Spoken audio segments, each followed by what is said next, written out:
Good morning. Everybody can be seated. Have we got somebody for everybody? Looks like it. All right, it looks like we had a couple of evidentiary issues that arose over the weekend that we need to sort out, I guess. One of them was, is there more than one interview of Mr. Sledge? I think was one of the questions.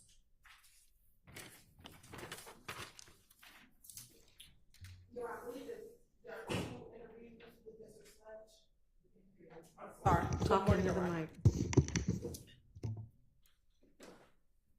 I believe there are two interviews with Mr. Sledge, and we will get to Mr. Steele where the other one is located. So I think that was his question. All right, and that's not going to come. Well, when do we expect that to actually? That might be tomorrow or Wednesday, maybe, Your Honor. I guess depends on what happens today. Well, tomorrow is Wednesday. This is Tuesday. Sorry, Your Honor. It's a short week. It's a short week. So either tomorrow or Thursday, Your Honor. But I guess it'll all right. Well, then get it. Yes. I mean, are you saying he has it? It's just, where is it? Yes. Like which Dropbox link or whatever? Okay. Well, just somebody sort that out and shoot an email over on that. We will. Okay. And then will that resolve that issue, Mr. Steele? Good morning, Your Honor. Good morning. Yes, Okay. All right. And then there was an issue potentially with jail calls, I guess, between Mr. Garlington and his mother. A lot of this, I know y'all are shooting emails back and forth all weekend, but I just saw these like 2 minutes ago. So. Yeah. Hey, so Your Honor, relating to the call with Mr. Garlington and his mother, it's not the state's intention to play that call at this juncture. If something changes, and there is a hearsay exception, we will get it in. But at this point, we don't intend to play that call. Okay. And then the last thing that Mr. Steele referenced was Mr. Zachary mentioning the search of Mr. Williams' home, and we do not plan on getting into that with Mr. Zachary. We understand the court's previous ruling regarding that. Okay, and will have instructed all of your witnesses, if you haven't yet, before they get on the stand, as to things that they are off limits that they are not to mention. Yes, Your Honor. All right. Will that resolve that issue? right, both of those. Okay.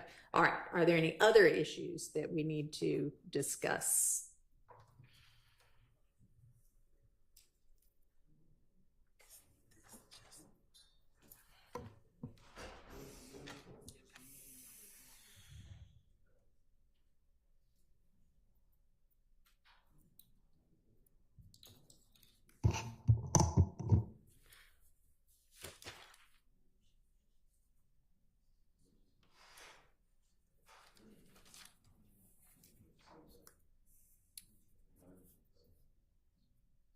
And I'm going to have an issue at the bench in just a minute. Y'all can finish figuring out whatever you were discussing, but then I need y'all to come up to the bench.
With the prosecution, the last minute of the second recording was June 16, 2015. Okay.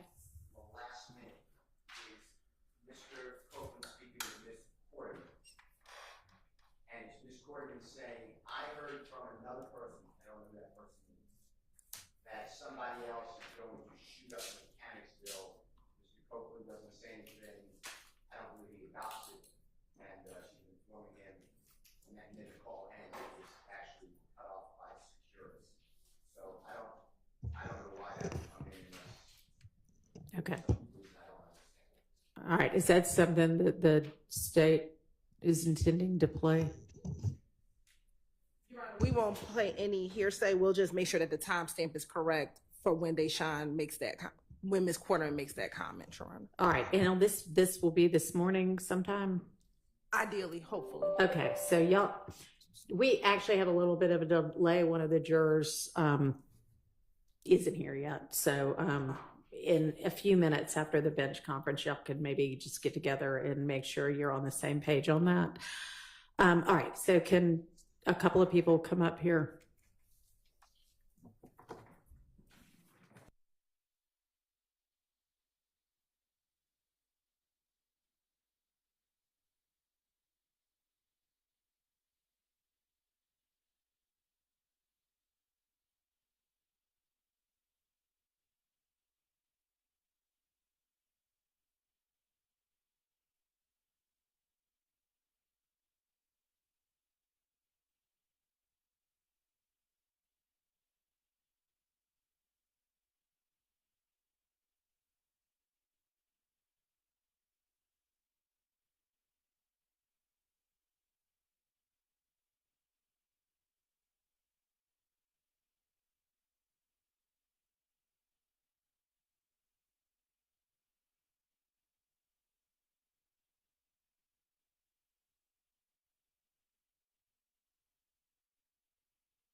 All of the jury here now, so let's get Mr. Copeland in and we'll get the jury out.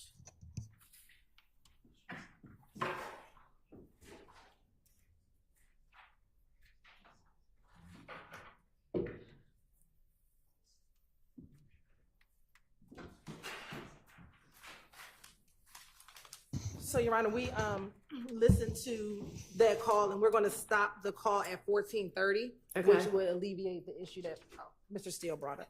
All right, And that's on the 16th of June jail call. all right.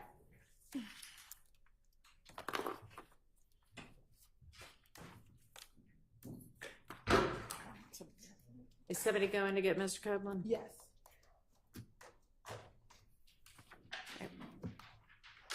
We can go ahead and have them start filing out as well.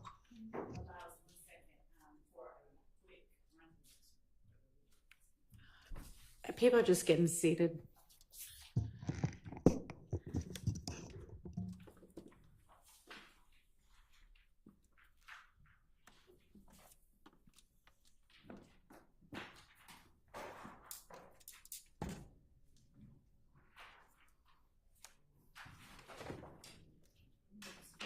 Good morning. Good morning. Good morning.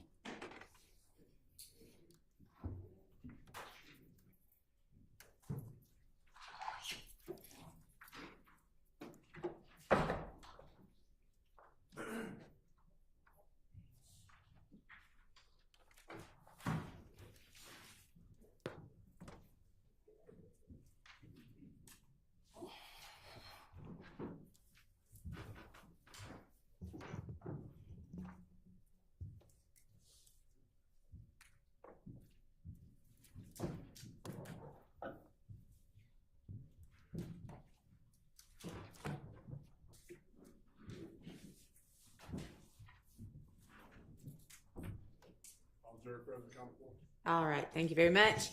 Good morning, ladies and gentlemen. I hope y'all all had a pleasant, long, enjoyable, peaceful weekend. Yes.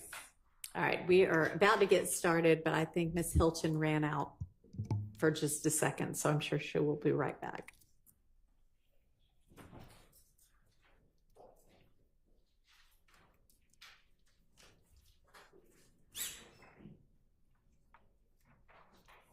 All right. Ms. President, can we have the Zoom link?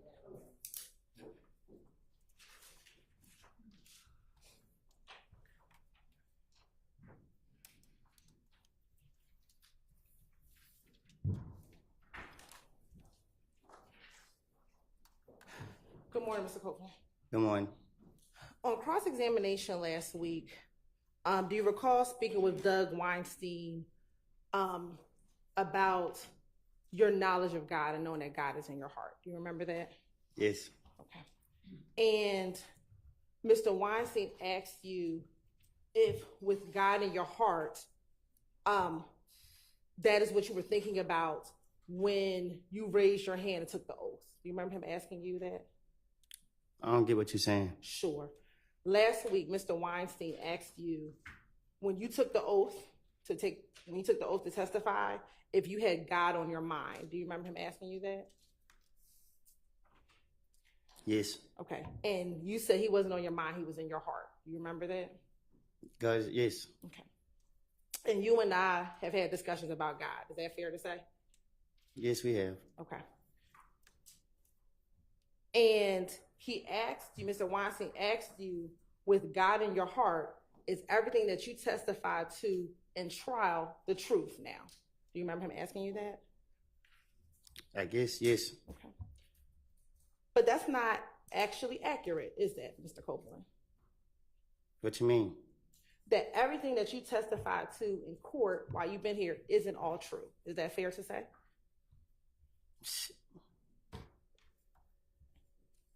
I don't get what you're asking. Sure. You say is everything I testify is true? Yes. To my understanding, it's true. Okay. Well, I want to play for you State's Exhibit 399Y, which is your testimony from a few weeks ago with you and I talking about your ability to read, okay? To read? Yes.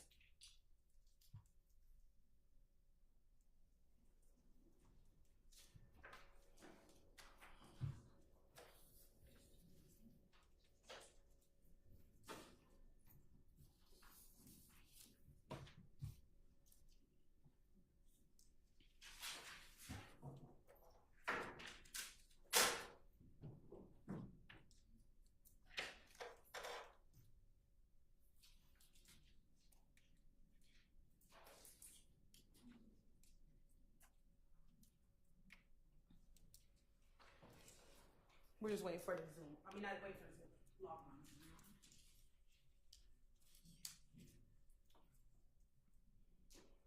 I need to put the headphones on. Yes, please.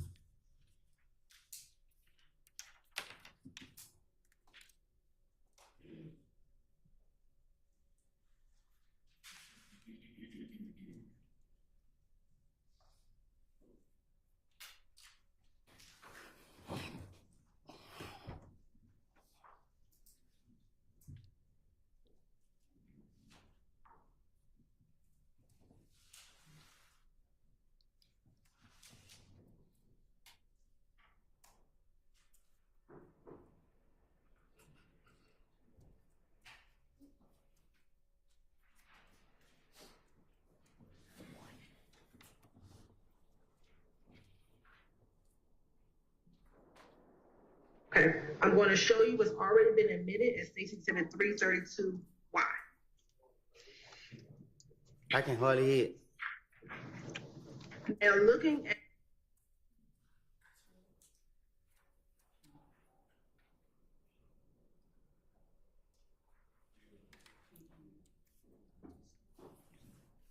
It's not playing right here.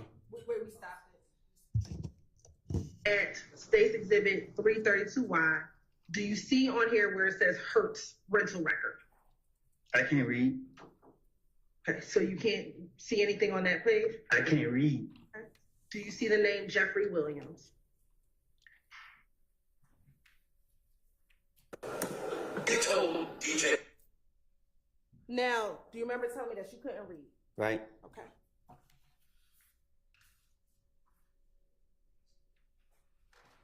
Can I speak on it?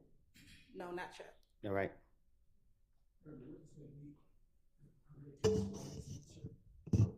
There was no explanation of that. I think she's gonna ask him another question and you can, we'll see where it goes from there.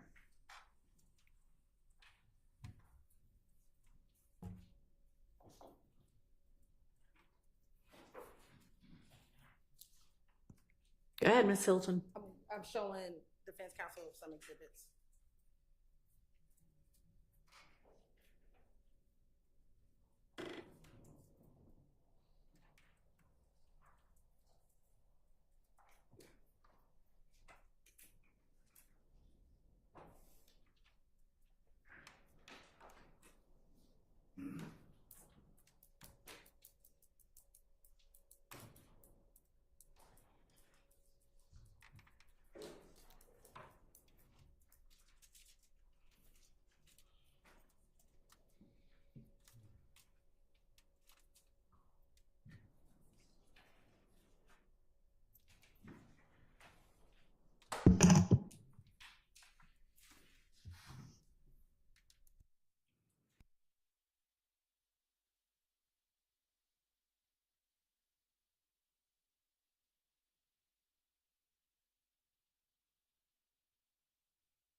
Permission to approach, Your Honor. You may. Mr. Cook, I'm gonna show you what's been marked as State Exhibit 401. Why? First time if you recognize State Exhibit 401, why?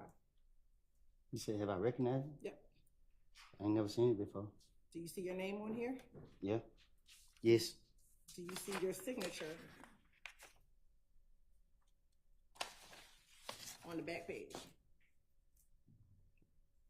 Yes. All right. And do you see that date of December 13, 2018? Yes. Okay. And does it say plea of guilty form? Yeah, yes. Okay. Is this the plea of guilty form you filled out when you took the plea to theft by receiving stolen property back in 2018?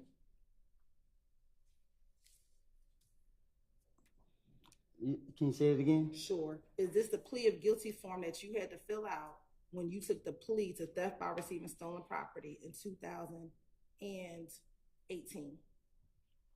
I guess. All right. I'm also now showing you State's Exhibit 402Y. Do you see your name on there? Yes. Okay. Do you see your signature when you signed and date this on August 12, 2013? I see the date. Okay. Do you see your signature? Oh, yes. Did you fill this out when you took your plea in 12 SC 110195, which was your intern automobile plea? I guess. I guess, is that your signature? What? On the second page.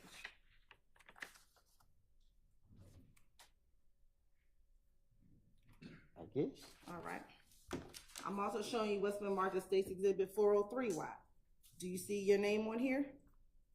Yes. Do you see the petition of bond that you filled out while in jail trying to get a bond? You said I filled it up? Did you write this from the Fulton County Jail? This, I wrote that, but not that. So you didn't write your petition for bond? No, that's not in my handwriting. Okay. Well, I'm showing you State's Exhibit 404Y. Do you see this letter that you wrote from the Fulton County Jail? Again, that's not my handwriting. Okay. Do you see that this was sent by you from the Fulton County Jail? That's my handwriting. This is your handwriting, but you didn't write this in this. Okay. Yes. Looking at State's Exhibit 401 and 402, Your Honor, the state would like to admit 401 and 402Y into evidence. Admitted.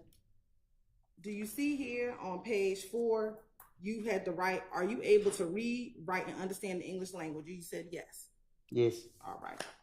Also here on your plea of guilty form, are you able, can you read, write, and understand the English language? You said yes, correct? Right. All right. And that's what you signed and dated, correct? I guess. All right.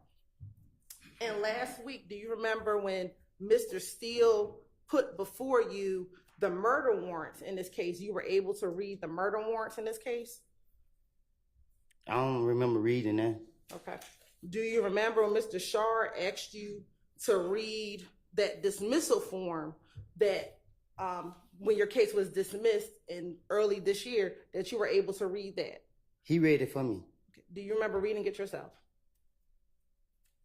I remember listening to him and agreeing to, because he reading it for me in front of everybody, so I assumed that what he reading is on there. Is it the only time that you couldn't read when I had to put something in front of you that dealt with thug? It's a different, like, that's why I just asked, because I explained to you. What would you like? Reading and understanding is different. Like, you putting papers in front of me, like, you can read that stuff. Okay. So is your testimony today that you did not read anything last week when Mr. Steele and Mr. Shard gave you documents to read? He said, did I read anything last week? Yes. I don't, just looked at the papers. He reading it in front of everybody, so I'm assuming whatever he reading, it got to be on there because he in front of the courts. Okay. Now, that wasn't the only thing that you have not been honest about with this jury now that you've testified. Is that fair to say? What you mean? Okay. On cross, do you remember Mr. Steele and Mr. Shard asking you about the gang meeting with Mo the day before Nut died? I'm listening. Do you remember them asking you about it? You said, do I remember them asking me about it? Yes. I guess. And this is the same gang meeting that you didn't remember me asking you about it or telling me about it. Do you recall that? You asked me about it? Yes, and you didn't remember it when I asked you about it.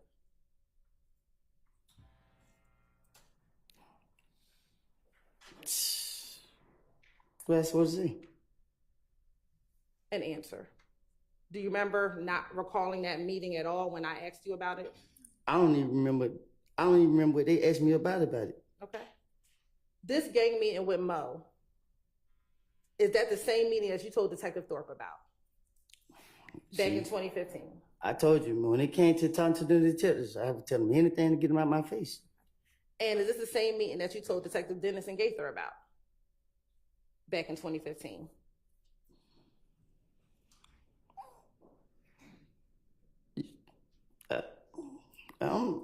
I guess, I don't know. Okay. And is this the same meeting that occurred after Rich Homie Quan's car was shot at the studio? Can you say that again? This gang meeting with Mo, is this the same meeting that occurred after Rich Homie Quan's car was shot up at the music studio?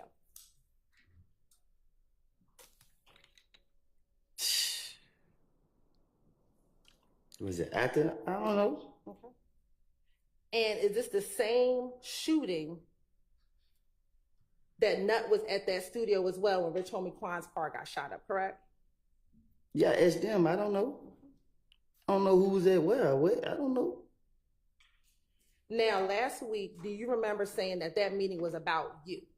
This gang meeting was about you. Do you remember saying that? And who I told it to? Mr. Steele and Mr. Shard. It's the way that you ask me the question. You got to ask me the same way they ask me. Let me ask you this. The meeting about the gang meeting with Mo, that meeting wasn't just about you, correct? Was it just about me? Yeah, was it just about you? The part I know about. Wasn't this also about Thug? Weren't Thug discussed at this meeting as well? Was it, what they brought his name up? Yes. No. Okay. Do you remember telling Investigator Thorpe that this meeting was about you and Thug? I told you, I had to, you keep going to me, and when they were questioning me, I was trying to, bring him in it. I mean, like. I want to play Stacey Exhibit 370Y. I don't get it. 78YA at 306:35.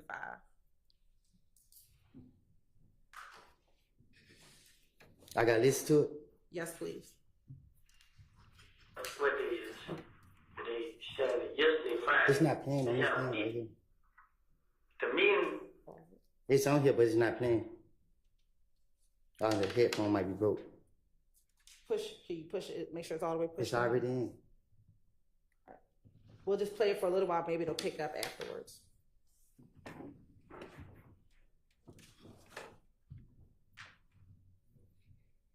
What day is today? Saturday. Yesterday, Friday. They have a meeting. The meeting, like it was a blood meeting, and the meeting was about me and Thug. You and Thug. Me and Young Thug. But the whole time, I'm telling him like, what Thug got to do with this, bro? Young Thug with this dog. Young Thug, the rapper. I'm like, what he got to do with this? You know what I'm saying? So I'm talking to him. Like, he with you. I'm like, bro, it ain't no beef, bro. Like, I can stand y'all niggas out there. You know, don't pay me no attention. I'll pay y'all no attention. No, I listen to him. But there was a guy that was at me. Said, that was the guy down the road, Mo. He's supposed to say, kill me and Young Thug. So I asked, I got 10 minutes on my phone. I text my phone like, dang, bro, y'all gonna kill me and Thug? And I felt left face like, ha, ha, ha. And he like, bro, what you talking about? Like, ain't that like you said? So another guy talking like, ain't that like you said? I'm like, okay, they just lying. He like, yeah.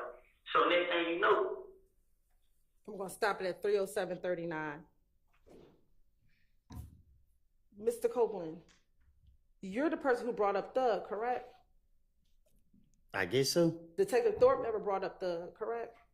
Right, correct. Matter of fact, he had to clarify who you were talking about, correct? Yes. All right. So Remember how I was telling you that I take a little bit of piece of the truth? So again, when it has to deal with Thug, that part is a lie. But you being on the plate isn't a lie. But Thug being on the plate is a lie. Is that what you're trying to say? What I'm trying to say is, when I was talking to Detective Thorpe, I wasn't raised to tell the truth to the police. So, whatever. Okay. If you listen to what I said in the interview, I said, what Thug have to do with this? So if it was about me and Thug, why would I be saying what Thug had to do with it? Shit, I would already know. Okay. But this is because this was a gang meeting that they were putting you on the plate, correct? I ain't never been on no plate. Okay. They wanted to kill you and Thug. That's what you told the detective. Yes, that's what I told the detective. Right.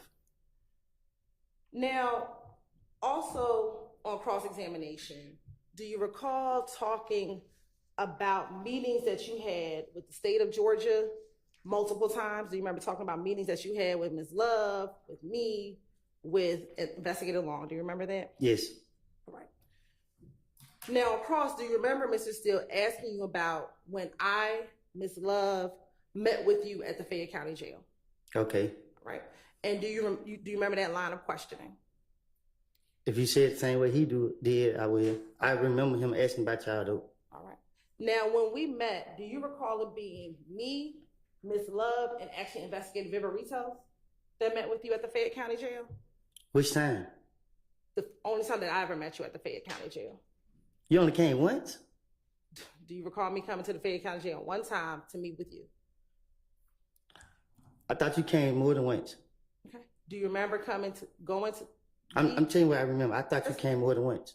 That's fine. Do you remember me coming with Ms. Love and Investigator Viverito?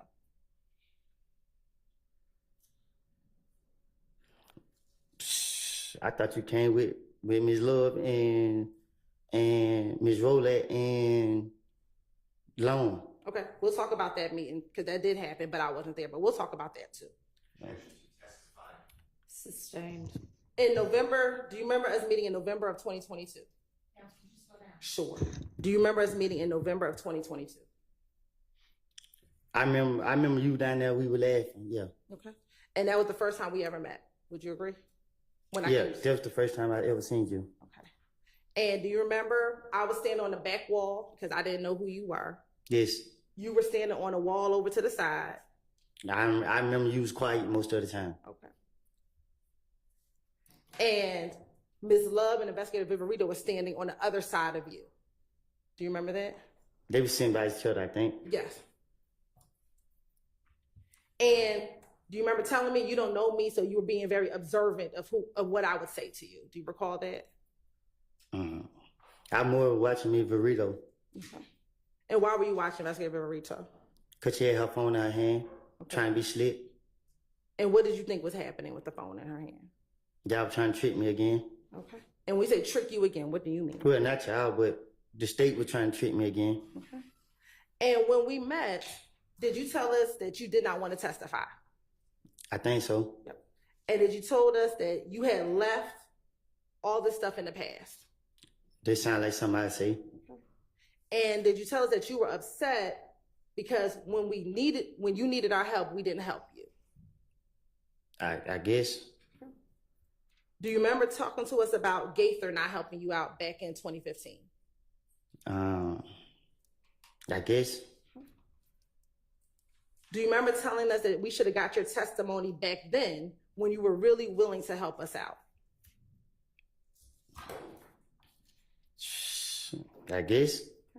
Do you remember talking to Ms. Love about a case that she worked on with one of your friends? I most definitely do. Okay. And she denied it. All right. And do you remember us talking about the fact that you wanted to write a book? No, I told you I wrote a book. And that you wanted to get it published, correct? I said I was thinking about it, but I didn't want to put it out because it had too much violence in it. Okay. And is that what you told us, it had too many bodies? Violence. Oh, okay. And did you tell us that you didn't have a court date and you were trying to get you a court date? That's what I said. Yeah, I said y'all would stop me from going to court. And did we tell you we were going to try to figure out why you didn't have a court date? Yes. All right. Isn't it true when we met, we never talked about any details about 2015? Miss Love tried to. But we never discussed it, correct? What you mean? We never went into details about anything that Little D told you. We never went into details about any of the Club Crucial. We never went into details about the facts of 2015. Isn't that fair? I'm going to object. This is all testimony. She will not be a witness of what I said. I'm objecting to this entire life. You're right.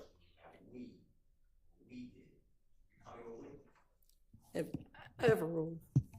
And speaking to your mic also when you're making objections. Thank you. They're out. Shocker. All right, we'll let IT know. But again, we never discussed the facts of that case when we met with you down at the Fayette County Jail. I don't know. My only concern was telling y'all that y'all were holding me in jail, so I can't really be specific with. I can't recall. You got to tell me what y'all was saying. Okay. The only thing we talked about was the fact that you did not want to be in Fayette County Jail and you wanted a court date so you can get out of jail. Is that fair? No, we was in there for a long time. Right. And we never discussed the facts of the case. Correct? See, you talking. I think I'm more. I think I'm more talking to Miss Love, and you was just because I just remember you just kept standing there and you trying to act like somebody in the hood. So. Was I just quiet and being myself? No, you acting like somebody I grew up with. Let's focus on what it is that you're trying to have him clarify. Now, the next time that we met was in May of 2024. Is that fair to say? I don't keep up with it time. Okay. The next time we met is when I met you in Pittsburgh, correct? I think so. Okay. And that was with you, me, and Investigator Long, correct? Yes. And we met by the train tracks over in Pittsburgh. Yes. Is that fair to say? And when you got into the car, you sat in the back seat, correct? Yes. And I was in the front, Long was driving, correct? Or in the driver's seat, correct? No, he stood outside the car.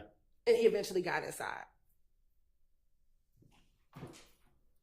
He stood outside. I seen him stand outside the whole time.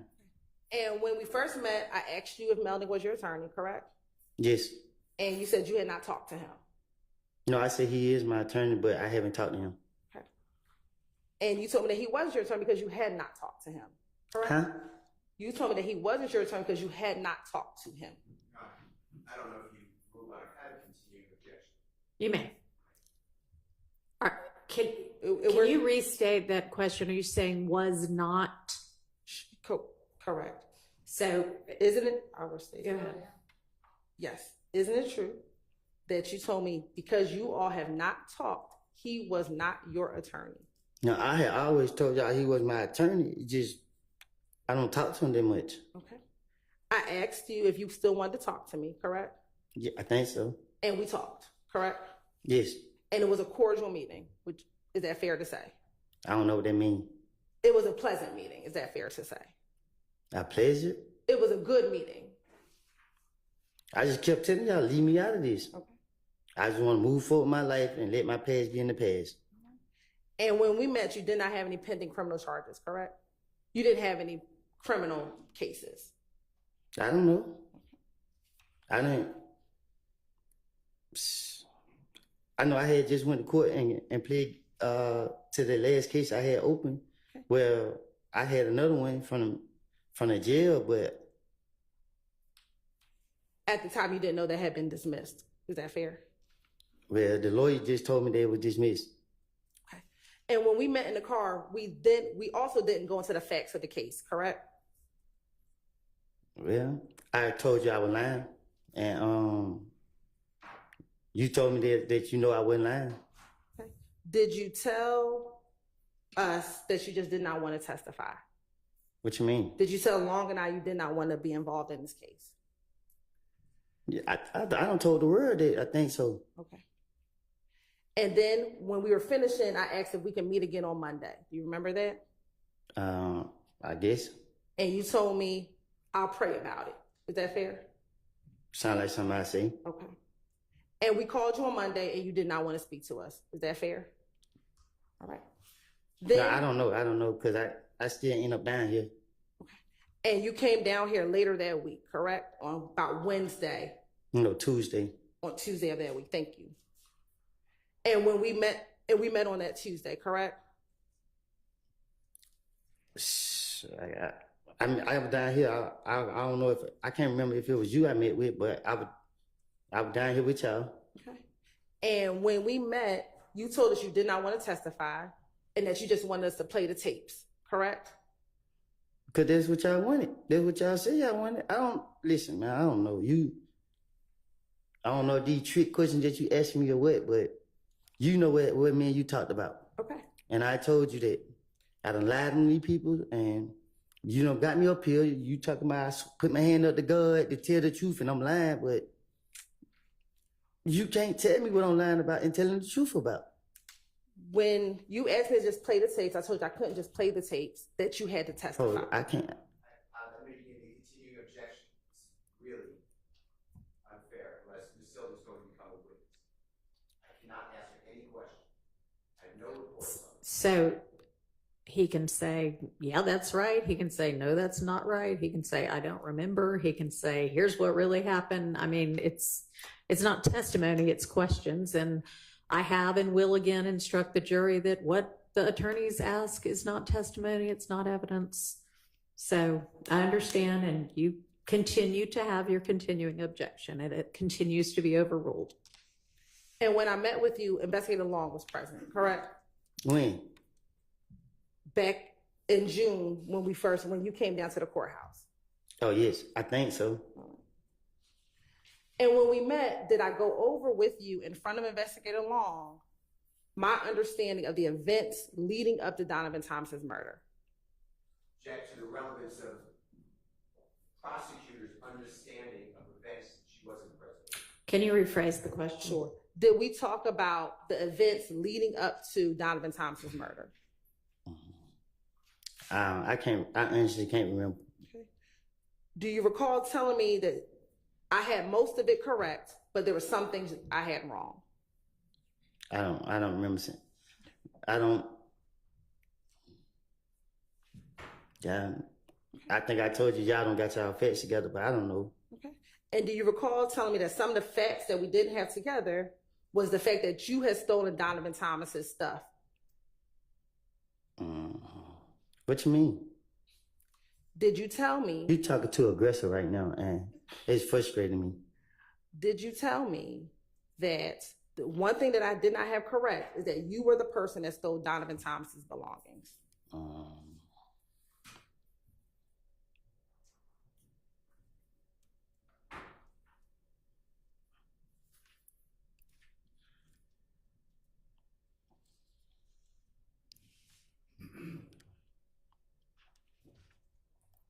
I guess. Okay.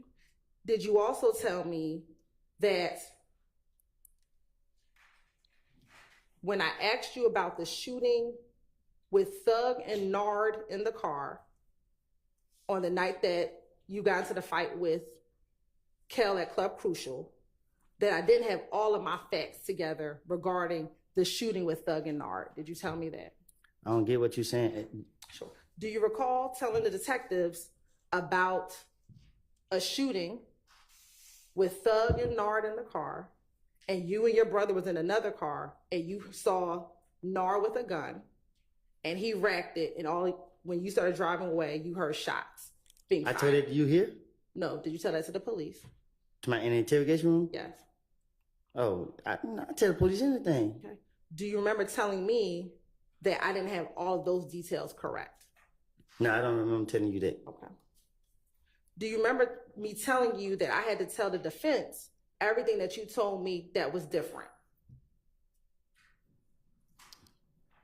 You said, only thing you told the defense? Do you remember me telling you that I would have to tell the defense anything that you told me that was different than what was in the interviews? And that's when I switched it up. And that's why you were mad, because you did not want me to tell the defense the things that you told me that were different. Nah, I didn't want you to tell them what I said because I didn't want them to tell on me. Okay. So when you said that, I was like, don't say that, because I don't want to be exposed. And speaking about that, when we met, did you tell me that your biggest concern was what the defense knew about you? To my things I did, Yes. right? And did you tell me, I don't have a problem testifying for y'all. I'm more concerned about what they know about me. I'm concerned about both of y'all because they can. It ain't. Cause I mean, people. I don't know. It's just, man, I don't know. You got me up here and you keep telling me that you keep testifying that you kept telling us that you lied. Is that fair? Do you recall me asking you, what do you lie Yes. about? What do you lie about? You thought I was gonna tell you? Okay. And then I ask you, are you talking about like lying to your girlfriend? What are you talking about? Because I wanted y'all to like, cause y'all put me in here and I constantly told you. I know I just told you every time and you talk like I don't lie. So y'all put me up here and y'all be expecting me to remember the lies I done told.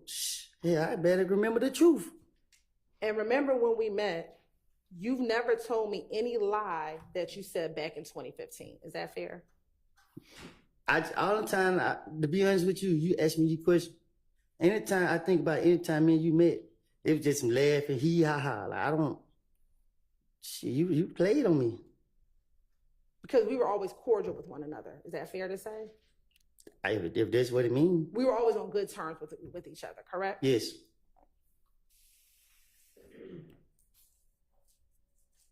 Now, do you recall also telling me that the defense may have a video with you and others bragging about killing Nut? Do you remember telling me that there might be a video that the defense has that it's you and others bragging about, we killed Nut? What about it? Do you remember telling me that? I told you that? Do you remember me asking you, if the video exists, can I have a copy of it? Huh? Do you remember me asking you, if this video exists, would you give me a copy of it? I don't even. Shit, when I heard it, them people say it over there, I didn't know y'all. I don't know that. I don't know. I don't recall. So last week when Mr. Steele asked you if there was a video about saying you killed Nut, that wasn't the video, correct? There was a video maybe that said we killed Nut, correct? What video y'all have? Is this the video that you said the defense may have? I haven't seen no video. Y'all ain't showed me none.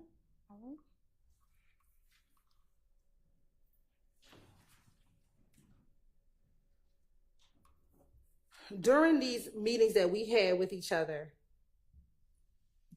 at any point, did you ever tell me that what little D told you about the night of Donovan Thompson's murder was a lie? I don't even. Me and you, only time me and you talk about it, it was just like, I told you that I made it up. And you were like, which part did I make up? And I was like, let D get into my car saying that this happened. And then you was like,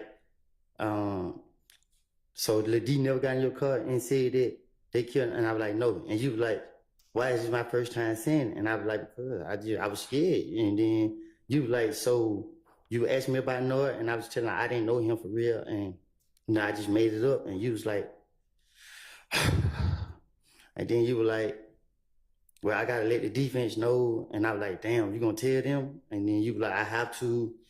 And then I was just like, damn, don't tell them because the defense already saying that, you know what I mean, too much that they don't need to be saying. Okay. Isn't it true that it wasn't until you were about to testify that you told me some different things about what happened that night at McDonald's. Because you made me feel comfortable. Okay. And that is when you told me that it wasn't Nard that got into your car. It was Little D and Shannon that got into your car. Huh? Do you remember telling me on the day that you were going to testify that it wasn't Nard that got into your car on the day that Donovan Thomas passed away, but it was Little D and Shannon that got into your car? I don't get what you're asking me. Sure. Do you remember telling me, switching your story up, that it No, was... I didn't switch my story, but I came forward. You made me feel comfortable, and I let you know, like, I lied. The D never told me nobody killed nobody when he got in my car. Did you ever tell me what you told me on June 7th, 2024, that Little D didn't say anything to you? That's what you told me, correct? You just confused me again. Sure. When we met in June of 2024, that's when you told me that Little D didn't say anything to you. That was the first time you ever said that, correct? You said that was the first time I ever told anybody that? Yes. So I guess I don't get, like, I hear what you're saying, but I don't get it. I don't understand it. It was only in June of this year, that was the first time you ever said that Little D did not tell you anything in the car, correct? Because you the first person I ever spoke with that made me feel like you went after me. So it was like, you made me feel comfortable to let it be known that, shit, I lied. So I felt like you was somebody I knew. Okay. And I wanted to tell the truth to you that I made it up. All right. Also, during these meetings, did you tell me multiple times that you did not kill Nut when we met? Say that again? When we met previously, did you tell me multiple times that you did not kill Nut? Yeah, I think I told you that. Okay. And did I tell you that there was other evidence that supported what you told me? What? Sustained. Did I tell you that, excuse me, strike that.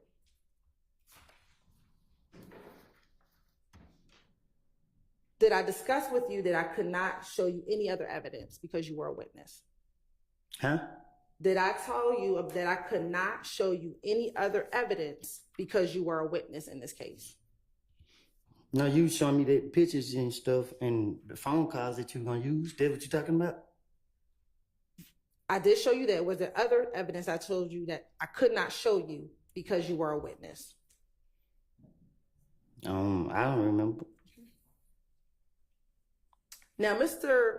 Shard on cross-examination asked you if I showed you all of your interviews prior to trial. Do you remember that?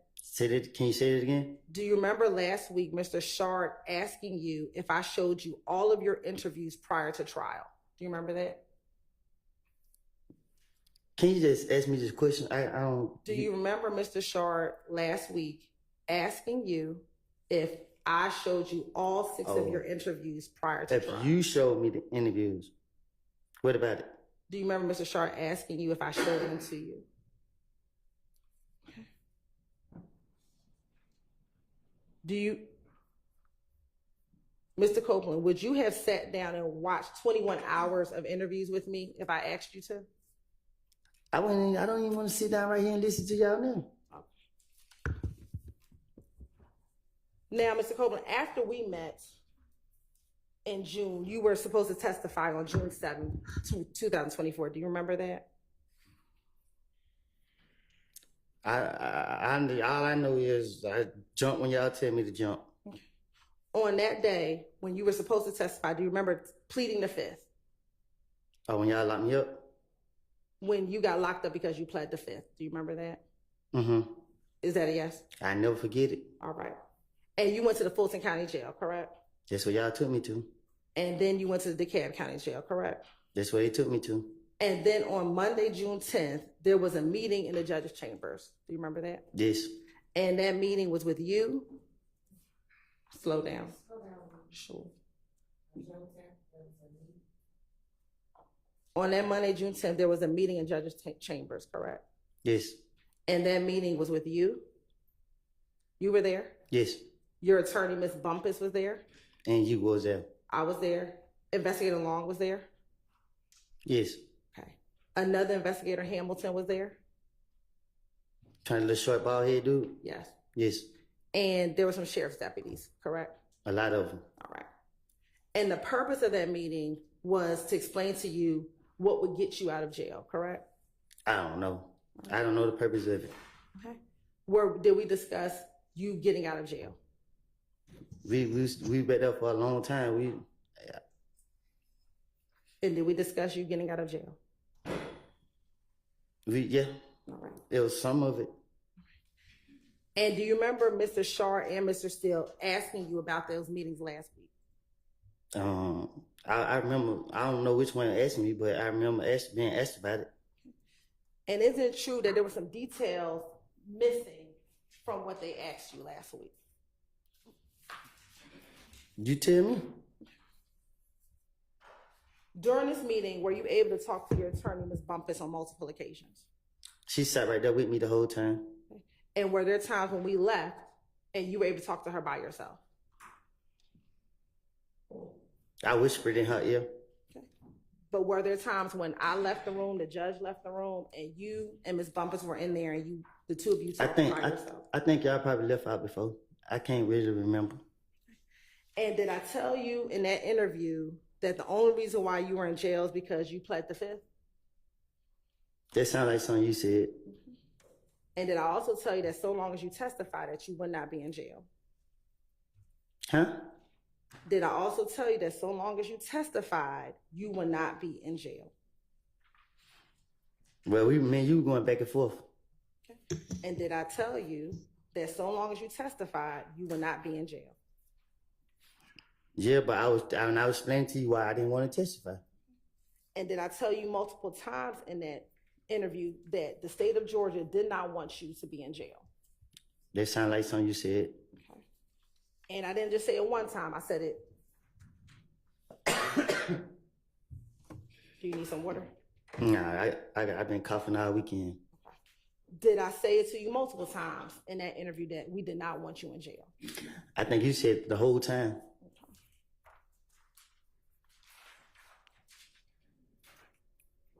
Now, in that meeting, did I also tell you that I expected you to tell the truth? And I told you that. I don't lie. If you keep going to the past, if you want me to tell the truth, you can't ask me about what I done told the police because when you know what I mean, I'm just going with the flow. And do you also remember during that meeting, your attorney asking me if he gets on the stand and says things that aren't true, would I be okay with that? If I wasn't talking, I don't know.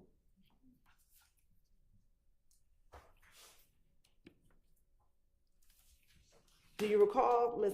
Bumpus, your attorney, saying, if he says something, you're right, it'll be a fact on it. If he says he did something and you know he's not telling the truth, what happens? And my response to you is, if he said he did something and he did not do that thing, and she said to me, if you believe he did not, so if you believe that he's lying about that, then I said, then no. If he admits to doing something on the stand and he did not do that thing, I'm going to ask him, this is the first time you're saying that. And she asked, and you have independent evidence to prove it wasn't him, then what? Then nothing. What do you mean? So she said, so you're okay with him if he got on the stand and said things? Ms. Hilton, get to the question. Is it true that I said, no, I want him to tell the truth? What have I always said to you? I want you to tell the truth. I don't know what's going to come out your mouth, but I expect you to tell the truth. Is that what I said to you? You told me that if I say I killed Donovan Thomas and I ain't killed him, you're going to lock me up. You said that if I plead the fifth, you're going to lock me up. And from my understanding, whatever I had to say didn't matter. From my understanding. And let's talk about the part about Donovan Thomas, correct? Do you recall me saying to you, and this was when, we talk a lot about perjury back in the chambers. What's the other word is too that I was saying? Purge. Remember we talked about them perjury? 2 different words. Okay, yeah, that's it. Okay. Do you remember us talking about perjury, and perjury meaning lying on the stand? I always get confused, but you know it. Okay. And did you have your attorney ask me multiple times, if you testify and say something that I know isn't true, what would happen? What you mean? Did Ms. Bumpus ask me on multiple occasions, if you testify and say something that I know isn't true, what would happen? You told me I don't know. I was trying to get it down pat what you were saying, but cause you kept going back and forth about it, cause I wasn't understanding it. The purge and perjury, cause it sounded the same to me. Okay. And I was telling you that the stuff I said in the past was a lie. You gotta ask me now. I don't know. Let me ask you this. When the judge was not present and it was just you, me, Investigator Long, and the sheriff's deputies and your attorney, did I ask you, did you plan on taking the stand and saying that you killed Nut to help your friends out because you had immunity? Did I ask you that? I think I don't know if you asked me that, but I know I told you that I'm not admitted to no crimes. Okay. And did you tell me you were not going to admit that you killed Nut? Yeah, I'm not going to admit that. Okay. And did I then tell you that if you planned on claiming a murder that you did not do, that is when you would be charged with perjury? That's what you just said. That's what I just said. You said. All right. If I said it right, and you asked me when you questioned me, did I did, and I told you no. So you talking about killing Nut? That at no point did I ever tell you if you just admit to killing Nut, you'll be charged with perjury. Did I ever tell you that? I don't understand you. This entire, I apologize, I know I object. Entire 10 minutes has been Prosecutor Hillary putting her credibility before the jury without being questioned at all. I can't question. So I object to this entire line of questioning. I understand. Yes, sir, Mr. Short. Is the entire transcript now open for questions? No, it is not. She's not even asking him things about the transcript right now. She's asking him things that happened not on the transcript. Now, last week, I believe Mr. Short asked you if I told you could say I don't recall to every question. Do you remember him asking you that? He pissed me off too, so I got frustrated when he was talking to me. Do you remember your attorney asking me, can he say I don't recall to every question? Which lawyer? Ms. Bumpus. In that June meeting. I don't. Do you recall Ms. Bumpus saying, can he say I don't recall to every question? And my response to her was, I will hope that is not the truth, because I think there are some things you do recall and some things you don't. But the things you don't recall, you don't recall. And I will go through my process of what I do. Do you recall me telling your attorney that? See, y'all don't understand. Like, I think don't nobody in this courtroom know how I feel to be sitting right here. It ain't about what I recall, what I remember, what I don't remember. It's the functioning of my brain as I'm sitting up here. It's like I'm trying to answer y'all, but my brain is in and out. Like, I don't. You feel me? Like, I can't. You ask me. It's how you asking me the question. It better than I'm trying to comprehend what you saying, and then answer truthfully. But it sounds like a trick question because I don't know how to answer these questions. When me and you talk without being in the courtroom, you taught me on a level where I can understand you good. But when you get right here, the question that you asked me made me feel like I'm in an interrogation room, so I don't know how to answer your questions. In that meeting, back in June, a few months ago, do you remember me telling you that I just want you to be truthful? Yes. Okay. And do you... Overruled. And do you remember me saying to you, I don't know what your current truth is, but I know what you told the police back in 2015? Objection. Personal observations of a non-witness. Overruled. Do you remember having that conversation in the judge's chambers?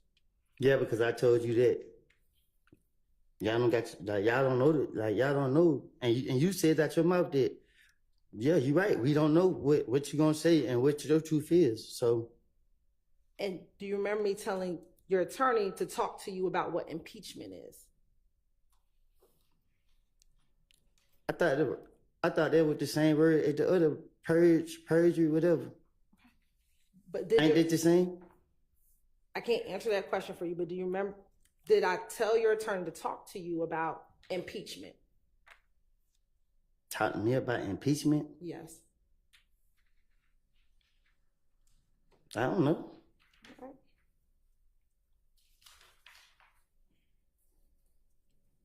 I know most of the time we was talking like I don't.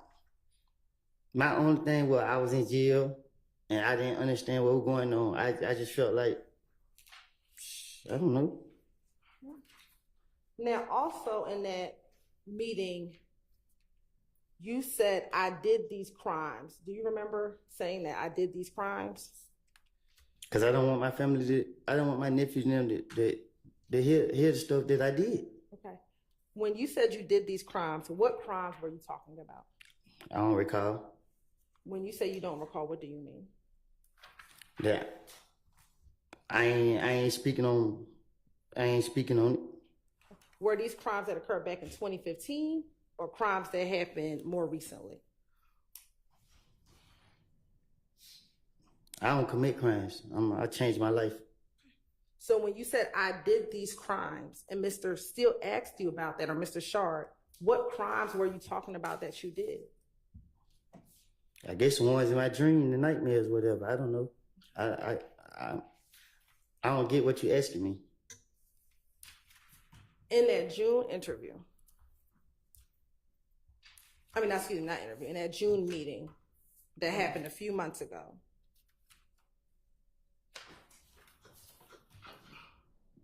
and Mr. Steele or Mr. Shard asked you about this last week,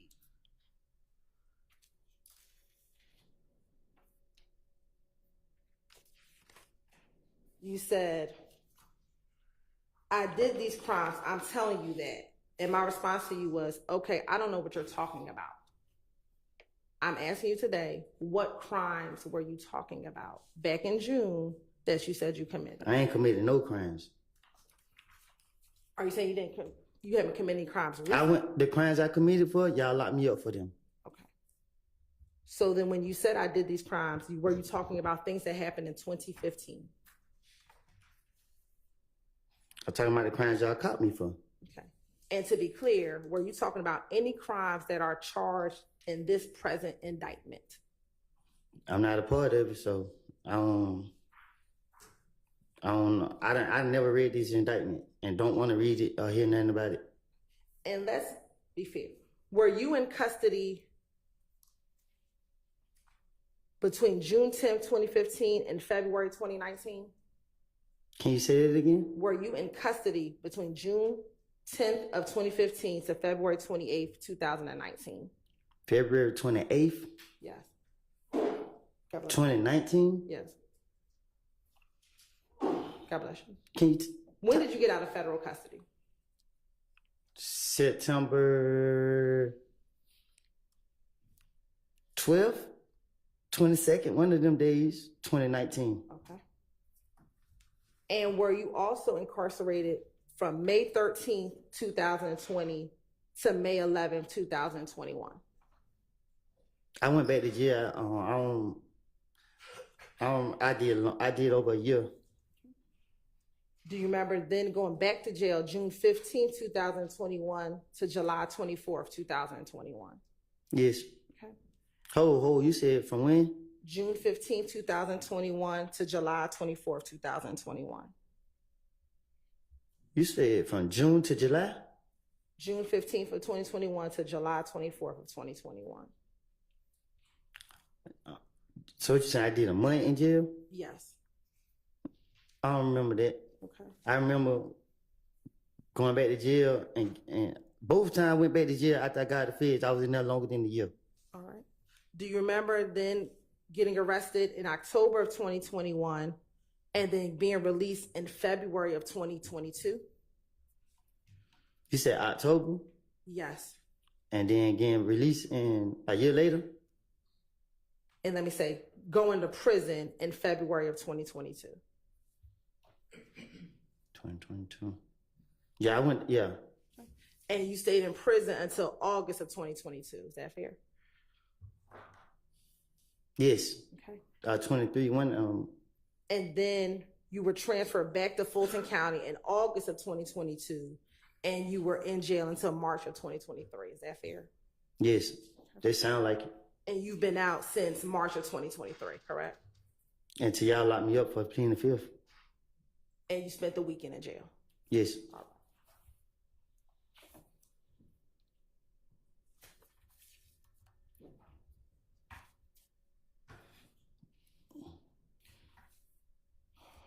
Now let's talk about this October 2021 interview. On cross-examination, do you remember Mr. Steele playing a number of jail calls for you? Yes. Shake your head, yes. Yes. And do you recall those jail calls being from December of 2022 to about February of 2023? From December to February. Okay. Yes. Okay. And do you recall 3 of those jail calls were from February of 2023? Shit, I guess. And do you remember the 3 jail calls that Mr. Steele played for you? That was after the October 2021 interview that you did with Investigator Viverito was released. Do you remember that? I guess. Now, this is the interview that you told Mr. Sharp last week you thought that the state of Georgia released, correct? I believe it. All right. Now, you had a total of 6 interviews with the Atlanta Police Department. Is that fair? 5 from 2015 and then 1 from October of 2021. Is that fair? I don't keep up with it. Okay. Do you remember watching 5 interviews in court? Yeah, I'm gonna definitely. I don't want to watch them no more. Okay. And the only one you did not watch was the October one. Is that fair? Please tell me we're not about to watch another one. Is that fair that you have not watched the Yes. October one? Yes, I have watched it. The world watched it too. Okay. The only video that was ever leaked was the one from October, correct? Yes. Did you know, or are you aware that between the Fulton County District Attorney's Office and the Atlanta Police Department that we've had that October 2021 interview since the day it was recorded? Can you say that again? Sure. Are you aware that between the Fulton County District Attorney's Office and the Atlanta Police Department that we've had that October 2021 interview from the day that you sat down and did the interview? Yes. Did you know that we had the interview for 16 months in our possession before it was released? Yes. Did you know that we served that particular interview in discovery in January of 2023? Yeah.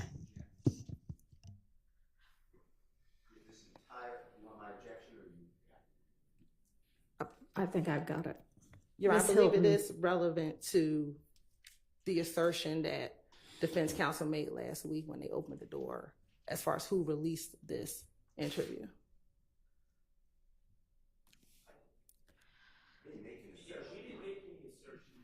They questioned him. You're right. We Yeah, objected. I mean, I think that is not a fair characterization. There was questioning about it. And we objected to it, and it was overruled, Your Honor. Mhm. And he was allowed to answer it. And so we are following up on the ability that he was able to answer that question, Your Honor. Follow. I don't oppose that. It was on a jail call, but I would like to ask questions of the prosecutor. Because this is testifying. All right, it's not testifying. Ms. Hilton, rephrase your question. Are you aware that that interview was given to defense in January of 2023? No. Are you aware that the video was released within 30 days of it being given to the defense? Your Honor, I would object, and if they have any evidence, they can bring it forward in court.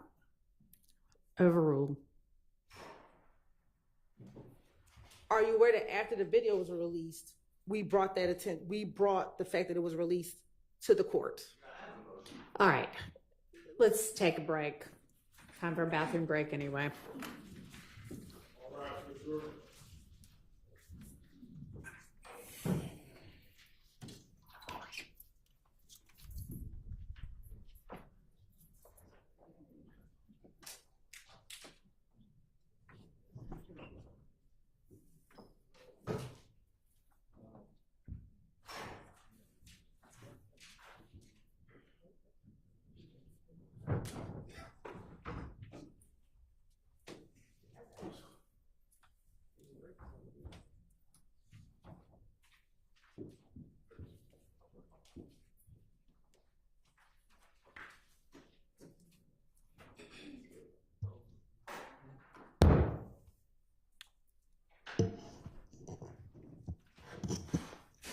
Yes, sir.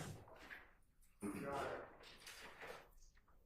previously, the predecessor court came to the court's attention that there was a release of what I'll call discovery, but it's October 27, 2021.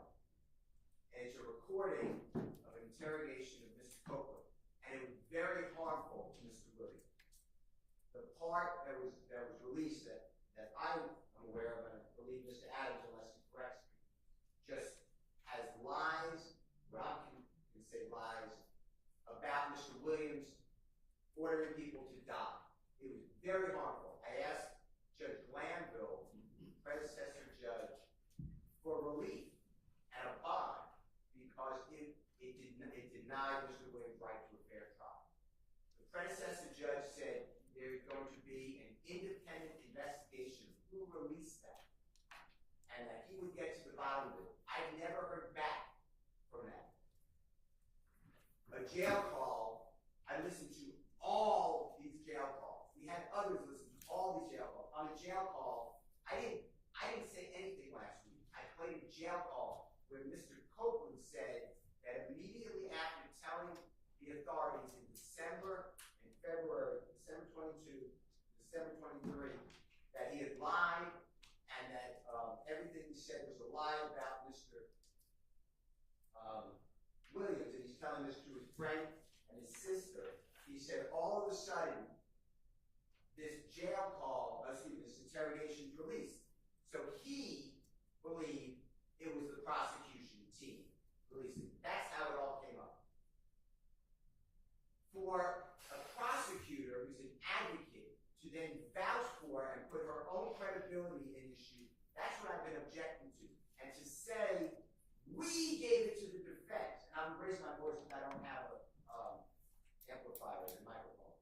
So I'm not trying to, court is shaking their head with a smile at it. My point is, sorry, Your Honor, is that it sounds like I did something wrong. I didn't release anything. I didn't do anything wrong. I was the one objecting to the release of this information. And it was given out, and I'm not very technical, so it was given out on Dropbox, and I was told that's a bad way to do it. And Judge Glanville, then predecessor judge, said don't do it that way anymore. Yet the Dropbox was never taken down. It was all a mess. And the predecessor judge, and I'm not casting aspersions, they made it a great investigation. I just never heard anything. Now we're here on Tuesday, the 3rd day of September, and the prosecution is asking questions which clearly target that did you know that within X amount of time that the defense got this discovery, which the previous answer was no. I don't know when the defense got the discovery. There's no foundation. That doesn't stop the district attorney of saying then it was released. Clearly, it's the same pattern that they've been given about all these witnesses. Mr. Trotavia Stevens, Mr. Bean, B-E-A-N, Mr. Murphy, this witness. Have you ever had to testify in front of Jeffery Williams or these other people? Now all of a sudden, your testimony is different. And I've been objecting every time because there's no evidence of intimidation. which you may not know, and this is based on information belief. I never spoke with Mr. Copeland about this, so maybe it's not true. I believe he got beaten in the jail after that was released. I believe, I could be wrong. But assuming that's all true, for the prosecutor to now say that their hands are clean, and I can't ask the question. Judge Lambo denied my request to call the prosecutors and their agents to assert under oath, under questioning, who released this. Because it certainly wasn't in Mr. Williams' best interest. So anybody on Mr. Williams' behalf would be would do a disservice to release that Mr. Williams is having people killed when we're in the middle of jury selection. So anyway, my bottom line is this entire, Miss Hilton has taken, and I have all the cases we argued before, but has taken herself, and she has moved from the position of asking questions and an advocate to testifying as a witness. You told me I was there. Detective Long's out of the car. You told me. You only told me this. Did you know that the prosecution served this? Were you aware that the defense had this? All of this needs to be questioned to Prosecutor Hill. So I asked the court, I know I've been repeatedly asking that, and I know that I have a continuing objection, but this is nigh on tried cases in the state of Georgia. All of these cases require Ms. Hilton to take a witness stand. And if she does, I have no objection. I'm not a witness. But it's been denied. That's my objection. I'd like her to be removed from the case. I'm not trying to stymie the prosecution. They have other witnesses. They at counsel table, 3 other lawyers. I mean, this is not new. So I ask for the prosecution, that specifically Ms. Hilton and Ms. Love, to be removed from the case. I have questions for both of them. I also like to renew my motion. I could call predecessor judge. That's my entire objection. The mistrial motion, I don't want a mistrial. I'm telling you what I don't want. This has to stop. And now those last questions had to be with the intent of casting aspersions on not only Mr. Williams, but I presume everybody else here by saying that we're releasing information, which I assume maybe it's not true. So I don't want to go too far. But the next question will be, and you got beaten, Mr. Copeland, after the release of that as intimidation. So those are my motion for mistrial that I don't want. I don't want the motion for mistrial, but I feel compelled. All right. That wasn't going to be my next question because I didn't know he got beat up in the jail. Your Honor, last week when Mr. Shard, I believe, asked. Let me interrupt you a second. He may not have. I just want to make clear that may not be accurate. I don't have any personal knowledge, or I was not told that. Last week when Mr. Shard asked he went down a line of questioning about this call being released. And Mr. Shard asked Mr. Copeland who was his belief, what was his belief of who released this recording? And the state objected, saying that it wasn't relevant who he believed released this video. The court overruled the state's objection. He was able to answer that question, which was he believed it was the state. Mm-hmm. And at this point, we believe that it is proper for the same reason that he was able to disparage that the state will release such a video. Okay, you need to be careful about what you're saying, because there are questions from the attorneys and then there are answers from the witness stand, and that's what the evidence is. And I do not believe that anybody on the defense side made the suggestion that the state had released it. I mean, the transcript will reflect what was asked and what was answered, but... And maybe not disparage is the right word, but the question was asked, who do you believe released the video? And he says, I believe it was the state of Georgia. I believe that an appropriate line of questioning, Your Honor, is would he feel differently if he thought that the defense leaked it? And to give questioning about what his understanding of, what Mr. Copeland's understanding is of what happened and what transpired when this video was released. Well, we already know what Mr. Copeland's belief and understanding is. But would it change if that's not what you asked, though? But I had to give some foundational questions in order to ask that question, in order to ask what my next question is. Because another question I'm going to ask him, and it's something he alluded to earlier, was that after this video was released, Miss Love, Investigator Long, Miss Rolak all visited with him after this video was released to check on him, to make sure that he was okay. And he alluded to that earlier when he thought I was present at the meeting. And all of this happened around the time that the video was leaked. And so I was asking some foundational questions to Mr. Copeland to see if his position would be different if he thought that someone else leaked it and not the state of Georgia. Then you should ask that question. And I can get to that series of questions, Your Honor, but I mean, you are coming very, very close to the line with this line of questioning. I mean, you're basically, the defense is not far off. Let's just put it that way. So I mean, I can move to my last two questions regarding this, which is who came to visit him after the video was released, and would he feel differently if he believed that the defense leaked the video?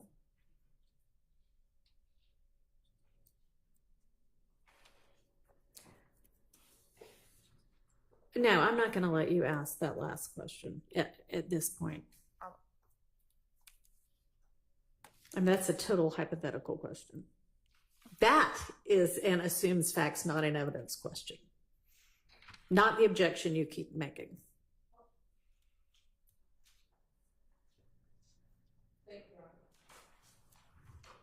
Your Honor, I feel compelled to just make a brief record. First of all, any insinuation that I asked a question about the release is way off. That topic never even came up during my cross. You know what, and I know you're not finished, but let me just say that I believe that this jury is paying attention and that they have enough wherewithal to remember what actually happened, and for questions that are potentially misleading, I'm not sure why they're being asked, but I think the jury's gonna take note of what got said. And I understand, but you know, I think the jury is doing what they have been told to do, which is to pay attention to the evidence, not the questions. And second, Your Honor, I just want Your Honor to understand kind of the backdrop here. I guess it was a release. I don't even remember the time that it was released, but apparently it was on social media. When that came to the attention of the court, to my recollection, from my vantage point, yelled at the defense, and this was a prior judge, and essentially blamed us. And all of us were saying, well, we didn't do anything. I personally don't even know how to release a video to the press or the internet anyways. But, you know, I just went along with it. Okay, there's going to be an investigation. We're being told we're under investigation. And then all of a sudden, no one mentions the investigation anymore. And it's kind of like, well, if you're accused of something, you would like to know the progress of said investigation. I'm certainly happy to ask the predecessor court's chambers what's going on with it, if anything, but that's not really relevant to what's before this jury. Well, it's not until the state, knowing that there was an investigation, knowing that they haven't heard of any findings, then lights this thing on fire again and starts suggesting that we did something wrong. And, you know, I can only speak for myself. I don't believe anyone did anything wrong on this side. I know I didn't. And then somehow those insinuations are coming out in front of the jury with absolutely no basis. And I'm going to join my my friend Mr. Steele, and I'm going to state in my place that I believe the state at this point is goading a mistrial and goading us to move for a mistrial. So I just think that was very inappropriate, and it suggested things that there is just no basis. And in fact, there's apparently been an investigation, and it's been settled as far as I know. Well, I don't know what has happened, if anything, with that. But would y'all like to address the assertion that you are goading the defense into a mistrial? Yes, Your Honor. Number one. Right, into a motion for mistrial. Yes, Judge. Thank you. Number one, we don't want a mistrial. We vehemently object to a mistrial.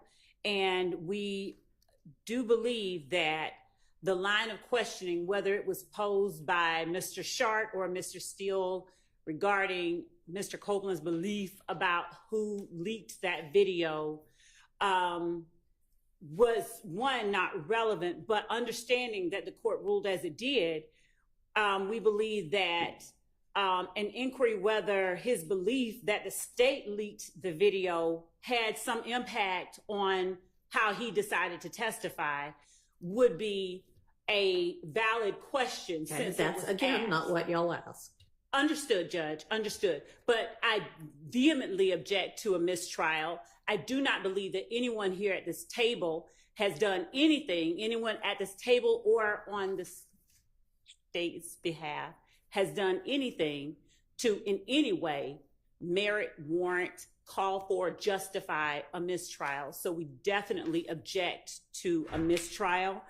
And Your Honor, as it relates to the assertion that counsel for the state have somehow made themselves a witness, repeatedly the witness has affirmed that there were people in the room whom either counsel for the defense could call without having to disqualify either prosecutor in this case. So that being obvious, we definitely object to a mistrial, and additionally, we object to the speaking objections that are being made while the jury is in the box. All right, well, I'm going to overrule that objection. I don't think that that is going on. Sometimes it's just not particularly clear what the objection is, and if I need further elucidation, then I have permitted that. But I'm going to overrule the motion for mistrial and or deny the motion for mistrial and deny the motion to remove either Ms. Hilton or Ms. Love from the case. I do think that it appears from the questions that there was somebody else present at every meeting. But, you know, Ms. Hilton, that's another option as well. Yes, ma'am. I can't hear you.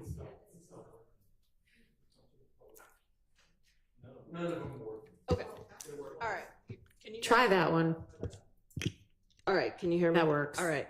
Your Honor, I want to add that we cannot question any other individual that was at that meeting about Ms. Hilton and the way that she asked some of her questions and made her comments. Let me give you an example. Ms. Hilton said, "I was standing to the side because I didn't know you." That's her feelings. That's her reasoning on why she was standing where she was standing. Ms. Hilton also said, "I was just being me." I can't ask Detective anyone in reference to that. Hang on. Sorry. I mean, I think that each of those was not a statement. It was a question. It was a cross-examination question. They were, and was this essentially like, is this your recollection or is this what happened? So it was not her testifying. I'm overruling that objection. All right. And I just want to add that she also said the purpose of the ex parte meeting. So there's no way that he said, I have no idea what the purpose of that meeting was. So, I mean, I understand, but it's overruled. Thank you for the additional making of the record. Anything else? Yes, Your Honor. Just briefly, I know I objected earlier about what Attorney Caleb Bumpus allegedly said in that meeting. Court overruled our objection on hearsay grounds. When the state indicated that it was affecting the listener, those are objections that we're making because we certainly cannot cross-examine Caleb Bumpus today on this issue. We may have to put her on the witness list if we think that it's warranted. But today, she has not testified in this trial, so at this point it would be hearsay. So I just want to review my objection. All right. Thank you. Okay. Let's go ahead and take our restroom break as well. And let's try to be back as quickly as possible because the jury's already been out for 15 minutes.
Thank you.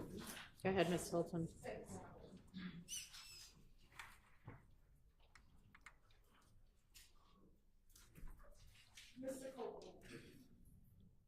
Mr. Copeland, after the video was released, did anyone from the state come and visit you after that October 2021 interview was released? No, not that I remember. On cross-examination, you were asked by Mr. Steele about the murder warrants that were taken out regarding the Donovan Thomas murder. Do you remember that? Yes. Okay. And do you remember telling Mr. Steele that you never saw the warrants, but you were told about the warrants by your then attorney back in 20? My lawyer came to the jail and told me I was charged with murder. Okay. And do you remember when your attorney came and spoke with you? I was in the feds. Okay. Were you ever brought to Fulton County Jail for those warrants?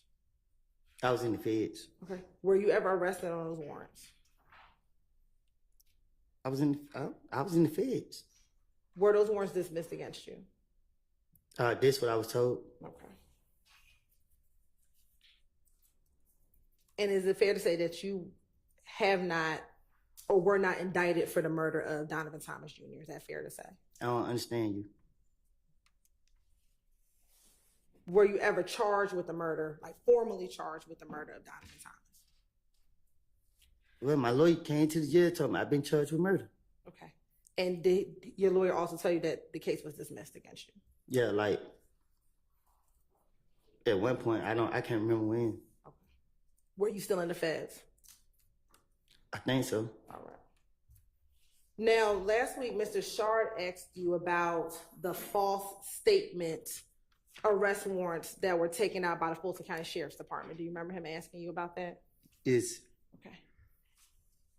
And it wasn't until last week that you found out that those charges were dismissed against you, correct? When he told me, that's when I knew. That's when I first time hearing about it. Okay. Now, do you remember him showing you a document?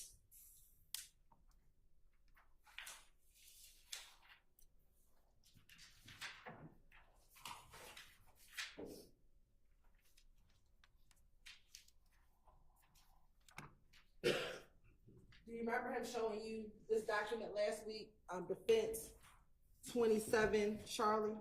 Yes. Okay. And do you remember him asking you about Fonnie Wilson's name on here? Do you remember him asking you about whether or not her name was on there?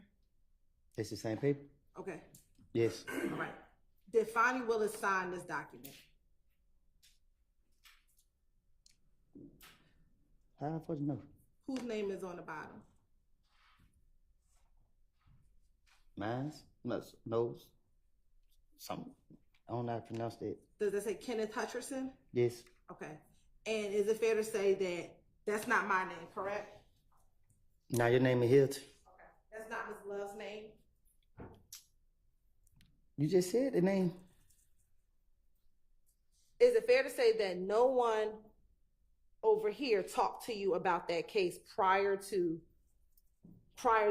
last week when you learned about it, correct? I don't get what you're asking me.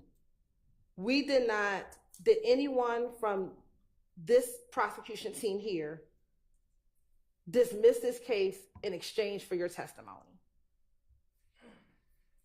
My first time hearing about this case. Sustained. Did any of us ever tell you that your charges would be dismissed if you testified? That those charges would be dismissed against you if you testified? I have the same objection. And- There's no alternate witness now. Oh, the same objection as before. She's just overruled. Did anyone talk to you about those dismissal of those charges in exchange for your testimony? I didn't know nothing about church till he told me about it.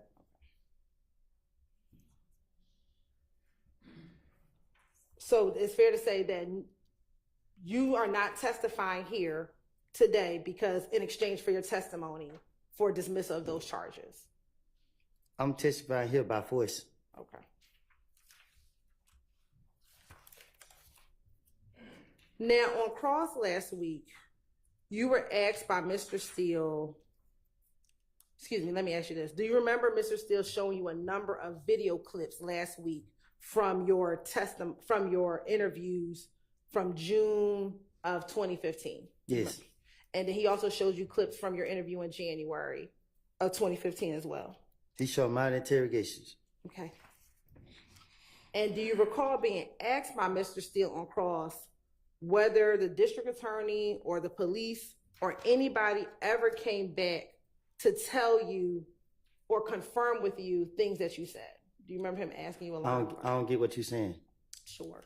Do you remember Mr. Steele asking you whether or not the state of Georgia, the police, or if anyone ever came back and showed you a 911 call? Do you remember him asking you about that? Yes. Do you remember him asking you if anyone ever came back and told you that they talked to Valerie? He asked me no questions. Okay. That's what you asked me? Yes. Yeah. And do you remember him asking you multiple questions like that? Well, he asked me a lot of questions. Okay, God bless you. Now, let me ask you this. You served about 51 months in federal custody. Is that fair? Yes, a little bit over, but After your release, did you want to speak with the Atlanta Police Department? what you mean? Once you were released from custody, did you want to meet with the Atlanta Police Department? They never tried to reach me. Okay.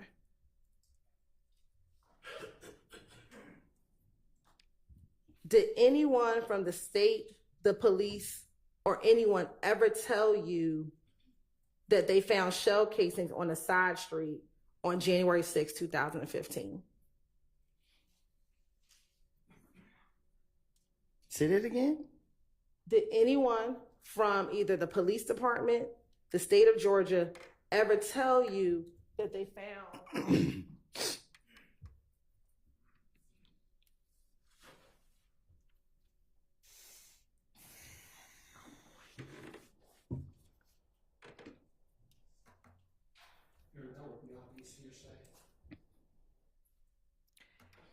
I'm gonna strike that question, Your Honor.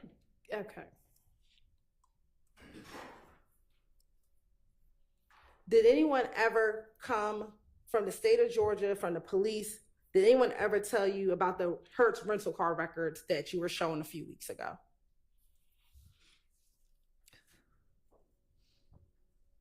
Nobody never said nothing to me. Okay. Did anyone ever from the police department or the state of Georgia ever showed you the surveillance video that you saw last week? Which one? The surveillance video, God bless you, at the gas station. Say that again? The surveillance video at the gas station. You said what about it? Did anyone ever show you that before you saw it in court last week? Yeah, I seen it before. Where'd you see it? On the news. Okay. Did you ever come into the police department to see it at all? I never, no. Okay. Did anyone from the police department, the state of Georgia, ever show you telephone records that they received? The police just asked me questions. Okay. Did anyone ever show you your telephone records from 2015? No. Did anyone from the state of Georgia ever show you cell phone records from NARD that they may have received? Which night? Demise McMullen. You say that again? Did anyone ever show you any phone records from Demise McMullen, also known as NARD, that they may have received? What you mean? With me and him talking? Did anyone ever show you any telephone records, period, that came from NARD? Y'all can't, because none of them got my number. I don't know nothing about what you're talking about. I'm just asking, did anyone ever show you any telephone records? No, all. no. Okay. Did anyone ever show you any telephone records from Duwop's phone? Nobody never showed me no telephone, nothing. Did anyone ever play any calls from jail with Duke and Javorce Bradford or Tuda? How I supposed to know? Did anyone ever play that for you? Oh, no. Did anyone ever show you telephone records from OG Bentley? No. Did anyone ever show you any phone records from Thug? From who? Thug. No. Did anyone ever play any phone calls from Shannon Stillwell for you? You showed me. I showed you, I played for you a telephone call with Shannon? The visitation. Not the visitation, a phone call. Did anyone ever play for you a jail call with a phone call with Shannon? No. Okay. Just because you didn't see these things, does that mean that these things do not exist? Huh? Just because you never saw these things doesn't mean that it does not exist. I supposed to know. Okay.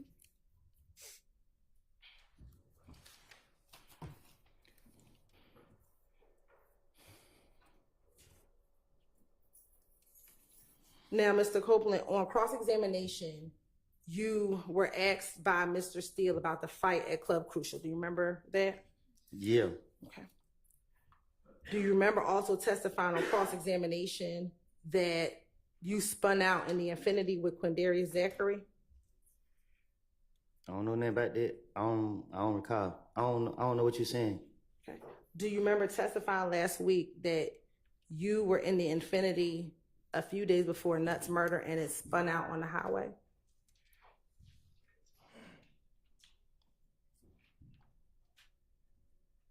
What you asking me? Your Honor, I object to the form of the question.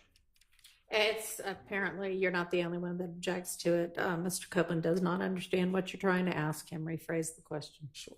Last week, do you remember being asked by either Mr. Steele or Mr. Shard about the Infinity spinning out on the highway a few days before Nutt's murder? Object to a few days before, Your Honor. Why don't you just try to ask it maybe in pieces? Do you remember last week being asked about the Infinity spinning out on the highway? Mm-hmm. Yes. Okay. And did that spin out happen right before Nutt's murder?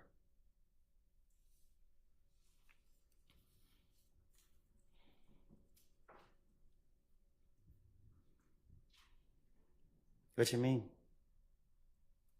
What you saying right before it happened? Do you remember telling last week during cross-examination? I remember saying that. I read the card and I gave you the threat. All right. And then you also remember you gave Threat the car at the studio the night before Nutt's murder, correct?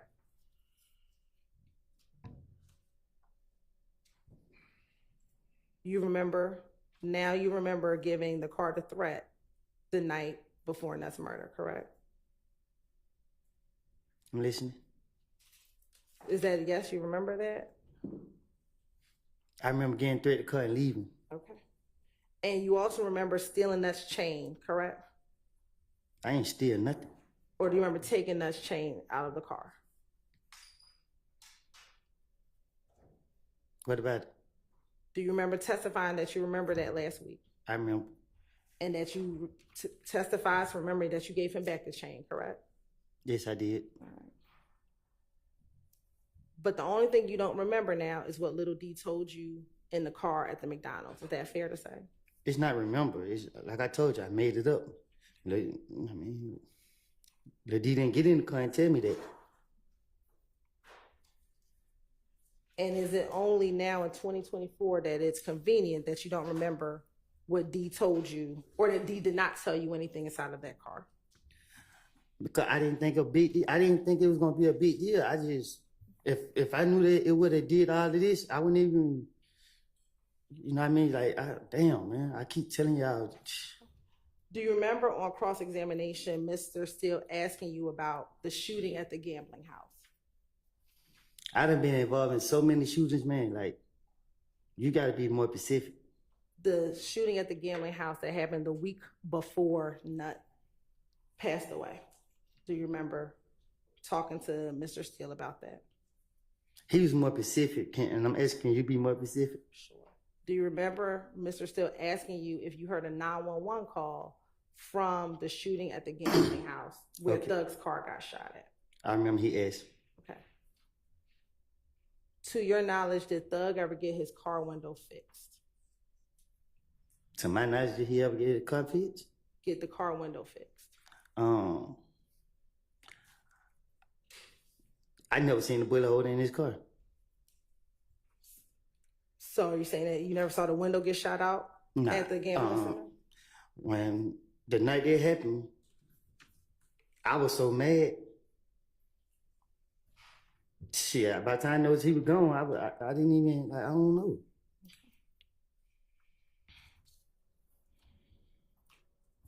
Now, do you remember last week on Cross that Mr. Steele showed you the surveillance video from the Texaco gas station? Yes. And do you remember him asking you whether or not you saw Thug get out the car? I'm listening. Do you remember him asking you that? Yes. Okay. And do you remember, I believe Mr. Shard also asking you if you saw Shannon get out the vehicle? Do you remember?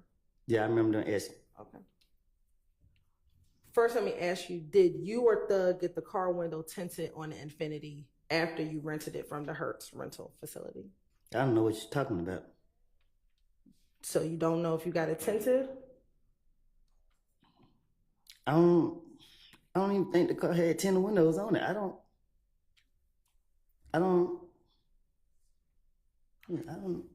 can't remember if it had tinted windows on there or not. I'm asking, did you or Thug go get the windows tinted? I don't know if the car was tinted. Like, I don't know. I can't remember if the car was tinted or not.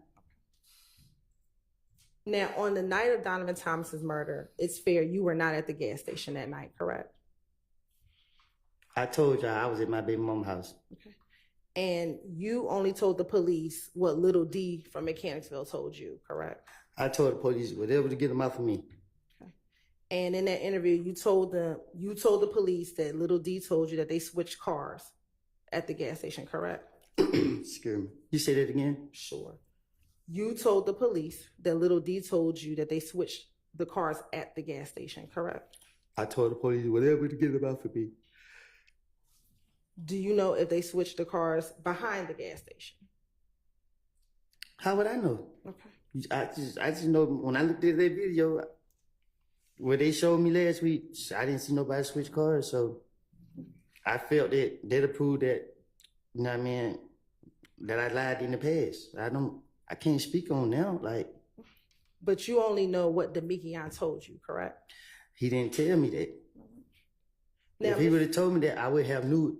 So for example, let's say if they did switch cars at the gas station, the camera would show that. So I that's why I keep telling you, stop going in the past. I ain't trying to go to jail, but if you're gonna keep going in the past, I'm telling you, don't do that because I lied. Okay. Do you know if there were cameras behind the gas station? To my understanding, there's cameras all over them. I'm asking you specifically, do you know if there were cameras behind the gas station? You gotta go ask the gas station and see. Now, on cross-examination, Mr. Steele asked you, or you told Mr. Steele that Thug encouraged you to speak to the police on the night of the murder. Is that fair to say? I don't recall telling him that. I don't know. Let me ask you, did Thug take you down to the police department to go talk to the police? No.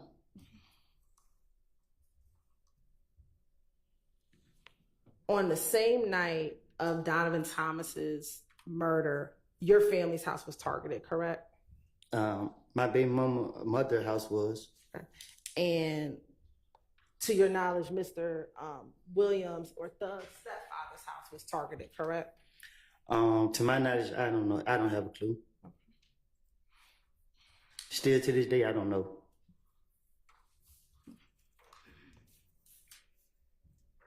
Now, cross-examination, you told defense counsel that you had multiple phones back in January of 2015. Is that fair? I did. Okay. I had 2, not multiple. You had 2 phones. Now, I'm going to show you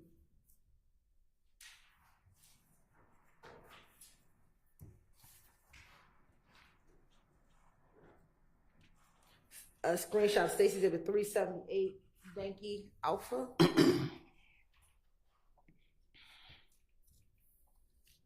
Excuse me, Judge. Yes. Can you cut the air down just a little bit? What? The air. As in hotter or colder? It's freezing. Thank you so much.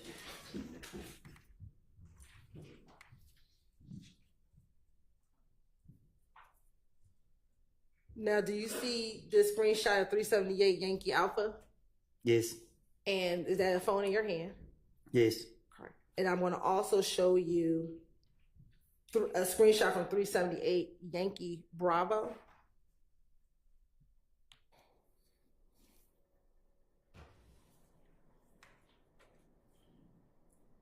And do you have a cell phone in that picture as well? So I guess so. Now, when you said you had 2 phones, did you have one phone that was your primary phone? Can you be more, what you mean? Is there one phone that you use more than the other phone? I got both of them for the same purpose. What was the same purpose? To use them. Okay. Is there one phone that you called Deshaun on primarily? I call home both phones if I had to. Okay.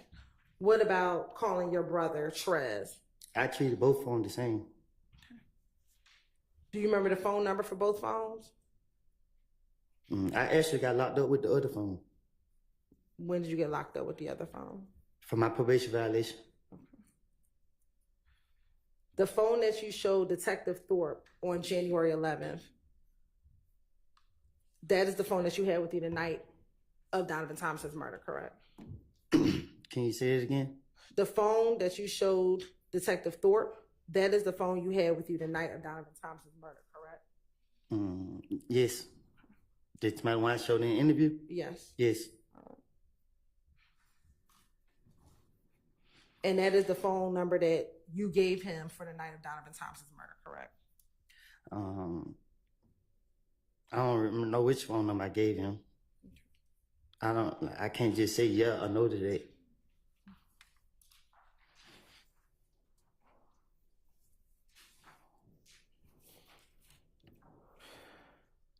Now, do you remember, we talked about this earlier, Mr. Steele playing for you a jail call from December of 2022.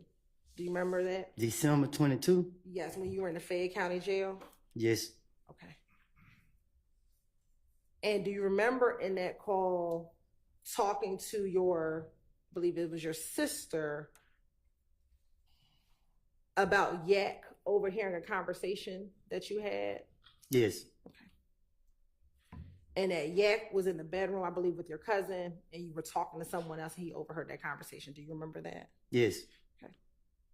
And you were concerned that he was going to tell people about the conversation he overheard. Do you remember that? I wasn't concerned. I try to be more secretive about whatever I got going on. What was the conversation that you were having that you were concerned he was going to go back and tell? I don't think you heard me. I like to be secretive about my conversation. Okay. Well, let's play Defense Exhibit 250E.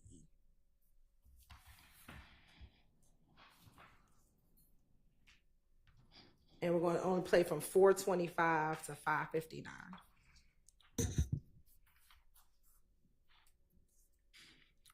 I need to put the headphones on? Yes, please. It's working now? It should be.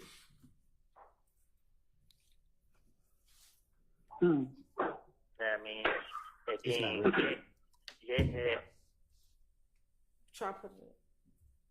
Is it showing up on your computer? It's right here, but I hit it out loud. I went ahead and through these. Let me take it out, put it back in. It shouldn't. Are you on the Zoom? Can you see that same screen? Can I? It's right here. That same screen is on your computer? Mm-hmm.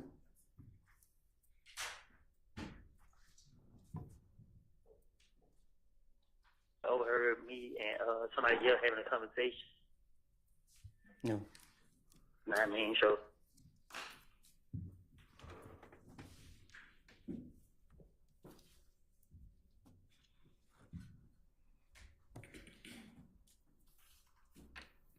Hello, this is a prepaid.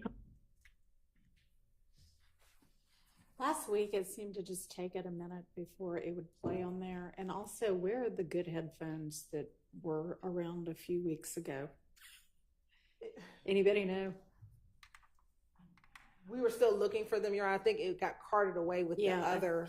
I think so too, but yeah, that might help also. We are trying to find those because. All right. As well.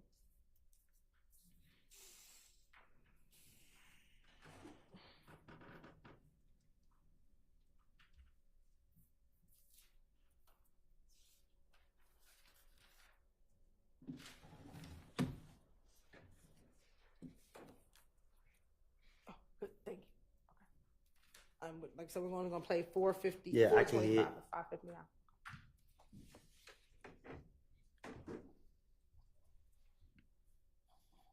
I mean, and then Jet had overheard me and somebody else having a conversation. Know what I mean? So he was in his sister's house. Yeah, this nigga was late. No, sister house, cousin. Oh. This nigga was laid up in her bed, and I was in the living room. I was in the living room telling nigga. I was telling my partner, like, man, look, man, these fuck niggas got, this and then third. I'm telling him what's going on. Like, these fuck niggas playing on me. You feel me? Mm-hmm. So while I'm telling him that these niggas playing on me, this nigga hit the whole conversation come out the room. Mm-hmm.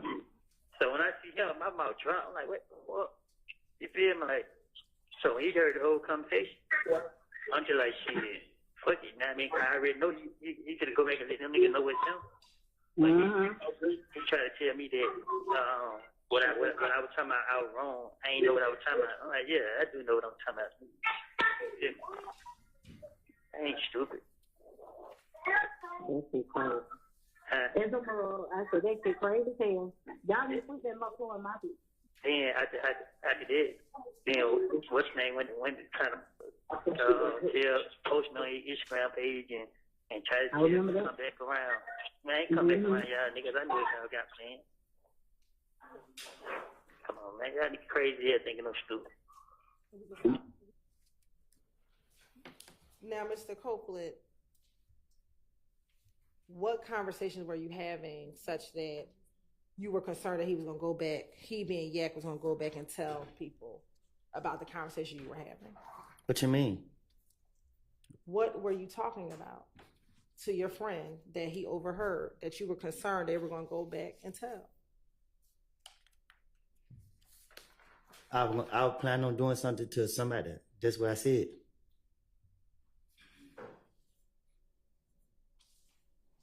Then, in the call, didn't you tell your sister that you said, I was in the living room telling this N-word, telling my partner, like, F these N-words, this, that, and the third. I'm telling him what's going on, that they plotting on me. You feel me? When I'm telling him that these N-words are plotting on me, this N-word Yak hear the whole conversation, and he came out the bedroom. Mm-hmm. Yes. So, who did you think was plotting on you? Didn't I tell you I like to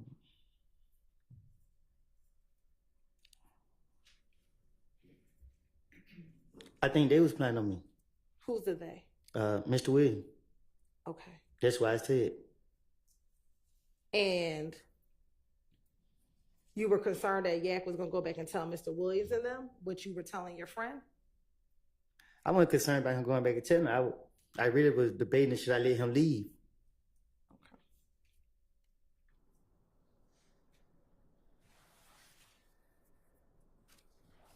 Did you tell Yak, I already know that you fixing to go back and tell them what happened? And he tried to tell you, I'm not going to do that. Me and my friend was looking at each other, trying to debate on what we had going on right then and there. And it's safe to say that you didn't do anything. Yak left the room, correct? Yes.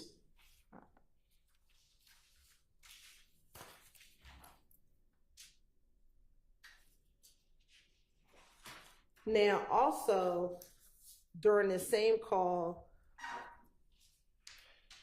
and even in the course of your testimony, you said that you lied on Thug. Do you remember testifying to that multiple times? I told you that. What are the lies that you've told on Thug? I put a lot of blame on him that I know that I should never did. If I, like I said, if I knew that it would have caused all these problems right here, I would never did it. But I told you I was going through a dark phase in my life. And at the time, I didn't care about none of the choices I made in life. And through the midst of, I was going through that phase, I had my little girl, and she gave me a purpose. So, I'm done. No, are you done? But specifically, you keep saying that I told these lies because I thought it would get me out of trouble.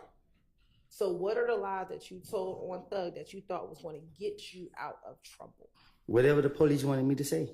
If they brought his name up about anything, I didn't care if he could have been in another country. I would have said he's right there, and he did it. Like he had something to do with it because they made me feel like they wanted him, and they only got me because of the stupid stuff that I done done.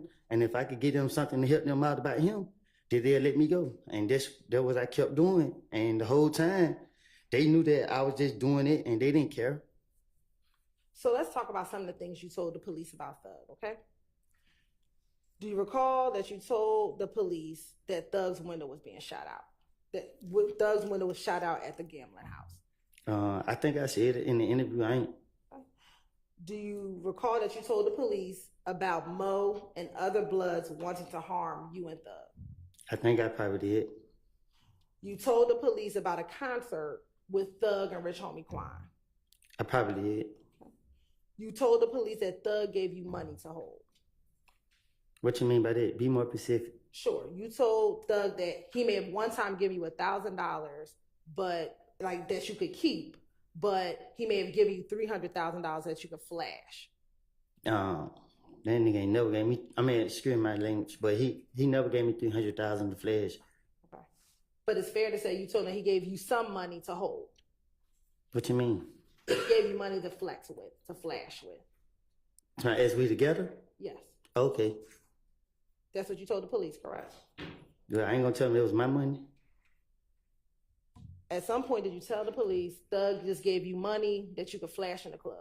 Right. So the police asked me where I get all this money from. My job is to lie to the police. That's how I was raised up. I'm not gonna tell them that, oh, I break in stores or I do this and I do that. I'm gonna tell them that, hey, he's legit. It stole money.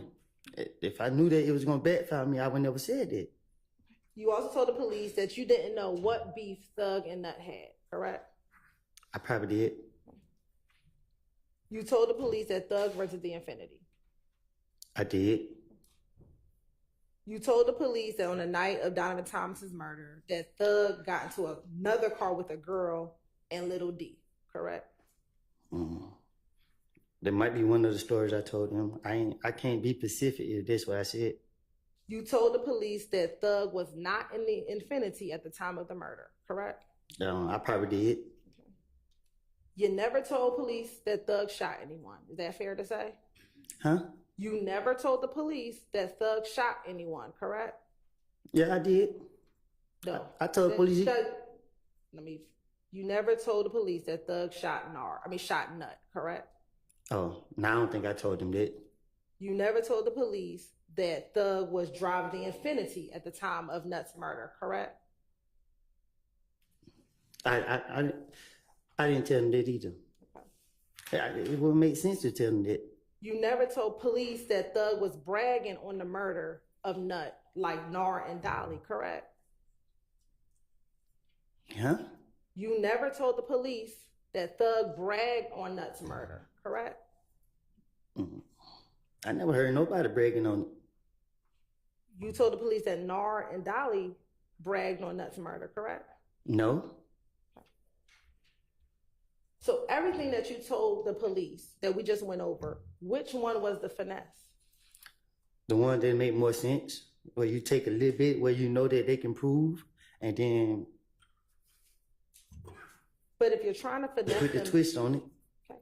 If you're trying to finesse them to get out of jail, why not say Thug was bragging about the murder? Why not say he bragged about the murder? What you mean? Why wouldn't that be believable? Who brags about the murder? Okay. Why wouldn't you say that Thug was driving the Infiniti at the time of the murder? He rented it. Because I'm talking to Gaither and Dennis. Like I've been dealing with them for a long time. I know they're a long way from stupid. Right, but that's believable. He rented the car, so why not tell them that? Objection, Your Honor. That's testimony on behalf of her founder. Rephrase your question. Sure. If you're trying to finesse the police, why not tell them that Thug was driving the car? Because think about this.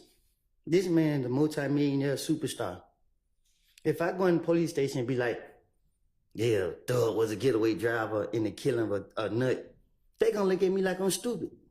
But he rented the car, didn't he? And why would you rent a car to commit a murder in? But you told the police that he rented the car, correct? But there's something I know that they can prove. All right. They can prove that he rented the car. But I don't know if it was this car that was used in the murder. Why not, if you were just trying to finesse the police and you didn't care if they were going to verify what you said, why not make up the beef that Thug and Nut had? Because you got to get this. Like I said, you got to get the facts together. You got to get stuff where you know they can go back and see. Like, for instance, okay, they jumped on me in the club. Everybody know they jumped on me in the club. So I can say, hey, they punched me in my face. That happened. Then I can say, oh, okay, something that didn't happen. They can't prove that this ain't happened or they did happen. Right. And you wanted to tell them things that they could verify, correct? Can you say that again? And you wanted to make sure you told the police things that they could verify, correct? I'm trying to make the police believe that I can help them. And if they let me go, that's what I'm willing to do. So every time, let's say the time they didn't let me go, you see, I never came back and helped them. When I told them I'd get them their gun back, what they had to bring a SWAT team to get me. So anytime they let me go, they knew I wasn't coming back. Okay. On cross-examination, you talked about a meeting that you had with your lawyer and the U.S. attorneys back in 2015. Do you remember telling Mr. I believe Steele about a meeting that you had with your lawyer and the U.S. attorneys back in 2015 or sometime during that period? Yes. Okay. And do you remember telling Mr. Steele that there were some APD officers present when you were going to have that meeting with your lawyer and the U.S. attorneys? Yes. What APD officers were there? Gaither and Dennis, and it was another lady, but I don't know her name. And it was the ATF agent. It was everybody who was in the interrogation room. You mean interrogation room in that June interview? When they locked me up. Okay. Do you remember how long you were in the feds before you were going to have that meeting? It was like probably the first couple months because I found my lawyer right out the rip. And why did you fire your lawyer? Because he worked with the state. He was trying to work with the police.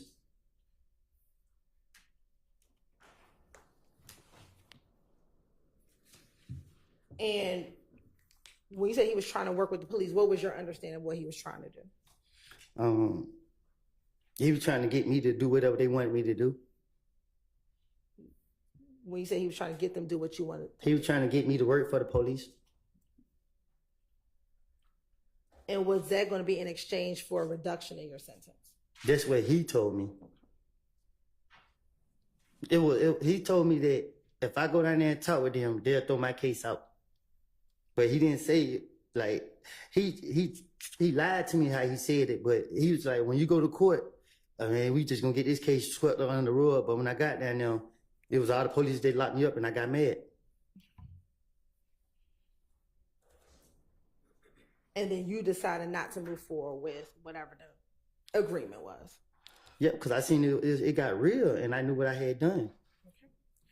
Now, last week on cross-examination and on direct, you testified that YSL is not a gang, correct? And it still ain't a game. And you testified that it was a music label, correct? Well, that's the purpose of it. Okay. And it's a music label that you were never signed to, correct? Clearly. Okay. And you never done any songs with Thug, correct? I haven't. All right. Now, on cross-examination, do you remember Mrs. Steele playing a portion of the On the Porch video? Off the porch. Off the porch, excuse me, thank you for correcting me. The Off the Porch video with you? Yes. And that was Defense Exhibit JW246 for the record. Now, that's a blog for up-and-coming artists, correct? Yes. And you talk about music? Yes. Right. And you talk about life growing up, correct? I think so. Now, the portion that Mr. Steele played, was that was the portion when you called yourself a gangster and said that you would slap people in the face if they tried you or something like that. Do you recall him playing that portion of the clip for you? Yes. But that was not the entirety of that interview. Is that fair? No. Okay. I want to play for you a few portions, okay? Put the headphones on? Yes, please.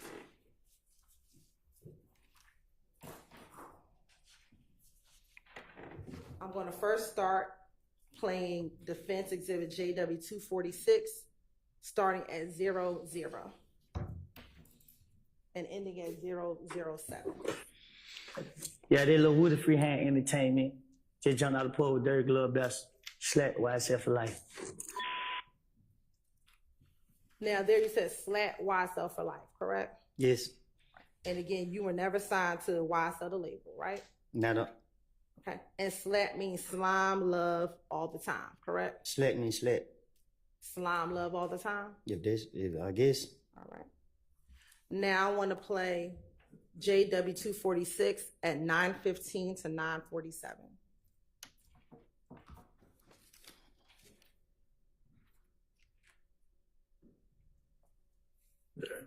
And you dropped a music video for that song too. Was that your first music video you shot? Yeah, first one ever. Yeah.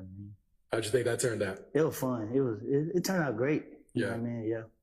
I like it. Still watch it today. Yeah. Yeah. Mm-hmm. And you rep YS.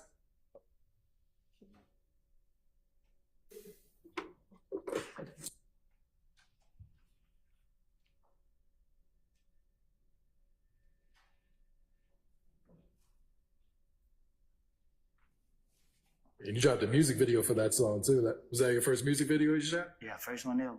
Yeah. How'd you think that turned out? It was fun. It turned out great. You know what I mean? Yeah. I like it. Still watch it today. Yeah. Yeah. Mm-hmm. And you rep YSL a lot in your music. Gang. How far back does your relationship with them go? Yeah, still. When he said rep, he asked you if you rep YSL in your music. You said gang, correct? No, I said game. Why would you say game? Game, like I wanted to be a part of YSL. I wanted, like, on the papers, I wanted to be a YSL artist. This interview was done in 2020, correct? One of them years. Okay. Is it fair to say this is after you got out the feds, correct? Yes, yes. All right. And at this point, you had known Thug for a number of years, correct? Mm-hmm. Yes. And it was fair to say at some point in time y'all were friends. Yes. Okay. And even at this point, you still were not signed to YSL the label, correct? But me and him spoken about it. Okay. And he just told me I had to convince him that this is what I really wanted to do. And you still aren't signed to the label, correct? I had went back to jail. All right. I'm going to play the last section, which is 2010 to 2040.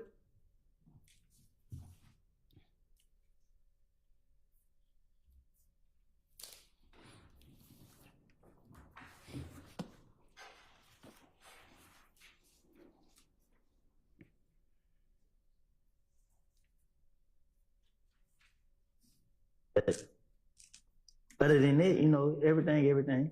Yeah. Yeah. That's what's up. All right. Any last words or shout outs before we get you out of here? Shit, you know, shout out to the game. YSL for life. You know what I mean? Shout out my nigga Munt, Ralph, you know, Threat. You know what I mean? For the ops. You know what I mean? You said shout out to the gang, YSL, some other people, Threat, and then fuck the ops. Mm-hmm. Who are the ops? The ops. The ops of another record label? No, my ops. Fuck them. All right. But this is after you talked about shout out to the gang, YSL, correct? I said shout out to the gang. Then I said YSL. I said fuck the ops. When you said shout out to the gang, YSL, you're not talking about the music label, correct? Which, can you say that again? You're not talking about the music label, correct? I don't get what you're asking. When you said shout out to the gang, YSL, you're not talking about the music label, correct? I'm pretty sure, I know you're not you're not in the streets, but you keep sticking on this gang stuff, and I don't know how much it's gonna take to convince you that when you're a gang, you can't be 2-3 different gangs or sets of members. Like, again, you can't be YSL, the gang in your voice, and be a blood. Because let's say if YSL is a gang and YSL get into it with blood gang members, you got to pick. So what you gonna do? You're blood or you YSL?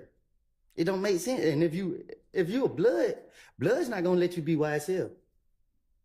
If it's a gang, just like with Crips or just like anything else. But you gave up being a blood, correct? Yeah, I did. All right. So when it said YSL for life, gang, that's who you rep now. No, correct? I said, no, I always been 30 deep when I was a gang member. But 30 deep is not a gang, you know what I mean? It's just my neighborhood. A gang in Atlanta is Bloods, Crips, GDs, or whatever. And let me correct that. To certain people, it's not a gang to them, but y'all trying to say YSL when you know, Atlanta, we monkey see, monkey do. We see people doing something, we want to be a part of it. We want to represent it. We want to say it. If you see that most of these people in the courtrooms don't got no ties to me, I never seen them before. So you can't say it's a gang. A gang, everybody know who he is. Everybody, we rock together. A lot of these guys, we don't did stuff to each other. And it's in the same video where you called yourself a gangster, correct? That's the portion that Mr. Steele paid for you last week, right? It's entertainment. All right. Now, on cross-examination, Mr. Steele played for you a portion of that jail call with you, Max, Thug, and Deshaun. Do you remember that? Yes. And do you remember the portion of the call that he played for you? Yes. Okay. Well, I remember some of it. All right. I'm going to show you. Who's going to be stationed at 405Y? I got to listen to it. Yes, sir.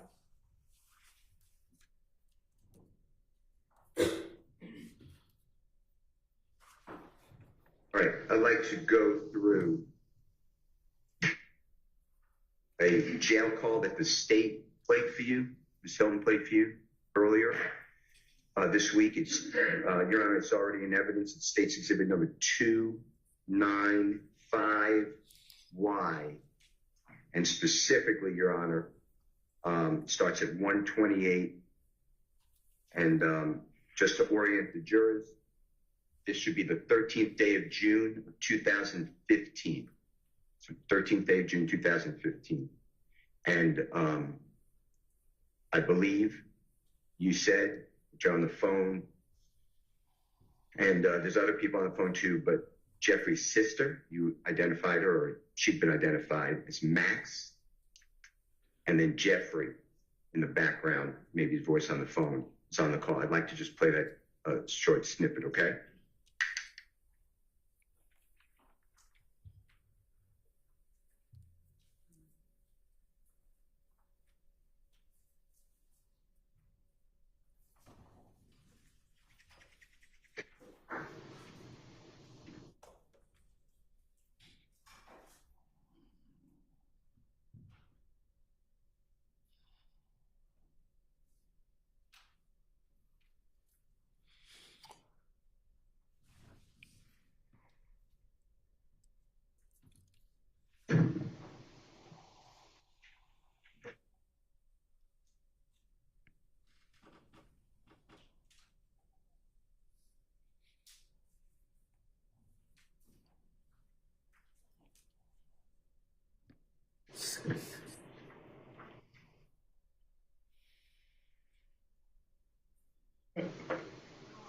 I can't hear me. I don't think it's playing. Hello.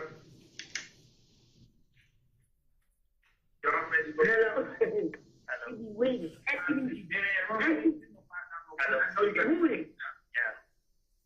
What's up, Wood? Yeah. Look, John, yeah, you got fun.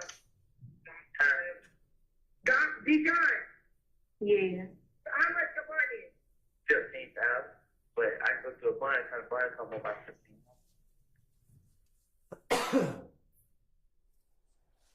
You found the bond company? I'm on lockdown, so they don't let me out one time a day. But my brother there did.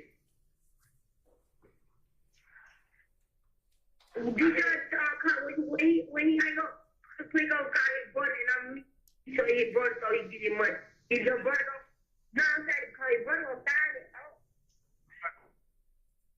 Yeah, Deshaun, where you at? I'm at home. You don't got no ride?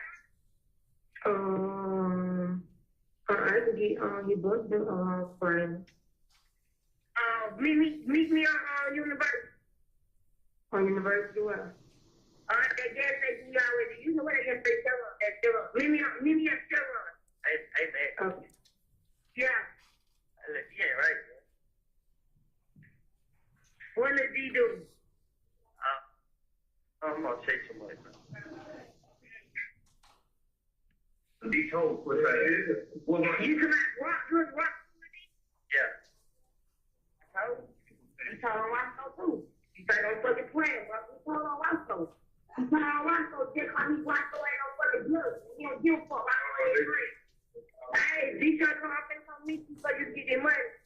Go pay with the bond so you can get out, bro. And when you get out with it, I can have him talk to you. I really feel some type of way. I'm gonna talk to you about it so you get out. Man, listen, man, I'm starting this shit.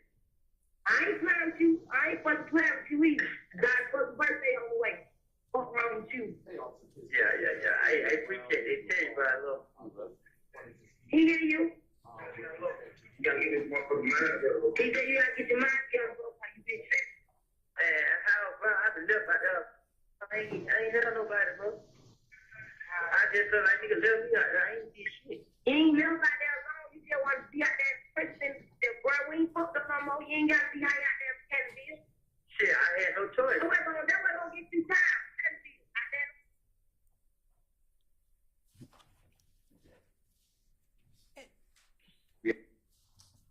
That's it. Yes. And that is where Mr. Steele ended the call. Do you remember that from last week? Yes, that was last week. Okay. Now, a few things. Do you recall last week Mr.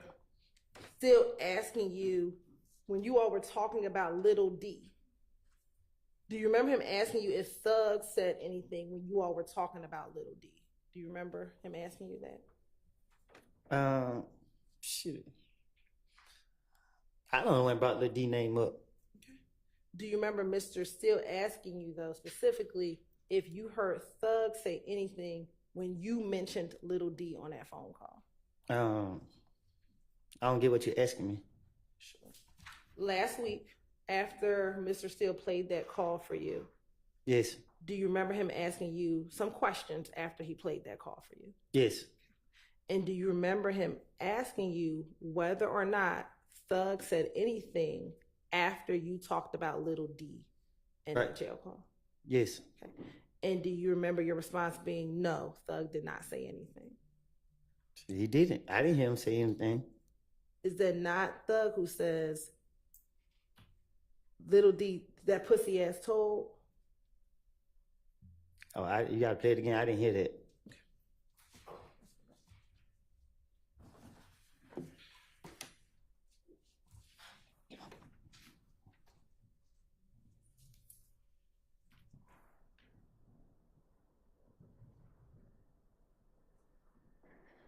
All right, I'd like to go through You playing the whole thing, go? a jail call. It should be the 13th day of June. Other people on the phone too, but Jeff's on the phone. It's on the.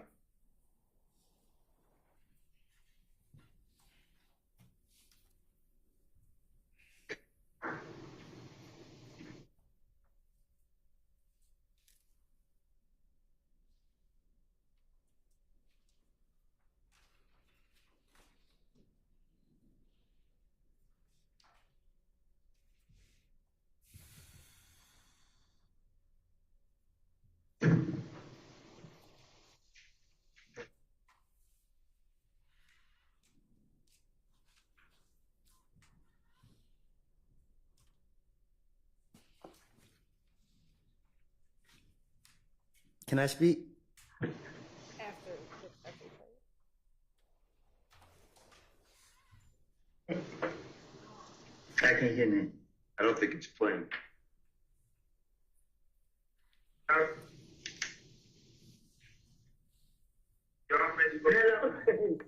Wait, actually,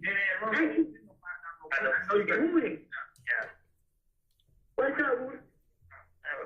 Yeah. Little John, yeah, he got fun. John? Yeah. How much the money? 15,000, but I go to a bond, kind of bond come about 15.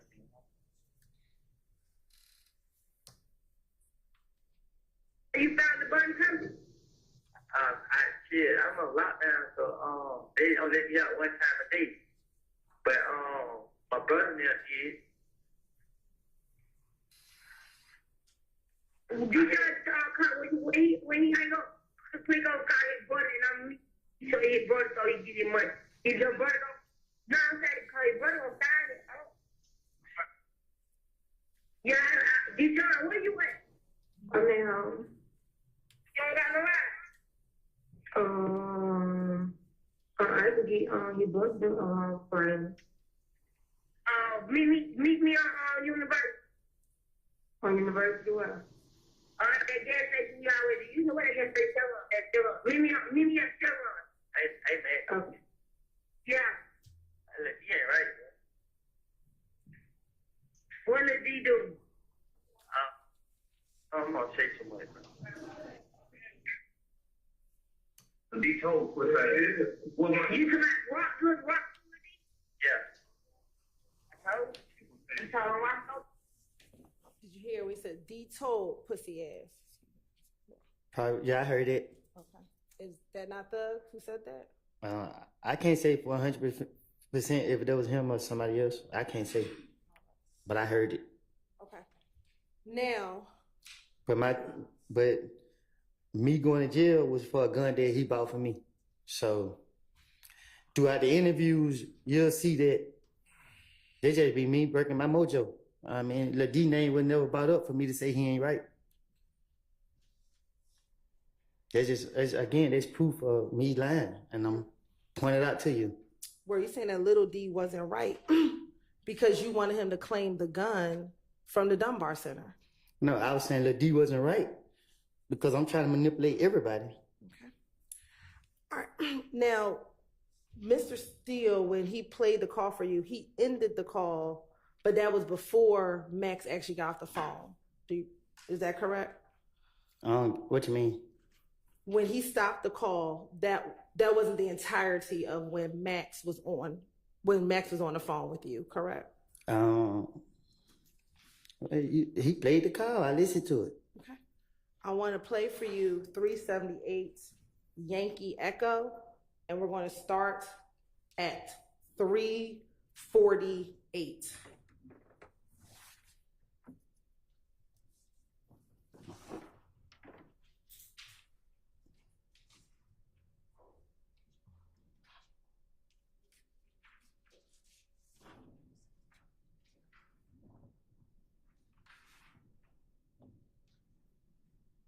And my apologies for the record. We're going to be playing 395 Yankee.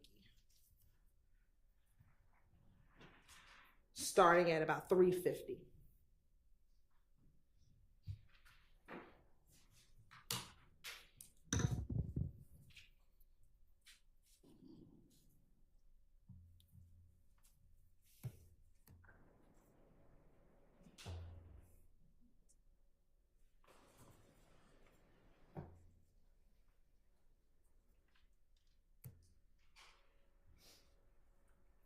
You ain't never out there alone. You just want to be out there in the trenches and bro, we ain't fucked up no more. You ain't got to be hanging out there in Canterville.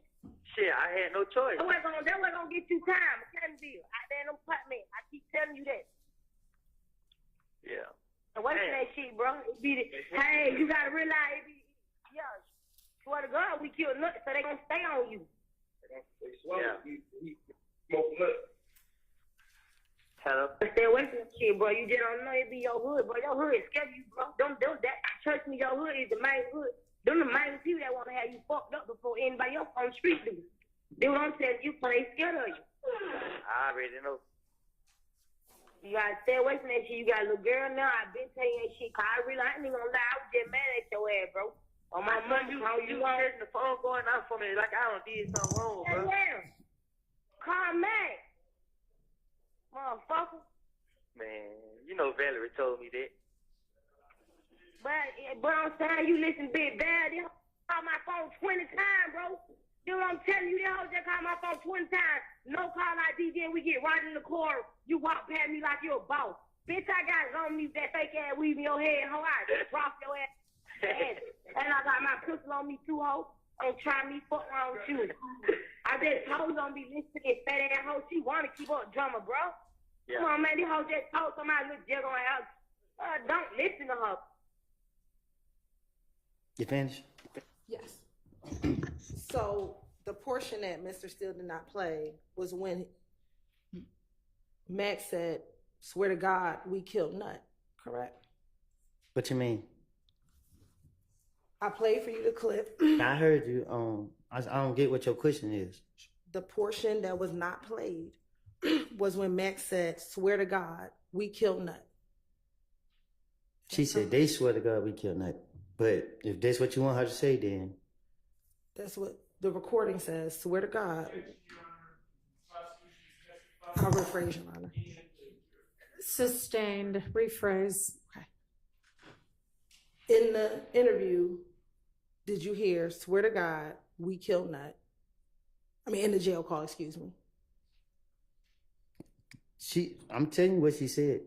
I mean, I talk to her on a daily basis. Like, I might not can't hear, but I can I can understand street talk slang, and she saying what they saying in the streets. They swear to God we killed Nut.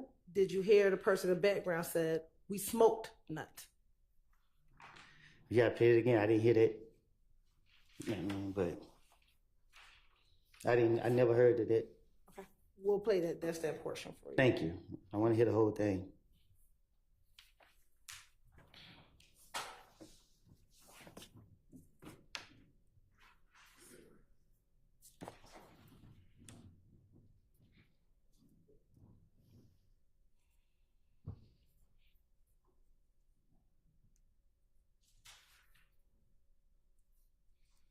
You hang out there in Canterville.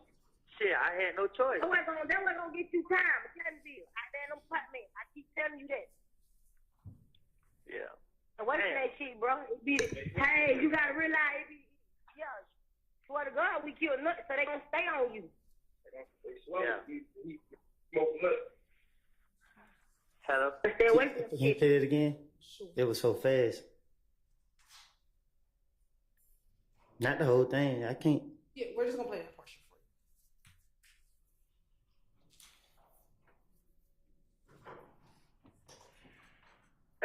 gonna get you time. I'm telling you. I damn them pot man. I keep telling you that. Yeah. And wait for that shit, bro. It be the, hey, you gotta realize it be, yeah. Swear to God, we kill nuts, so they gonna stay on you. Yeah. Hello. Did you hear that? No, I didn't hear it. Okay. Let me ask you, who is the we? Huh? Who is the we? See, you hear what she said? They gonna stay on me. Like, I don't know. He says, swear to God, we kill Nut. Who is the we? Ask Dolly. I'm asking you. This Sustained. Why didn't you ask her, what we are we talking about? because that's what the streets are saying. So who is the we? Objection calls for speculation. Sustained. You didn't ask, why didn't you get clarification as to who she was talking about? Because I heard it in the streets myself. Okay. So when you heard it in the streets, what did you hear in the streets? Sustained.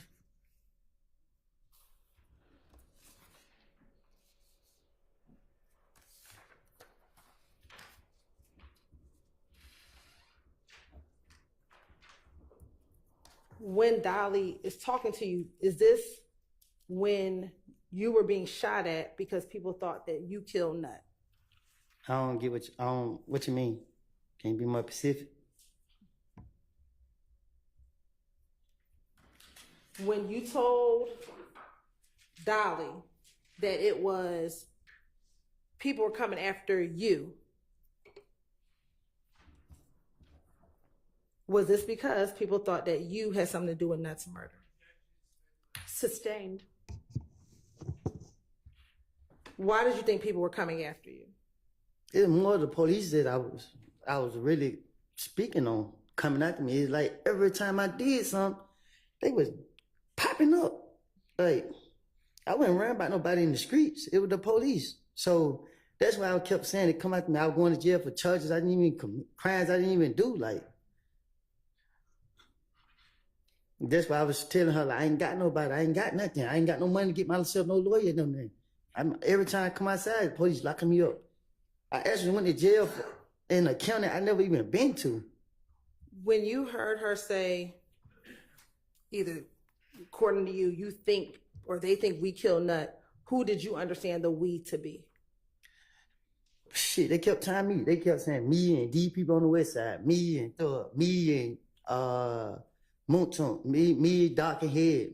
They were tying me and everybody to it. So I knew she was talking about me and whatever the street saying. So, And all those people you just named, those are all people who are associated with YSL, correct? no. All right.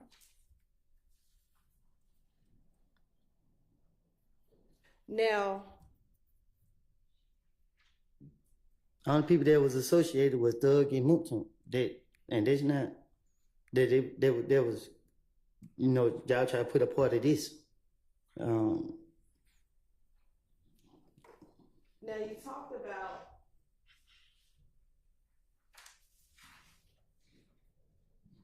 at any point did they ever say that it was you and Dolly that killed Nut? What you mean? You said that they were saying it was me and Thug, me and Montel, me and this person. Did you I'm ever pretty hear sure that it you was heard me? the rumors when it happened. You know what I mean? They put my name in there with everybody. I'm asking you, did they ever put your name in there with Dolly? I don't remember them saying it. So I can't say yeah or no to that. Now, you've continuously talked about wanting to finesse people. Do you recall last week Mr. Steele showing you a clip from your interview when you were talking to Detective Dennis about Bloody J and having Bloody J and Thug become friends again? Do you remember him playing that exhibit for you? Yes.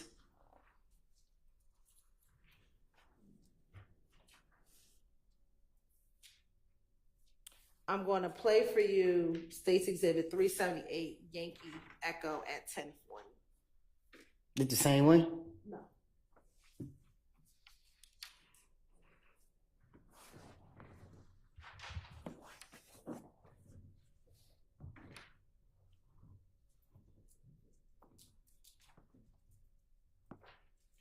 Jurors, when they're getting all these set up, because it seems to take a minute, if y'all want to stand up and stretch or anything, that'd be a good time to do that.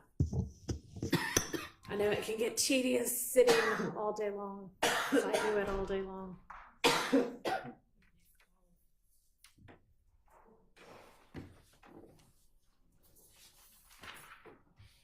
Lawyers too.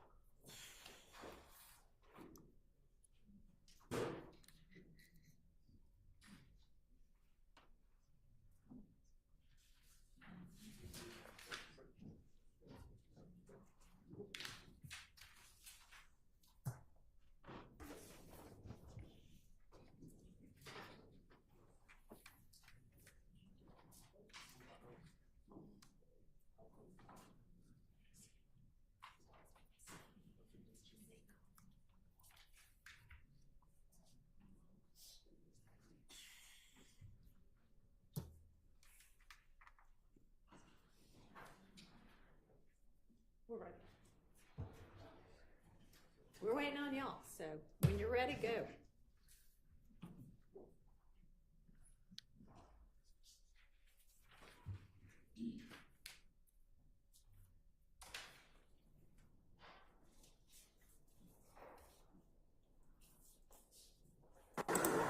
Ten, 2015, that you tried to get Mr. Williams or Jeffrey, and do you know who Bloody J is? I heard of. Do you know the given name Justin Ussery, excuse me? Who are they? That's fine. I'm gonna use Bloody J, okay? Do you remember telling the police, and this is, Your Honor, JW240D, was in David State's Exhibit number 378YE. It's June 10, 2015, meeting, interrogation, whatever, or conference, with law enforcement and Mr. Copeland. It's 10:40:37 a.m. to 10:41:08 a.m. And Mr. Copeland, tell us if you hear this, okay? And if it's not, you correct us. Detective Dennis tells you, so the night at Crucial, when you were saying they jumped on you, you said, when all the, I'm just not saying it, but SHI blank popped off. So what happened, Mr. Detective Dennis, what happened when you came outside with Bloody J? Because you were saying last time that there's overlapping conversation, meaning I can't understand it, multiple people speaking. And you said, when Detective Dennis said, when you were trying to bring everybody back together. And then Detective Dennis said, you were like, is he ready? And Thug or Jeffrey kept saying, nah, he ain't ready. You remember that? That was Detective Dennis saying, you remember you told us that when you said, and you said, you mixing things up. You're talking about the time we was in when I called Bloody J and tried to get him and Jeffrey or Thug. You said, back, cool. That's what I'm targeting, okay? So please listen to it. If I said it wrong, just say it right. Your Honor, can Mr. Copeland listen to this, please? And the jury. So the night at Crucial, that when you were saying they jumped on you, right? When all shit popped off. So what happened when you came outside with Bloody J? Because you were saying the last time when you were trying to bring everybody back together, you was like, be ready. And I stood and said, I ain't ready. You remember that? You remember they told us that? When you said you're sneaking it up, you talking about the time they made shit on that house that day and trying to get him to throw that cool. Remember saying that you were. Now, in watching that video, do you see that you corrected Investigator Dennis when he had some facts wrong? What you mean? You said, did I correct him? Correct. Did you correct in the interview? Did you correct Investigator Dennis when he had some facts wrong? Right. I'm listening. So if you were trying to finesse the jury, why even correct him when he had something wrong? I wasn't trying to finesse the jury. I was trying to finesse the police. Correct. When you're trying to finesse the police, why correct him if he had something wrong? Because they after me. And like I said, just when we going, one thing I know about Dennis, I know I got to come correct when I'm talking to him, so I got to. But Dennis, I know Dennis play games. Right. So you said, when it comes in, you have to come correct. That's what you just said, right? No, I'm saying, like, when I say come correct, I'm saying, like, I got to, it's hard at convincing Dennis and Gaten. Like, you got to really make them believe, like. Because they can see, like you said before, Gaither can see through your BS, correct? Mm-mm. What I said before is that, like when I make up the names, I know that I can't come to Gaten with the names I done made up. She gonna already know I made them up. So it's different, like when I'm dealing with like different polices. When it come to Gaten, I gotta be more convincing than I will with Thorpe. Okay.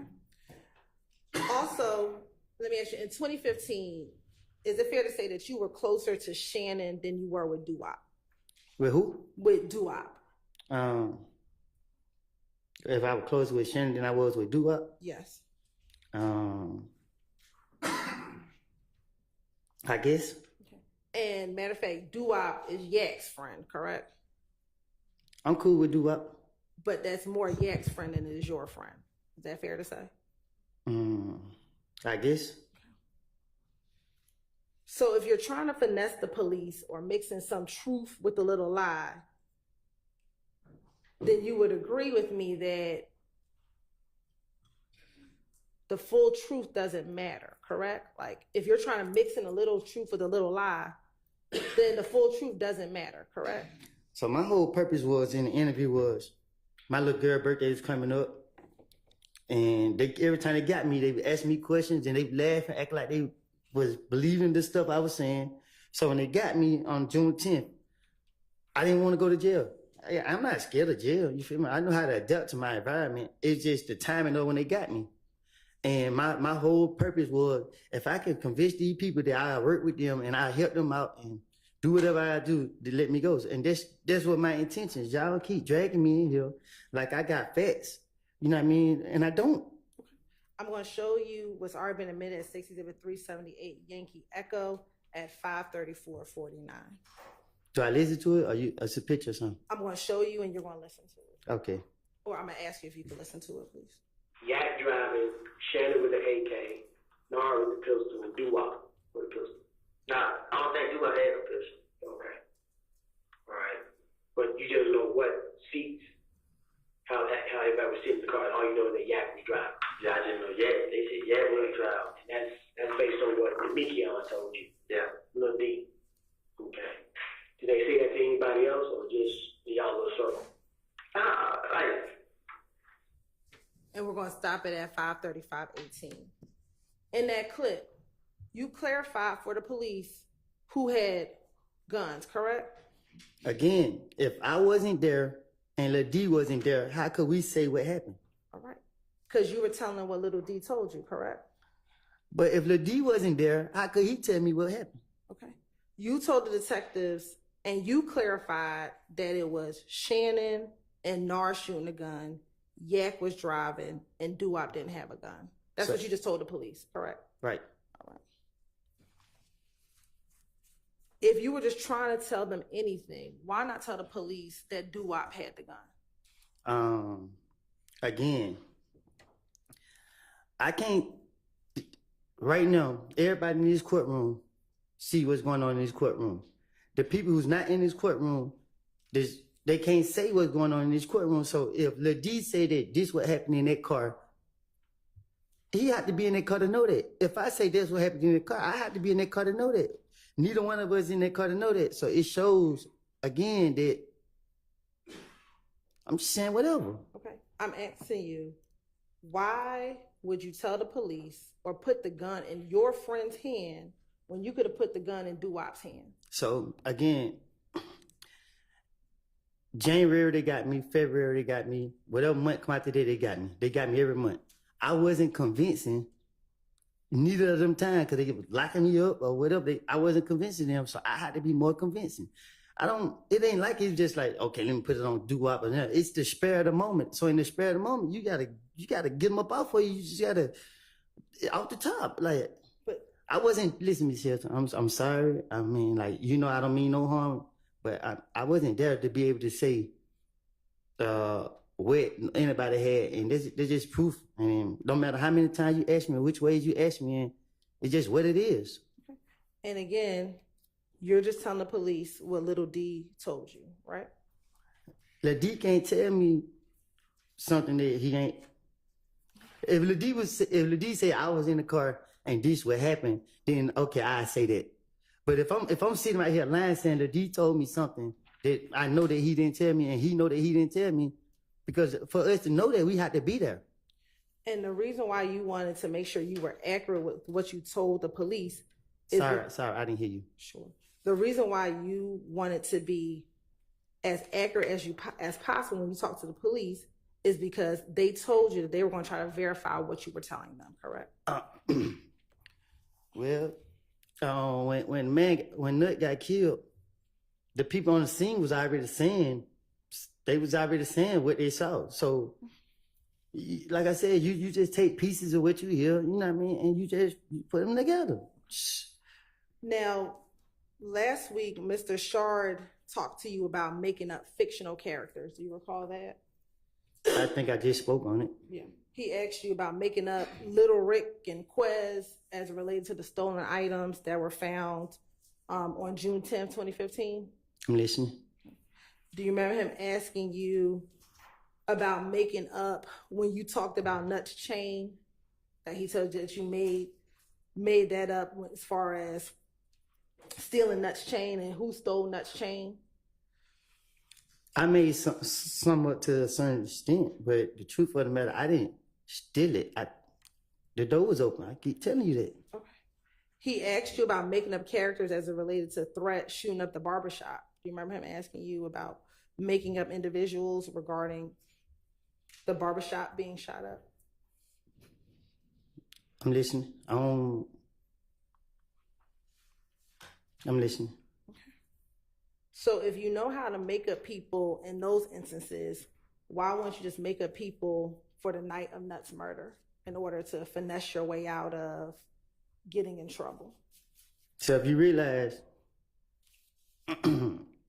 Gaither and them wasn't in front of me, so when Gaither and them did get in front of me, I know what I'm dealing with. And when it was in the investigator that I knew didn't know me, I could tell them anything. But when it's Gaither and them in front of me, I gotta convince them. Like I gotta convince them to make them believe me. So just like for instance with Shannon, it was stupid that I put Mitch's name, cause I know Gaither gonna be like, Woody, really? When have you and Shannon never not been together? But it's just a roll of a dice. Okay. Do you recall that it was Gaither who you told about Little Rick and Quez? You confused. Say that again. Do you recall that it was Gaither who you talked to about Little Rick and Quez? So.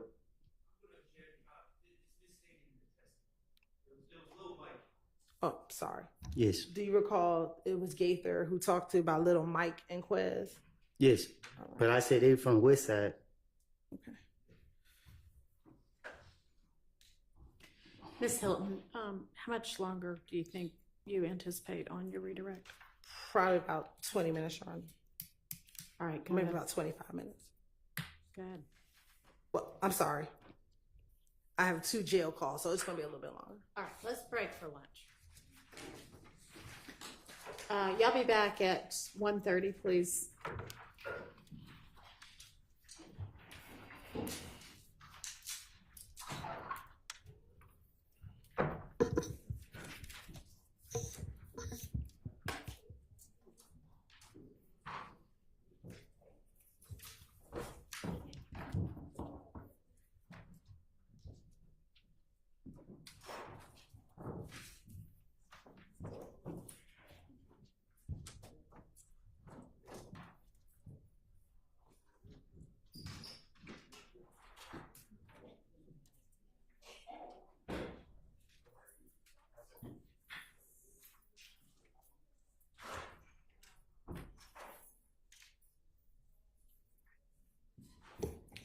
All right, we were gonna take up a matter at lunch that y'all got notice of, but I don't think that everybody got notice. So we're gonna just try to reset that for maybe Friday. All right, anything before we break for our lunch? Yes. Nothing justice related to the case. I asked the court briefly with anybody from the case. Okay.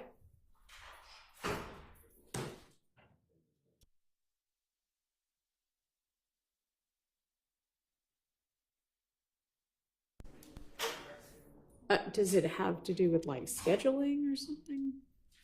Okay, well, I'm not gonna release everybody to go until they want to stay and hear it.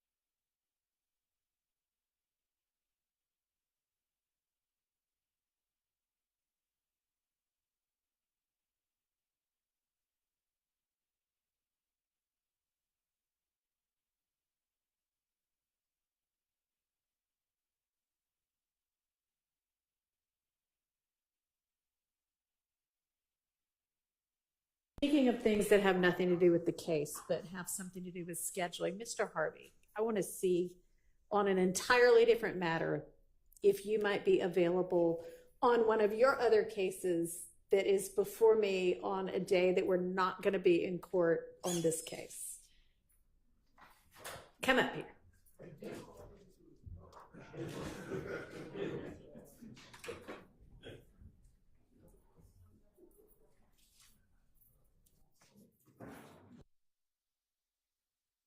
So we'll see everybody back at 1:30.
witness and Ms. D. Williams. Oh, there she go.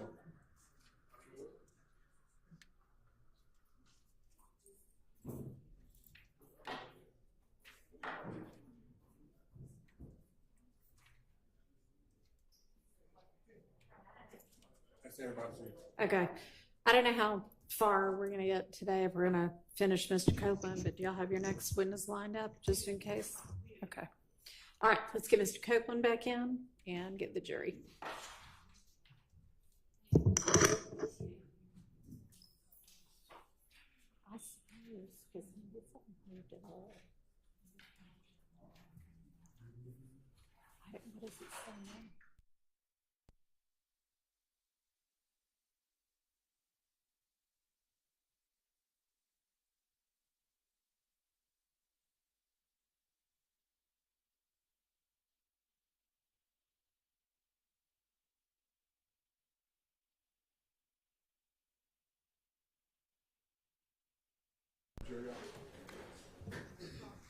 Where's Mr.? Yeah, we can.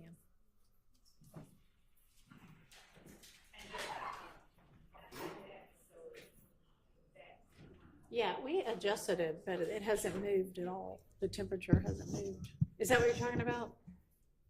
So it's on. Okay. Thank you.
Thank you.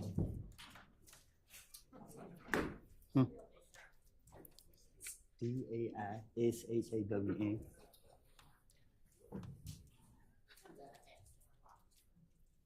I didn't hear you.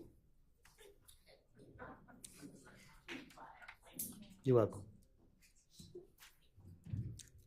Anybody me now? All right. Thank you. Go ahead, Ms. Holton.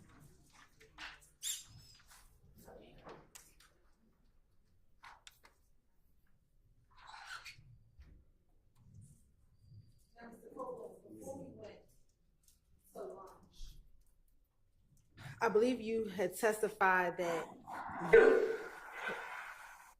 that you did not recall ever telling the police that you that Nard and Dolly had bragged about killing Nut. Do you remember saying that before lunch? I ain't say nothing about it. I don't ever recall. I never heard anybody bragging about killing him. Okay, I'm going to play for you State's Exhibit 378 Yankee Echo at 3:48:46.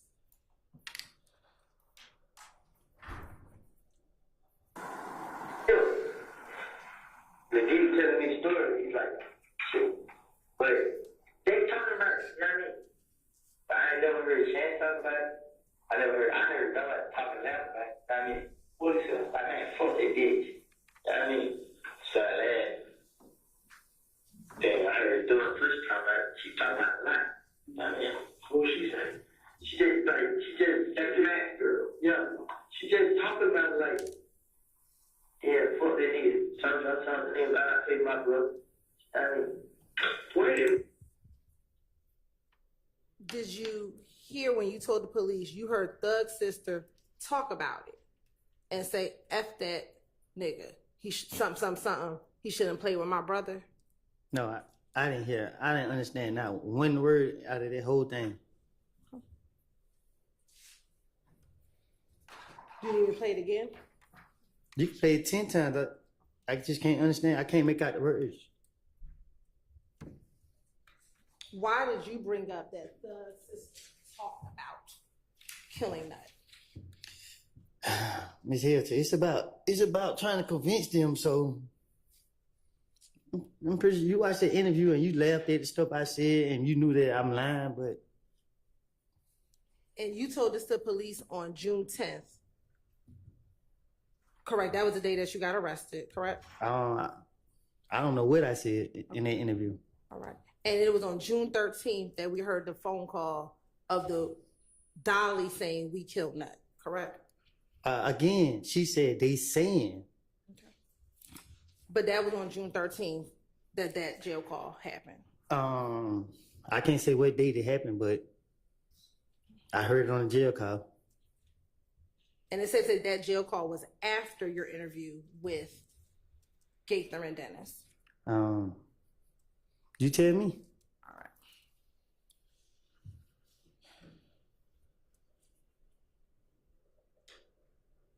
Now, you've said on numerous occasions throughout your testimony that you feed the police whatever lies that you're telling in the moment, correct? What you mean? That whatever lies you're making up, you make it up in the moment, correct? Not necessarily. Sometimes they might ask me a question where I'm not prepared for. Like, my own thing is, my being interrogated, my only thing is get them off of me. So, by any means necessary, get them off of me. With Detective Gaither and Dennis, I know that, you know what I mean, I got to be more convincing with it. I keep telling you that. And all the lies you make up while you're in the interview, correct? No. So you make it up beforehand? Yeah, I actually tell myself lies on a daily basis back then. Like, I'll put stuff in my head and make myself believe it so that. But they just when it comes to certain, you know what I mean? Like, I don't know, man. I'm just, at this point, I'm over it. You know what I mean? Like. So when you're sprinkling your truths with your lies, is it fair to say that you don't make up the lies with anyone else? Nah, what I'm saying is, I'm trying to tell you that was back then. Like, you feel me? You trying to make me go back into, you know what I mean? Like, I play games like back then. So now it's like, it's hard for me to answer your question because you keep going back then. Well, we're talking about the interviews that you did back then. Right. So I'm in the interrogation room. I'm scared. I'm nervous. I keep going to jail every chance the police see me. So some things I just knew where they out there. And my question to you is, it is fair to say that you made up these lies on your own, correct? Whatever you were telling the police back in 2015 to finesse yourself, you were making those lies up on your own, correct? I'm not up here trying to reveal my hand. So what I'm telling you is I lied back in 2015. If you want me to be speaking in general, like over the whole curse of the thing, like you gotta be more specific. Like with this situation right here, they questioned me one time. I told them out the real, when he questioned me, I told him whatever I told him, I don't remember. The next time he questioned me, I told him something different. I don't remember. Every time he questioned me, only thing I could remember was to convince them that I ain't do these crimes. And Let me go. And my question to you is, in all of your interviews in 2015, you keep telling the jury that you sprinkle a little bit of lie with a little bit of truth. My only question to you is, those lies that you were sprinkling in, you made them up on your own, correct? But somebody's supposed to help me make it up? Like, I don't get what you're asking. That's all I'm asking. Did you make up those lies on your own? Did I make them up on my own? What the heck? Did I make them up on my own? You need to be more specific. Did you make up the lies with anyone else? Somebody like, did I go to somebody else tell them lie with me? Yeah.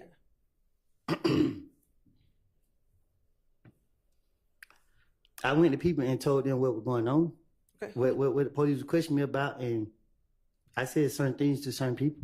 Who did you tell those lies to? I don't remember who all I told it to, but I told it. I have. Who were some of the people you told the lies to? Montunk, Lil D. Which Lil D? From my neighborhood. Okay. From Mechanicsville. Yep. Okay. My brother.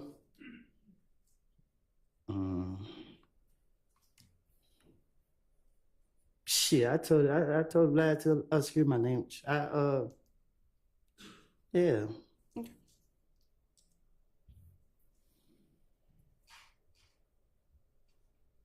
Did you tell Shannon about the lies that you told the police?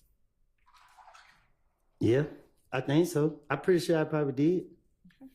Did you tell Thug about the lies you told the police? Yeah. Did you tell Yak the lies that you told the police? No, I don't think I told.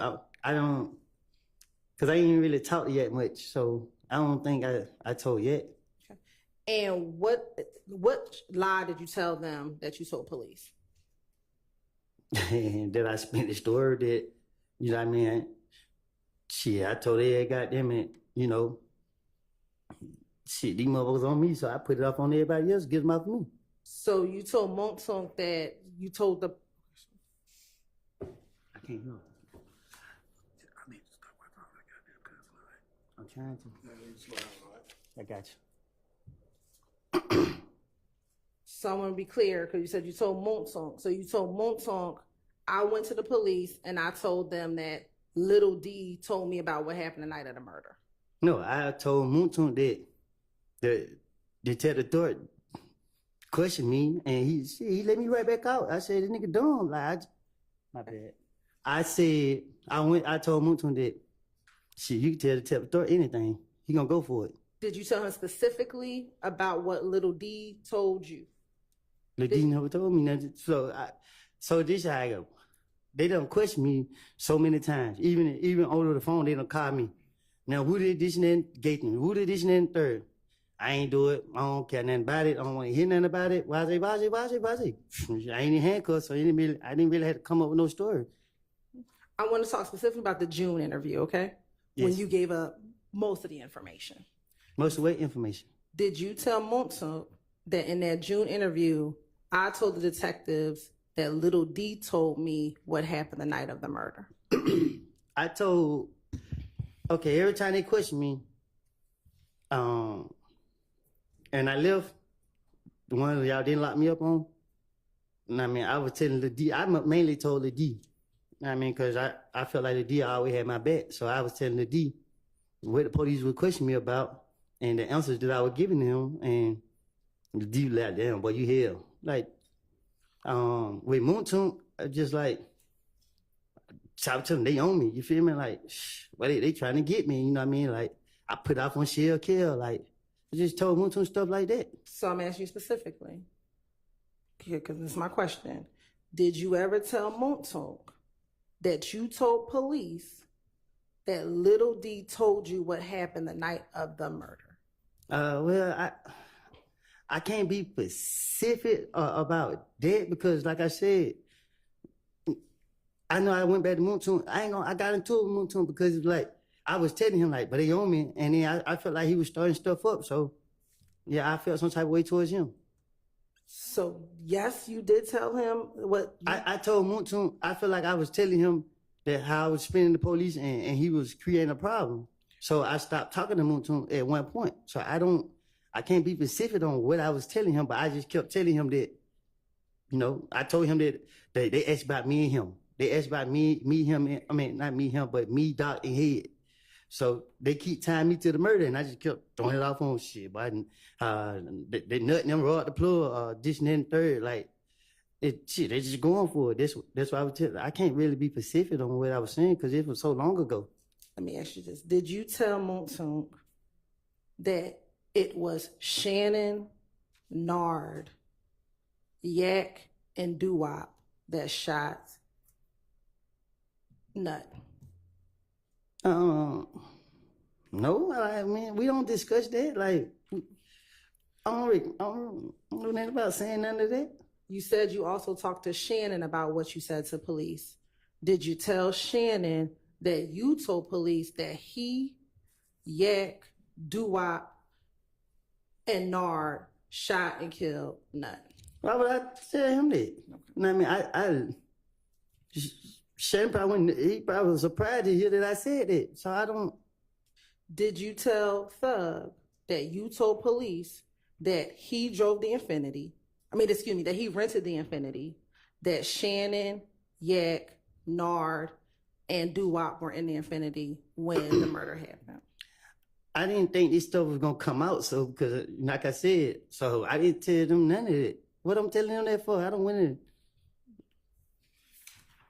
And did you not tell them because you knew you snitched on them about what happened the night of the murder? Huh? I can't snitch on nobody that I don't. Like I said, if I knew that the problems that I caused would have did this, like I said, you know what I mean, I didn't even think y'all would do this. So talking about snitching on somebody, this ain't their case. Let me ask you this. Outside of Deshaun, did you tell anyone what you told police about Yak, Shannon, Doo-Wop, and Nard killing Donovan Thomas? I'm make sure you hear me this time. I don't know.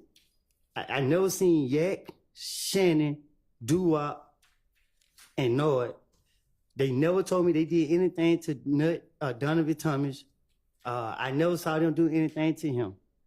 I'm not trying to defend nobody, no nothing. Y'all trying to use lies that I done told in the past against these men.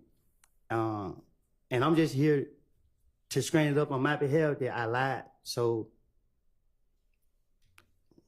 you can't sit here and say I snitched on them for a crime that I don't know if they committed.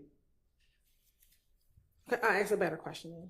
Did you ever tell anyone outside of Deshaun that you told police what Little D told you about the night of the murder? You saying outside of Deshaun? I never told Deshaun that they did this. I told Deshaun that people were saying I killed Nut and I didn't do it. That's what I told Deshaun. And I told her that she needed to let the police know that I didn't do it. And so I ask you again, did you tell anyone that you told police that Shannon and Yak killed Nut? You say, did I tell the police? Did you tell anyone that you told the police that Shannon and Yak killed Nut? Did I tell anyone that I told the police that Shannon and Nut killed? That Shannon and Yak killed Nut.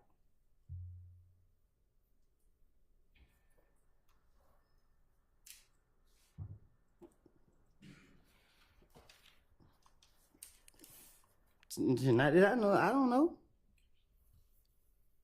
You confusing me. Now,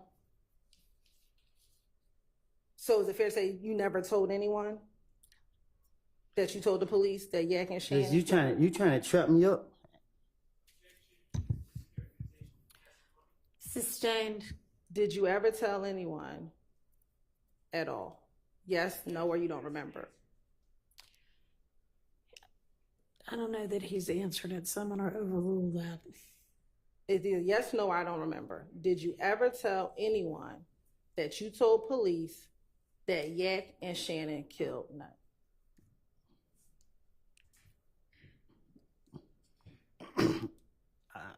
I don't know how to answer that because I don't want to say yeah I did. I want to say no I didn't because I can't remember. And can you not remember because you don't want to tell me an answer? I've been telling you the answer since I've been in here. So what's the purpose of me getting up here saying now? Like I told you last week, or whenever I told you that if I would seen them, or if they would have told me that they killed Nut, I would have sat right here and said that Shannon said he killed Nut, or Yak said he killed Nut. Neither one of those told me that. I told you that I was going through a phase in my life, you know what I mean, and trying to tell the police anything. Yeah, every time they questioned me, I told Mouton, hey, Yeah, man, I just left down there. They trying to question, but they trying, they basically put it on me. They trying to do that. Why they, I called him a squirrel brain back then. I said, man, that nigga detective story so stupid. You know what I mean? Like, so, and I told it to Lady. Lady laughed at me like, boy, you crazy. Like, I put it off on anybody to get them off of me because they keep coming at me. They keep trying to get me. They keep trying. Earlier, did you say that I don't recall means I don't want to speak on it? No, I said I don't recall because you're confusing me and I don't want to. You trying to make me lie. So you're asking the question in a way like you talk to me back there in a way I can comprehend you well. So even though I'm talking the way I'm talking, I can hear you, but I don't like my level of understanding is different. So if you talk to me like how you talk to me in a bad street way, then I can answer you better. But the way you ask me now is just like it seems like it's a trick question. You want me to say something? Just straight up say it to me. Okay. Last week, do you recall when Mr. Weinstein asked you about an interview that you did recently? With DJU? Yes. And that, I guess in the interview, you were thanking God that you were not on this indictment. Do you remember Mr. Weinstein asking you that? Yes. Okay. Why did you thank God that your name wasn't on this indictment? You said why I'm thanking God that I'm not on there? Yes. Because how y'all keep locking me up. Like, y'all done locked me up. Y'all locked me. They locked me up for looking at the police the wrong way.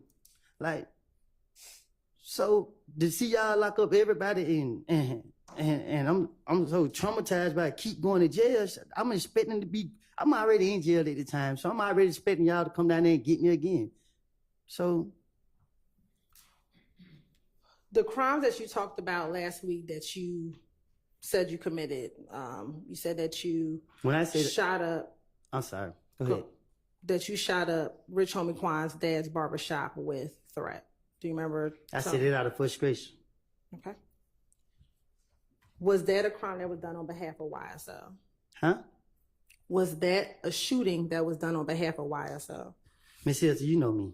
You know what I mean? If I do anything on my own. Like, ain't no a crime on behalf of YSL. Like, I keep telling you, y'all trying to make YSL be a gang and all that. A gang, you got shot callers, you got structure, you got leaders and all of that. Like, YSL a label. So if, like how y'all got all these peoples in here or whatever, you can't say that, oh, for instance, I got charged, y'all charged me with a possession of a firearm and some possession of some pills, and the gang charge saying that I had these because I'm a gang member. No, I'm not a gang member. I don't have drugs, had drugs because I'm a gang member. Like, but y'all making this stuff be what y'all want it to be because y'all can do that, but it's not right.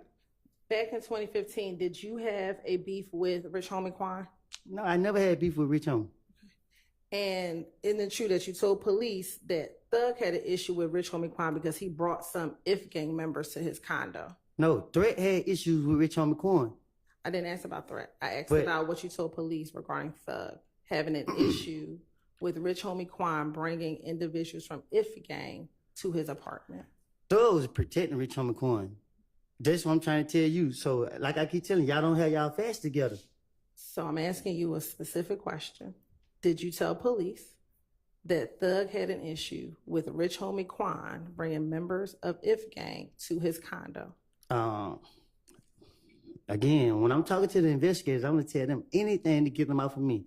But as I sit right here, I'm telling you the God and the truth that Thug, I had an issue with Rich Homie through Threat. And about my partner, whatever he went on with, they don't have nothing to do with YSL. Y'all trying to make it seem like this has some, just because they don't have nothing to do what I do and what Threat do, they don't have nothing to do with YSL.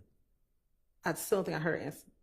Did you tell police that Thug had an issue with Rich Homie Quan? I don't think you did. Oh, if you did, I did not hear you. So I'm sorry. I said it. Thug was trying to protect Rich Homie. He was calling us saying that, man, hey, man, leave Rich Homie alone. Like, he don't tell me what to do. So that still didn't answer the question. Yes, no, I don't recall. Did Thug have an issue with Rich Homie Quan bringing members of IF gang to his apartment? Thug, did you have an issue with Rich Homie? I'm asking you for what you told the police. And I'm answering you. I just told you several times. I tell the police anything. Okay. Do you recall talking about the shooting at the studio with Rich Homie Quan's car last week with Mr. Shard? I don't know nothing about it. And you asked him if he had proof. He asked you if it was you who did it, and you asked him if he had proof. Right.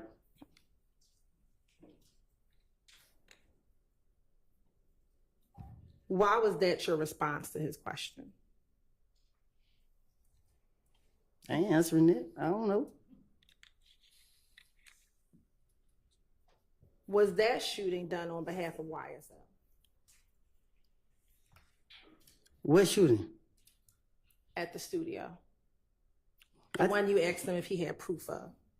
Yeah, because that was my first time hearing something about some shootings. I don't recall. I don't know. You talking about shooting at the studio? All right.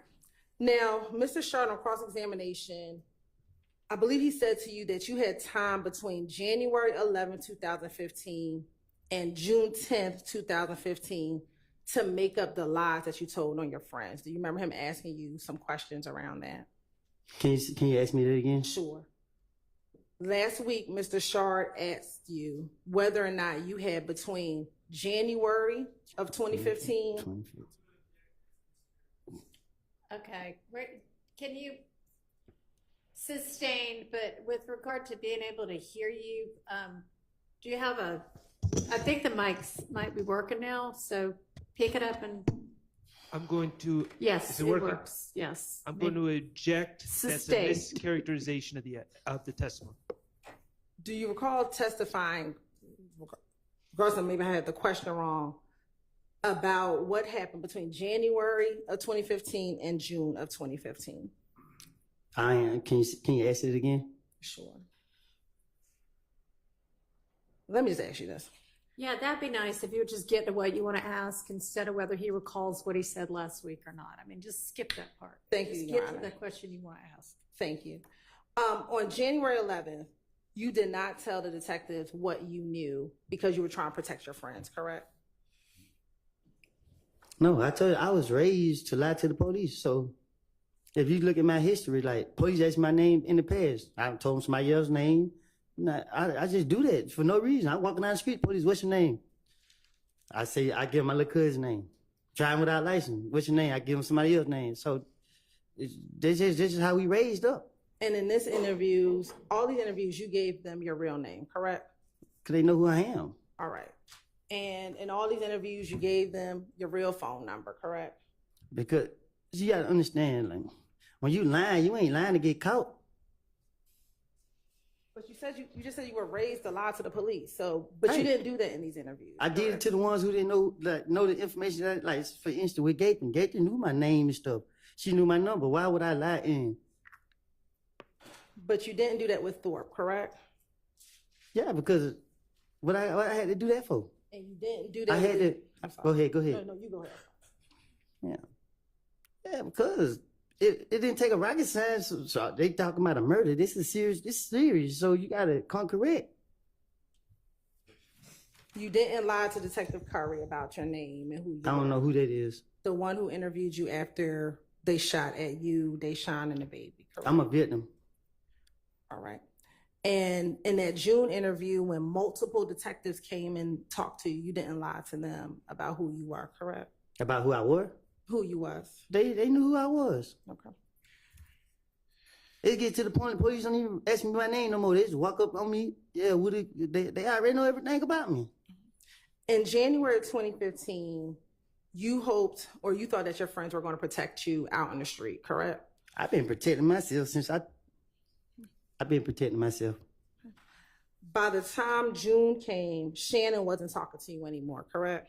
That's a lie. Okay. If Gang wasn't shooting at you, correct? If Gang was shooting at you, correct? You know who was shooting at me? People from If Gang were shooting at you, correct? I can't say for a fact. In June, you thought that Thug was trying to kill you, correct? In June of 2015.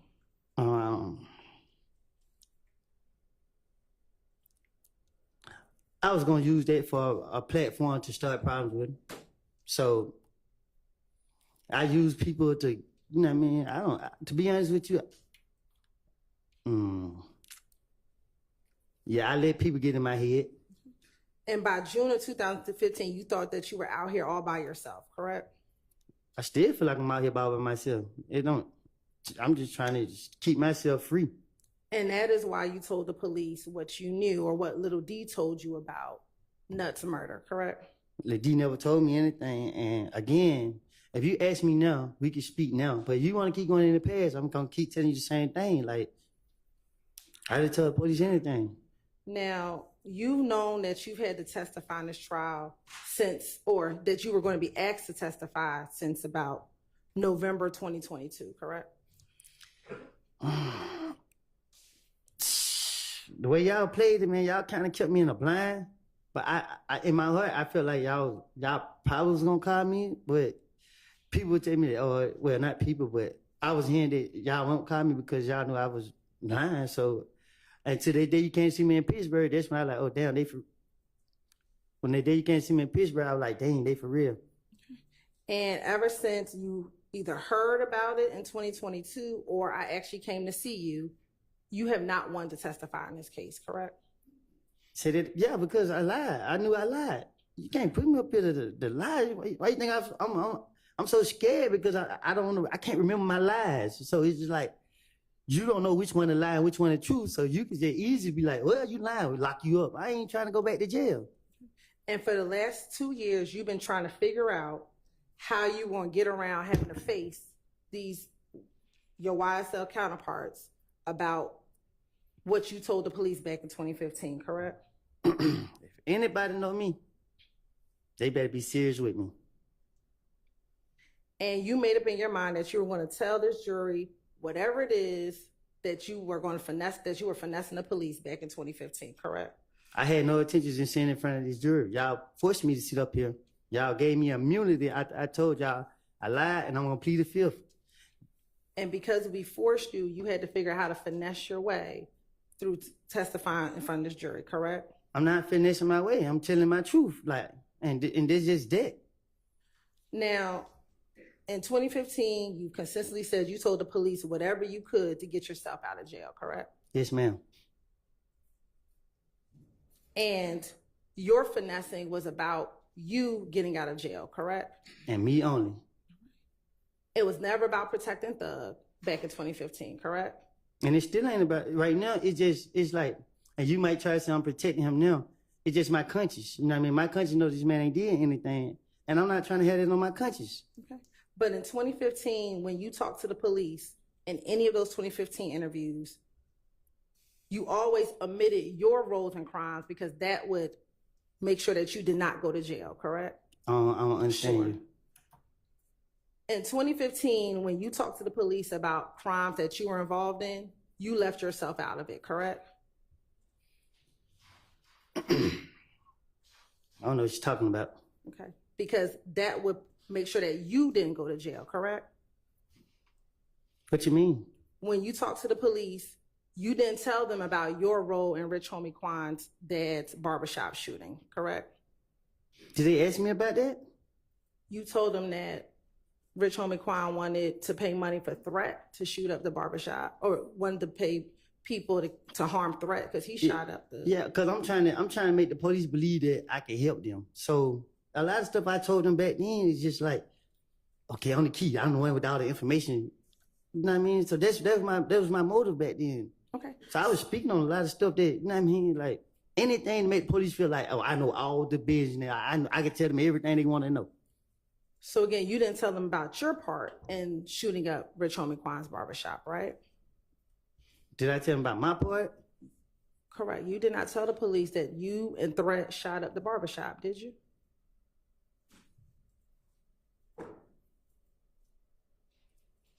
So what, you gonna charge me now? I didn't say that. I'm just asking you a question. Did you tell the police back in 2015 that you and Threat shot up the barbershop?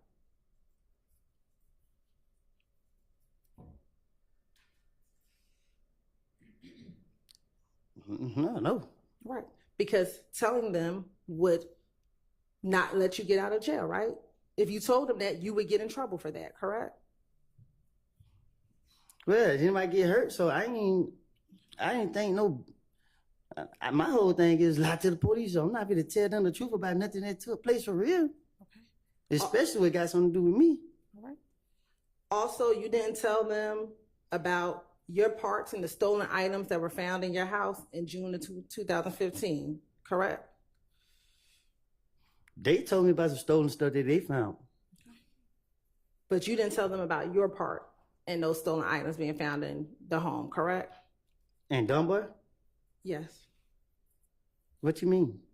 You told them it was Little Mike and Quez, correct? I don't get what you asked me though. I told the police that I gave them their names. Yeah. That's what you asked? So you did not tell the police about any crimes that you were involved in, correct? I wasn't committing crimes on the behalf of nobody but myself. Anything I do is beneficial to myself. If that's what you're asking, I don't get what you're asking me. Right. Anything is beneficial to yourself. So I don't take shots for nobody. Can't nobody tell me what to do. Nobody knows able to tell me what to do. I'm going to do what I want to do regardless. So when you were meeting with police, you did things that were beneficial for you, correct? What they mean? You just said I did things that's beneficial for me. That's what you just said, right? I'm saying, like my anything. I'm a selfish person. If that's what you asking. So when you were in those interviews, it was all about self-preservation for you, correct? You want to do anything so that you did not go to jail, right? That's what I said. Okay. So even if that meant telling on your friends, that's what you were going to do so that you did not go to jail, correct? No. Telling on my friend would be like, okay, Bobby robbed this store, and Bobby did rob the store, and it's proof that Bobby robbed the store, and I was with Bobby when he robbed the store. But making up things saying, okay, Bobby shot Tony. Bobby was over there somewhere else where he could prove that he ain't had nothing to do with it. It wouldn't make sense. They're just getting the police off me. That's what I was doing. So the finesse was, I'm going to tell the police what I know about the murder because that's going to keep me out of jail. But I'm not going to tell them what I've done because that's also going to keep me out of jail, correct? No, my whole thing was, I don't got nothing to do with nothing, and nothing don't got nothing to do with me. So when I'm talking to the police, they're so convinced that I did this crime, and they're not going for the stuff I done told them in the past. So I'm just keep trying to talk my way out of it, and I'm making stuff. I'm stupid at the time. And the finessing that you did to police back in 2015 is always and only was going to be about you and what you needed, correct? I don't get what you're asking me. You told Mr. Weinstein last week that you were a BSer. Do you remember telling him that last week? You told me that yourself one day we was in the back talking. Do you remember telling Mr. Weinstein that last week? Yes. Okay. And right now, you're still trying to finesse this jury because it's still always about you, correct? I'm not trying to finish this jury. I'm trying to be God under you, trying to get up out of here so I can move on with my life. And that's it. You're still YSL, correct? What you mean? Am I still YSL? And you're still YSL for life, correct? I don't get what you're saying. Like, you're still YSL for life. That's what you said in the off the porch video, correct? But you trying to make it seem like it's a game though. That my only purpose is it's not a game. So you saying what you saying? If you drop the game, like you confusing like a more. All I'm asking you is, are you still YSL for life? Am I still YSL for life? Yes. I don't know how to answer that. Like I don't know. And what you're doing and what you've been doing for the last couple of months that you've been on the stand is you're still trying to stay loyal to YSL, correct? If that was the case, I wouldn't even be up here lying on them. If I'm trying to be loyal to them, I wouldn't be trying to lie and put the blame off on them. And you feel guilty now because you told the police what Shannon, Yak, Thugs, involvement was in the murder of Donovan Thomas back in 2015, correct? No, ma'am. I feel guilty because I have put my hand in some stuff that I should never even done. It's a difference. Like I keep telling you, if I knew that these boys did this and that I saw them do that, and I can say for facts they did this. And matter of fact, in the October interview, October 2021 interview, you talked to Investigator Viverito about what you told police back in 2015, correct? Probably so. Okay. And you talked to her about the fact that you feel guilty. Do you recall doing that? I talked to her about, I have a conscience. Like, you know what I mean? Y'all caught me in a vulnerable, in 2015, y'all caught me in a vulnerable state. And then, you know what I mean? I was going through a lot. I have done so much stuff. And it was just like, and police got me, and I'm trying to throw the blame off on other people that I should never did.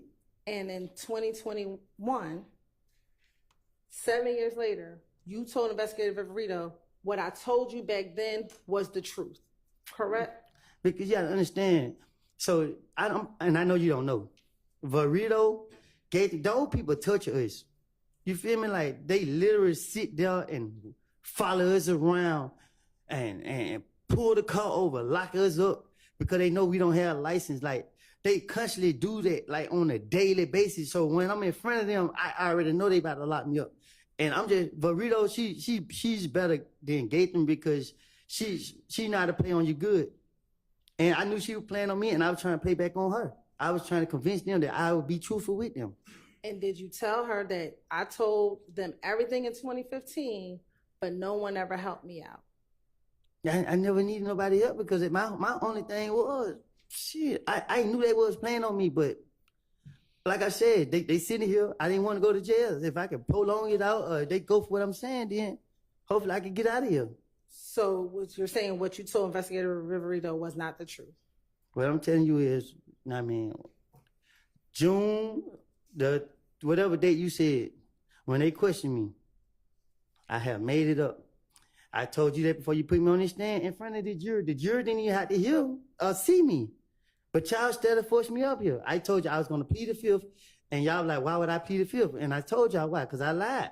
So don't put me up here and expect for me to say something that is a lie. If you ask me the truth, and I can tell you the truth. And the truth is, I didn't see these boys commit no crime. I'm not trying to protect nobody. I don't even know some of them over there. Your Honor, the state would like to attend the State's Exhibit 3078, Yankee, Frank, and play portions of the October 2021 interview. All right. First. You may. Tell me that number again also, please. Yes, Your Honor. 378, Yankee, Frank. Okay.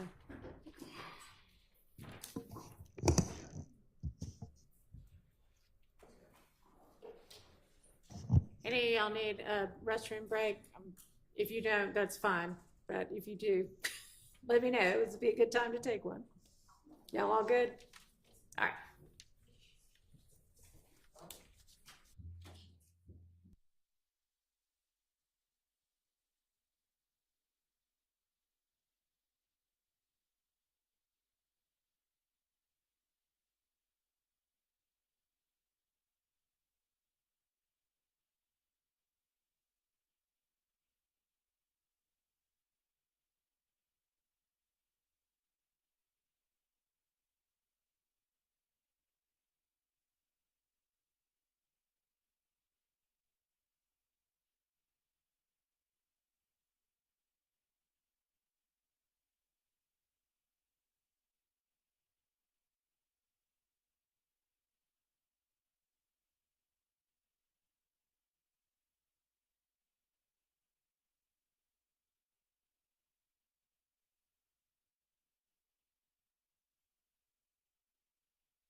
have some details we need to sort out. I can leave out? Yes, thank you. For how long? Just stay close, 5 minutes at least, probably more.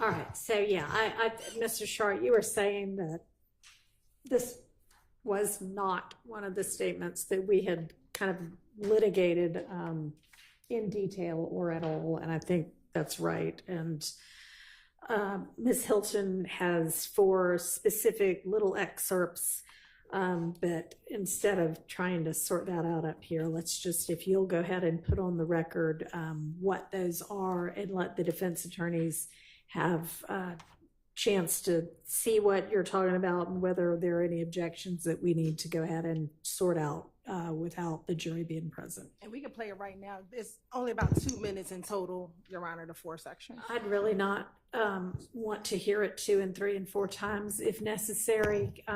If we've got a transcript of it, do we have a transcript of it? I put the yellow one. Do the defense attorneys have a transcript of it? Yes. All right, just reference the page numbers. And Your Honor, I have a copy for the court. Okay, thank you.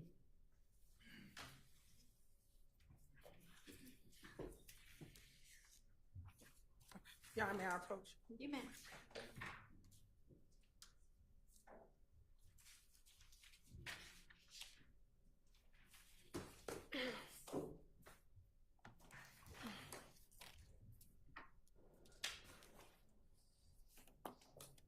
All right. Your Honor, the first portion is on page 12.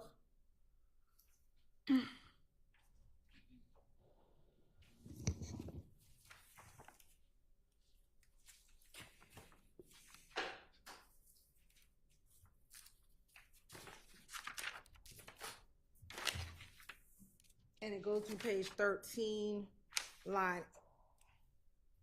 page 12, line 13 through page 13, line 18. And it says, Investigator Flores, what you want to do. Then Kenneth Copeland says this, no. And I told them everything that I knew about in this situation. Investigator Rivera says about what? I can read it. I mean, we can all read it. We don't need you to read it out for us.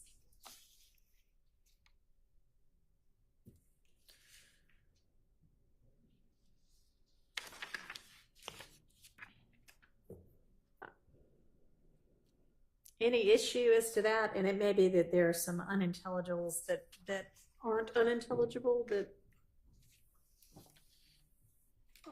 might be problematic.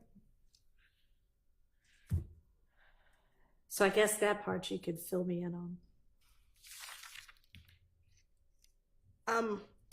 I would need to go back, but I believe essentially he's saying I told them everything that I knew back then.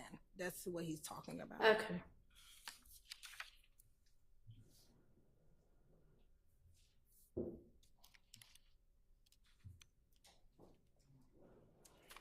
Any issues with that being played?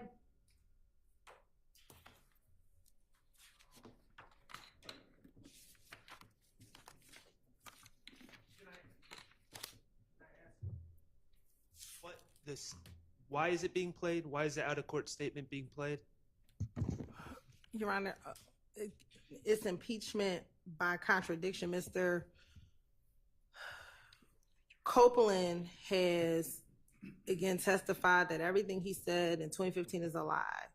In 2021, they could see his demeanor about how when he's talking to Investigator Viverito and Investigator Flores, he is referencing everything he said back in 2015 is not a lie, that he gave them information. He gave them what he knew about what happened in 2015. And so this would be a contradiction to what he's now testifying to in court. Okay, all right. By the time this is going on in 2021, right? This yes. Interview with Viverito? Yes. So he's given all of the 2015 statements, right? The January and February ones, but also the June one. Correct. And he's now telling them, what I told you all back in 2015 was true. Like, I told you these things. I told you what I knew. And he says them multiple times in this interview to, again, negate this idea that everything he said in 2015 is a lie. In 2021, he's telling the police when he's in custody, I told you things in the past that were true, and I ended up getting tortured. This is, and you're right, we did actually talk about this statement last week, because this is on the heels of us discussing, it's in this interview that he discusses the plot to kill Shell Kell. And we talked about the fact that the state could not get into the fact that he plotted on Shell Kell or that he knew about a plot to kill Shell Kell, but there were specific areas that we said we were going to get into. We weren't going to talk about the Shell Kell plot. But in this interview, he talks about the fact that what he knew in 2015 was true or was accurate, was verifiable. And so that's what this portion is, Your Honor. I guess I don't agree with the state's characterization of his testimony here today. He's saying that he has lied on these gentlemen in the past, and he is in court telling the truth, and that it was a lie before. I don't recall him specifically limiting when he lied or how he lied. So to me, this is just bolstering, and it's just pointing out that he's made the same statement more than once, which I don't believe that is a path to admissibility. But the fact that he is now saying in court in 2024, I lied to the police. In 2021, it's a prior inconsistent statement, because he's telling the police in 2021 that what I said back in 2015 is true. So now he's not saying it's true. He's saying that's everything I knew. And what he has said on the stand is, every time I have ever talked to the police in my entire life, I have lied to them. And that would include this 2021 interview. You haven't had him say that yet, but that's the point, Your Honor. When he says here, I didn't have any parts. What I did was I heard after the fact things. I said everything I knew when Let him. Sorry. She's not going to be able to take that down. Sorry. And I said everything I knew when I went through that. He's now telling this jury, I never told the police anything Little D told me. What I told the police about what Little D told me is a lie. This is what he's saying now. What he said in 2021 is, I told the police everything that I knew, which is what Little D told him. Well, that's your version of it.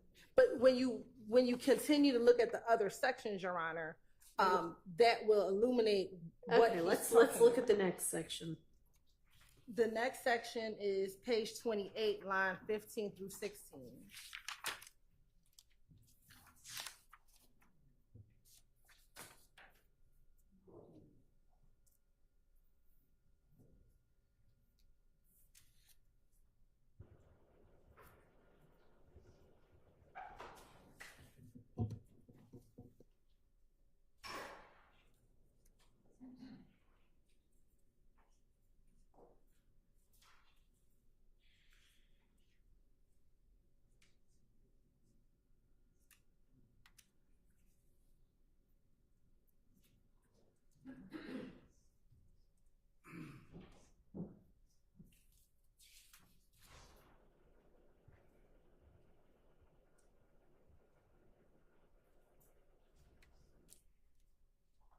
So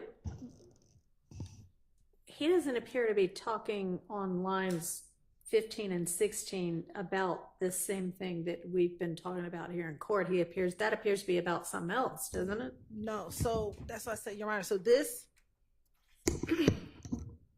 interview starts with Copeland after he's arrested, he goes into the interview and he's like, I have information I can provide. Right. The information that he can provide is about a plot to kill Shell Kel. Mm-hmm. So when you get to page 55 and he starts at line 12, there's a murder. We were on page 28. Excuse me, page 28, line 12. Okay. When he starts there. This is a murder that's about to take place with some very bad people. Bad people. The stuff that I know right now, you know what I mean, should be good enough, I think he says, to get out of my situation. You know what I mean? I'm not bullshitting. You know the last information I gave y'all was right. The last information that he gave was about 2015. That is what he's talking about here. And then I can further continue. Do you have something that establishes that that's what he's talking about? Yes, he tells Investigator Viverito, I think earlier, and I'll find the page, because he keeps bringing this up in front of Investigator Flores. Investigator Flores doesn't know about what happened in 2015. So Investigator Viverito says, are you talking about this stuff in 2015? He wasn't here. So you have to give him some more information because Flores wasn't around in 2015. So the context of this is he's referencing what occurred back in 2015. So where's that part? Let me find it.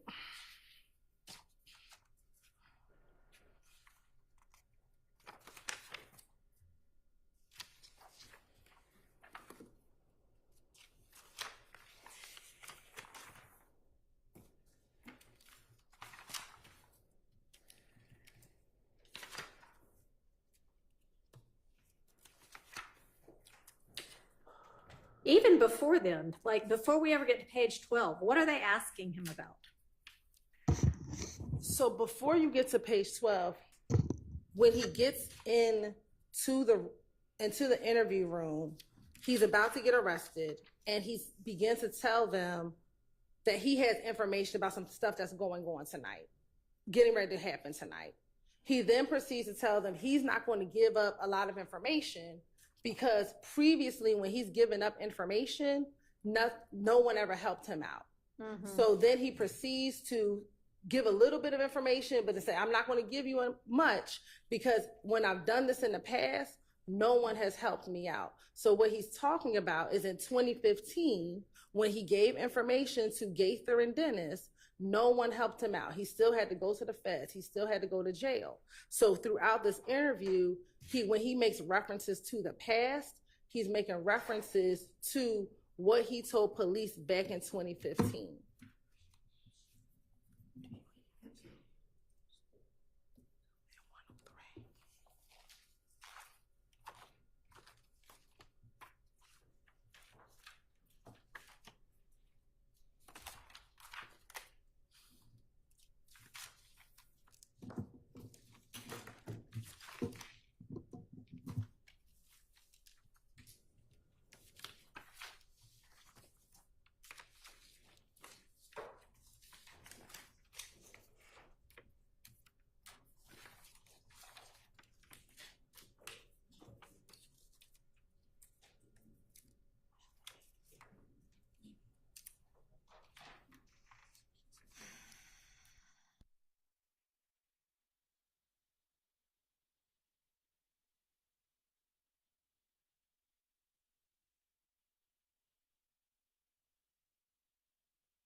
About when was she explaining to Investigator Flores?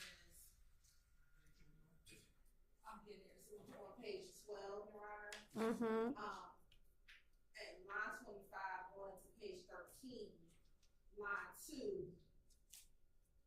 And Flores says, because you know I wasn't there, this is my first time meeting you. So he's talking about, he being Cole was talking about 2015, and Flores doesn't know what he's referencing because he wasn't around in 2015 when all this stuff occurred.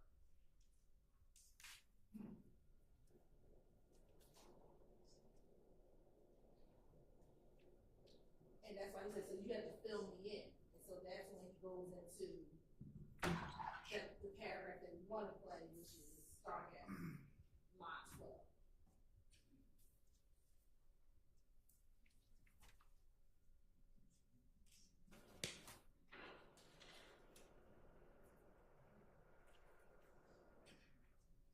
Yeah, I'm just looking for anything that lets me know or lets me have any comfort that when he says, I told them everything I knew about this situation last time, that's everything I knew, that he is talking about whatever he told police in 2015 about the Donovan Thomas murder, because I don't see any reference to that before he starts saying this.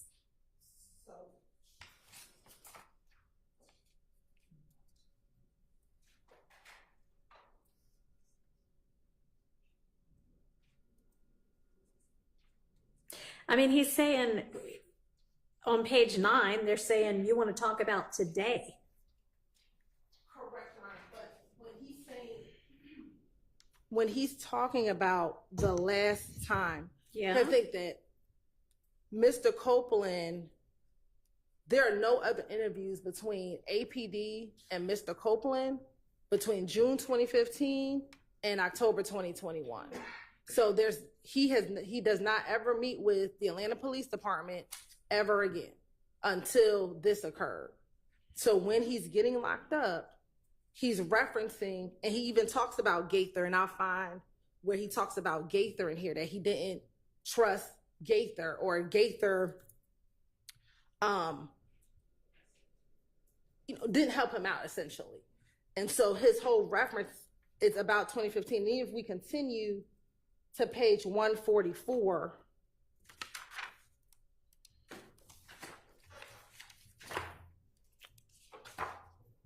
line 25 through 145, line 15.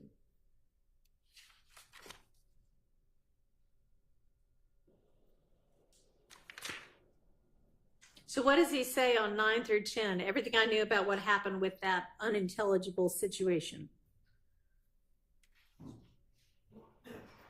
Are you on page 144? 145.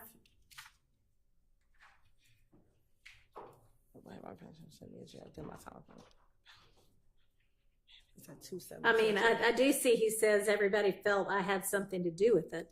So that at least is some kind of circumstantial indication that he might be talking about the Donovan Thomas murder. And if you give me course indulgence, please go to 723. Mm-hmm. To answer your question, according to my notes, the unintelligible on line 10 is same. Is what? Same. Same. Yeah, with that same situation. Okay. And then I also talked to that he talks about Gaither.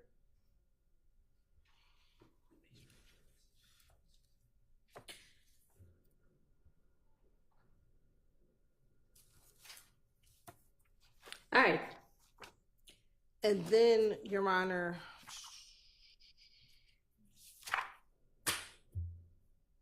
he mentions Gaither on page. So what's the other section? Part, the other section. The last section, Your Honor, is page 168, line 18 through page 169, line 2.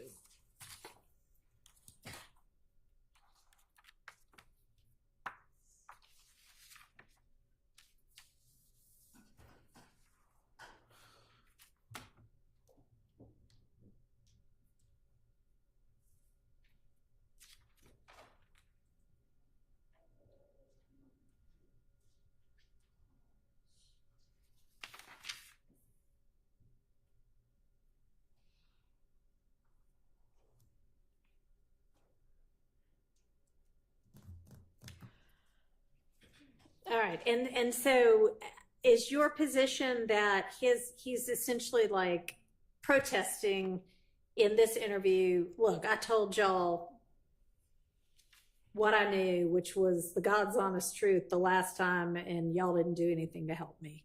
and that establishes that he, at least in 2021, and your position is saying what I told you in 2015 was true.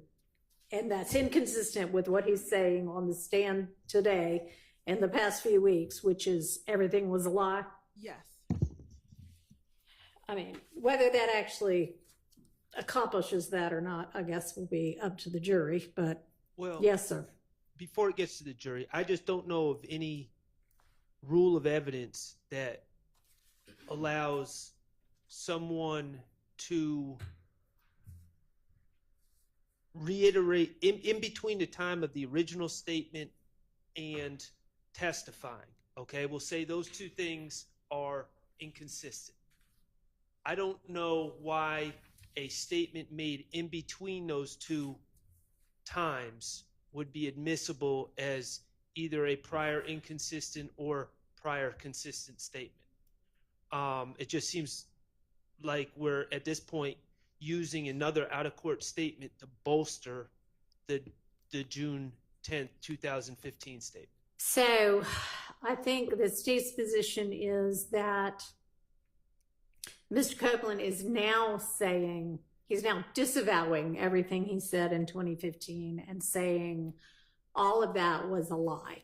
And it's only here today that I'm telling the truth. Everything before was a lie.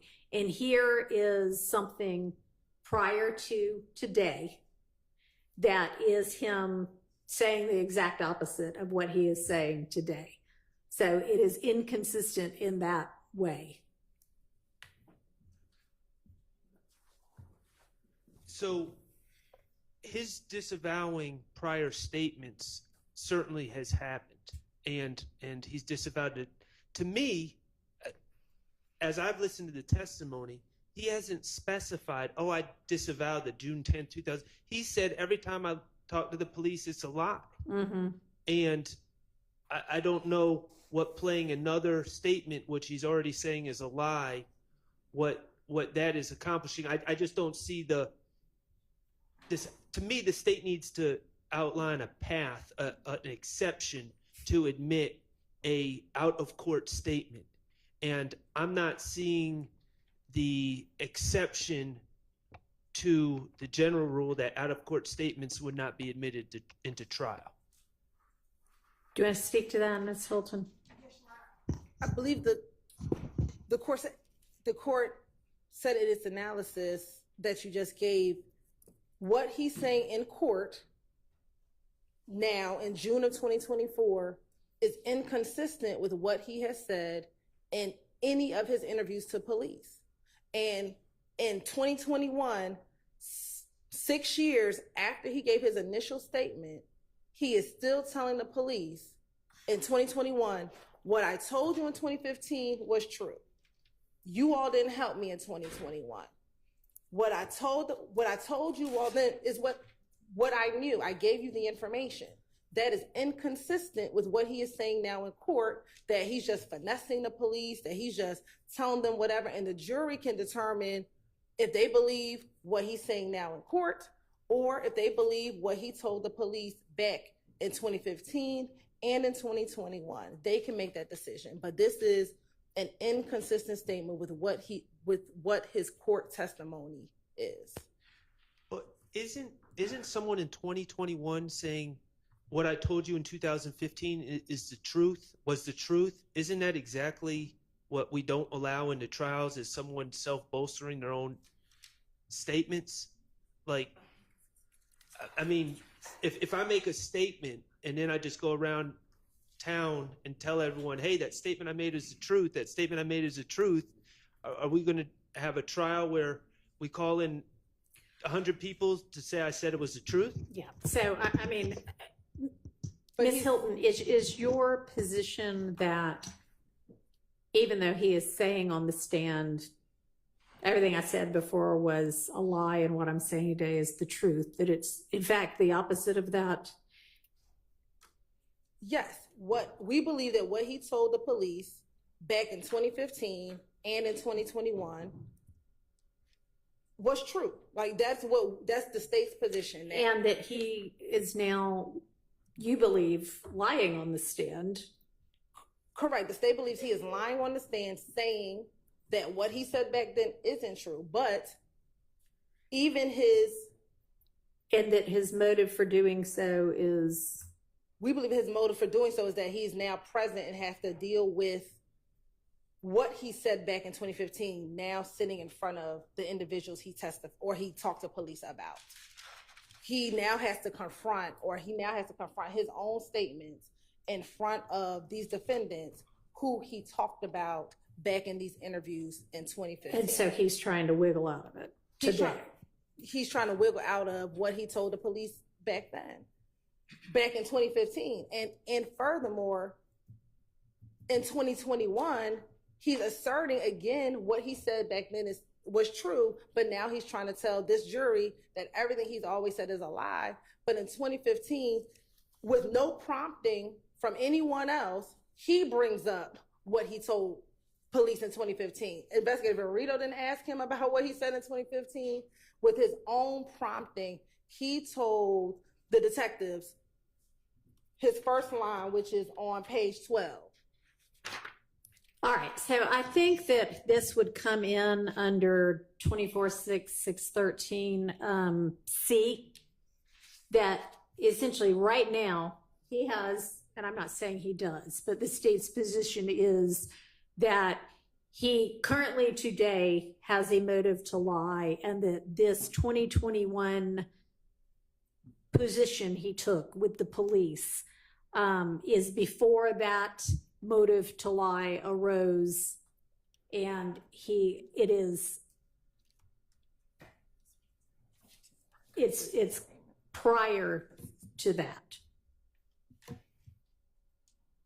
Although honestly, it's not a consistent statement, then it's an inconsistent statement. So, I mean, in all honesty, you've already rehashed a lot of this, and I think we're just kind of plowing the same ground.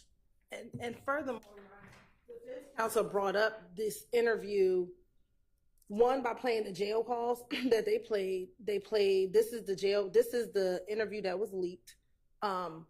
And I believe Mr. Shar asked a line of questioning about this particular interview. I think he ended up asking the question. He was getting ready to play the video, but he did not play the video. I think he asked questions regarding this interview, and I would have to find the exact clip when he actually was going to play this interview for the jury. But I think he ended up just asking a question because there might have been some technical difficulties with the interview itself. So this interview has been discussed. The portions are about 2 minutes total. And more importantly, Your Honor, the last section is what I just asked him about, which is feeling guilty about having to confront or be around thugs. And what he says in this, it's the same thing. I feel guilty about it. He doesn't say why he feels guilty about it. On page 24, he does. He says, on page 168, he does say why he feels guilty. He says, "You don't understand how it makes me feel when I go around. You want to know?" I think he says, "Know the truth. When I go around, dude, I know what I done. So I don't want to be around him because of guilt. That's why I don't want to be around, because I'm afraid." And you fill in the blank about what the reason for that guilt is. He says it here. He says, "I know the information that I gave. Y'all sit here and play like this ish ain't valuable." Which could be, I ratted him out, or could be, I totally made up something on him, and he doesn't specify which. But we believe when you look at the totality of it all, our argument is that he is talking about the fact that he gave up information. Okay, but this doesn't establish that this is inconsistent with what he's saying on the stand. You need to move on to another topic. I'm not going to allow this. I'm going to give you this back. Okay, thank you.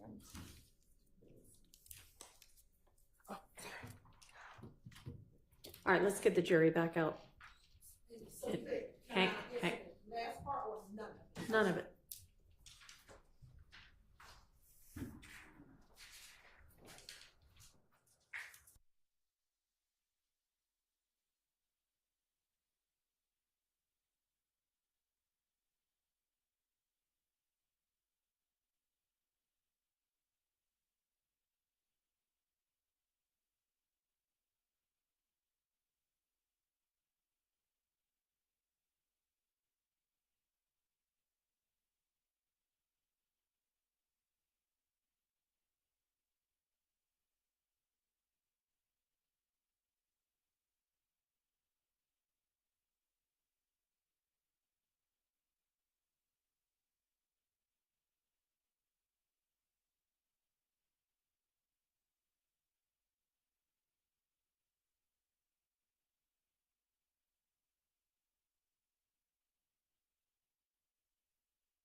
further, counsel. Thank you. Go ahead, Ms. Hilton. Thank you, Your Honor.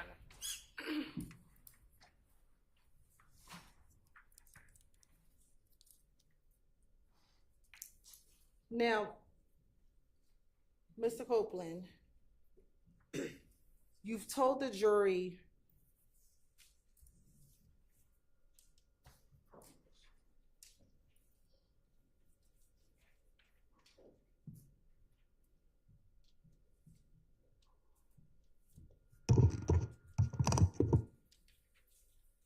now, Deshaun, you would agree with me, Deshaun is not the police, correct? Can you say it again? Deshaun, she's not the police, right? Right. Okay. She's the mother of your child, your daughter, correct? Correct. And in 2015, and through 2019, when you were in custody, she was taking care of your daughter, correct? Can you say that again? In 2015, she was taking care of your daughter, correct? Correct. All right. And you would agree that, at least back then in 2015, you loved her? Can you say that again? Sure. In 2015, you loved Deshaun, correct? I still do today. All right. And you cared about her, correct? I still do today.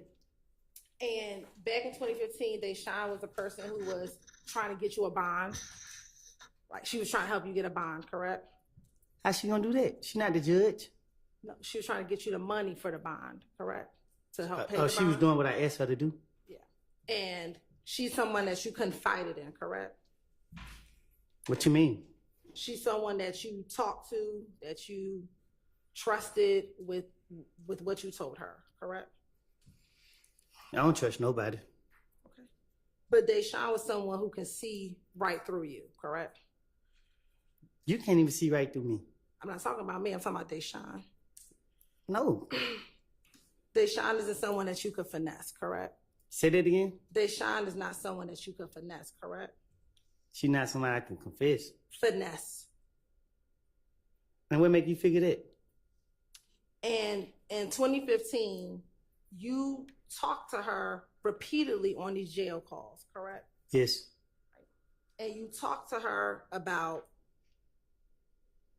what you felt. I talked to her about what I felt. Yes. Your feelings. All right. You talked to her about your interviews with the police. I'm listening. You talked to her about what you told the police, correct? I talked to her about what I wanted to tell her.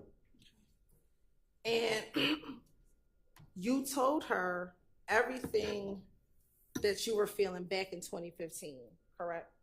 No. All right. Cause I didn't. No.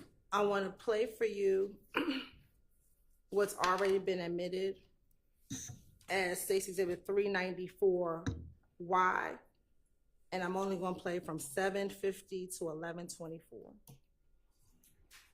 Right now? Yes.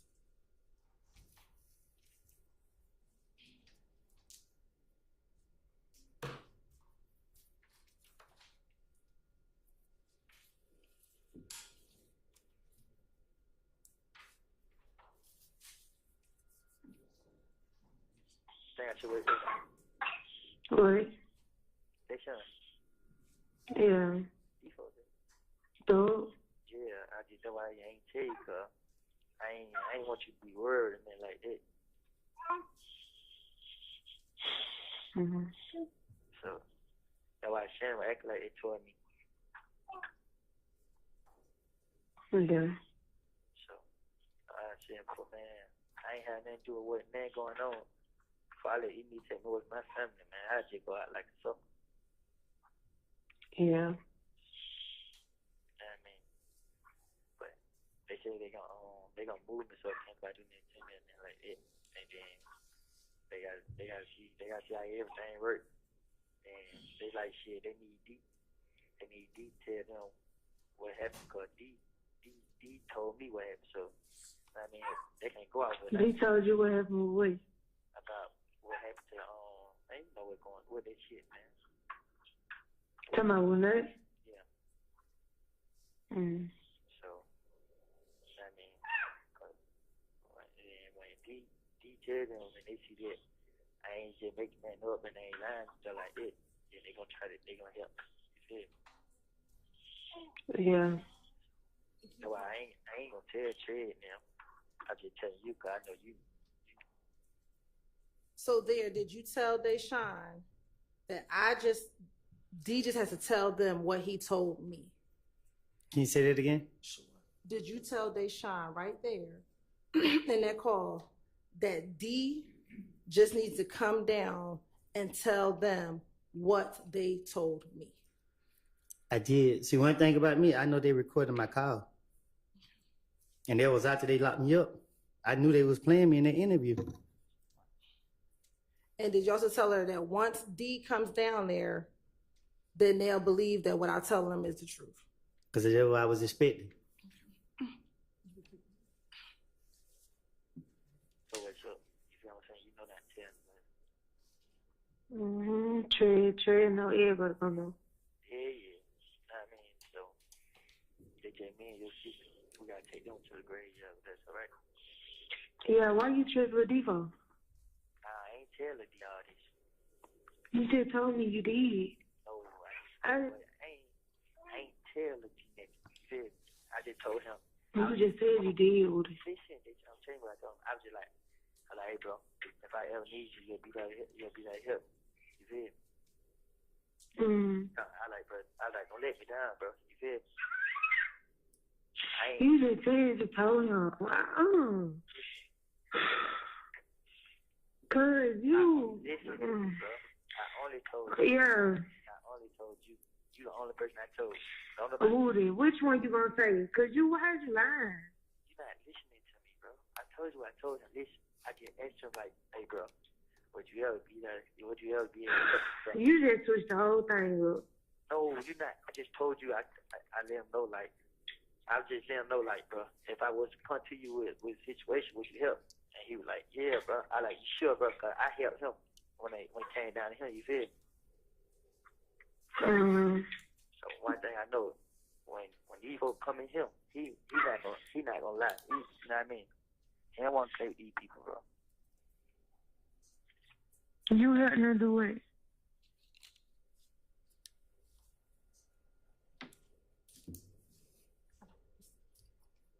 Okay. You still playing it? No, we've stopped it. Now I want to play for you what's been tendered and will be admitted as State's Exhibit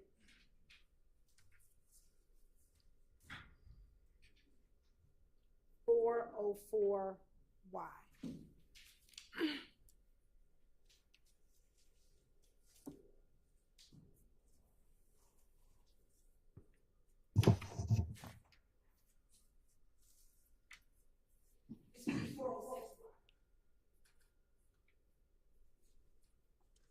Y'all need to listen to it?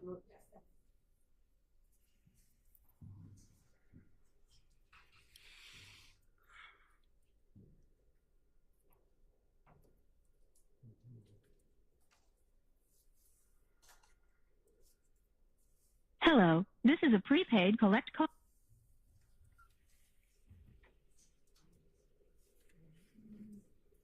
Hang on a second, we'll try our backup system.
All right, give it a try.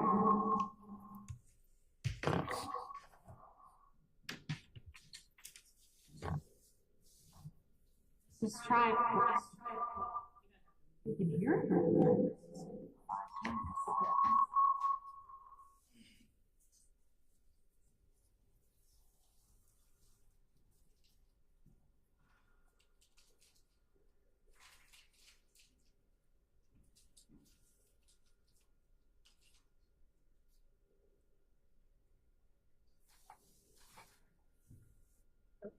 Yeah,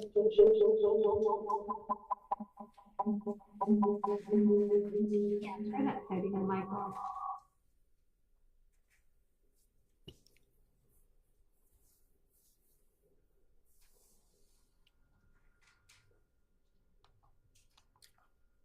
Oh.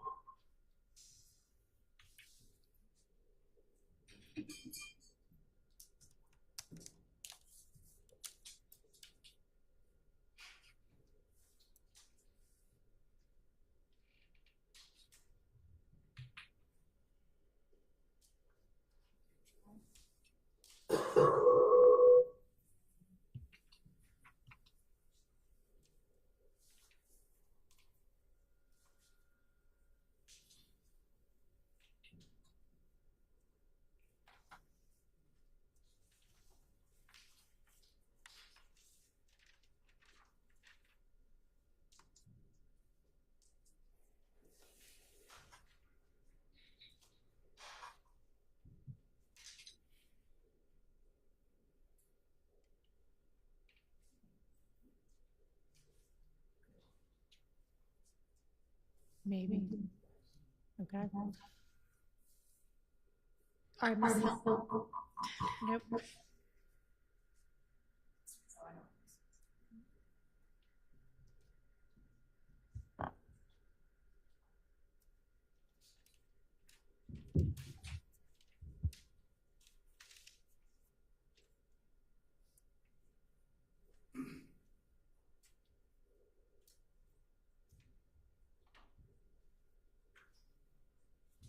Okay. Yeah, that seems to be. No. Nope. Maybe. Maybe. Okay. See if you can play the audio. I don't know if this is going to work or not. Just give it a try. Nope. We'll try.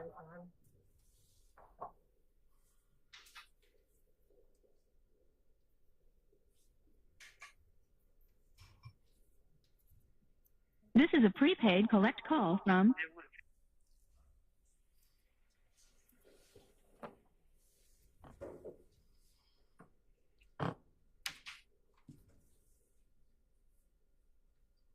Hello, this is a prepaid collect call from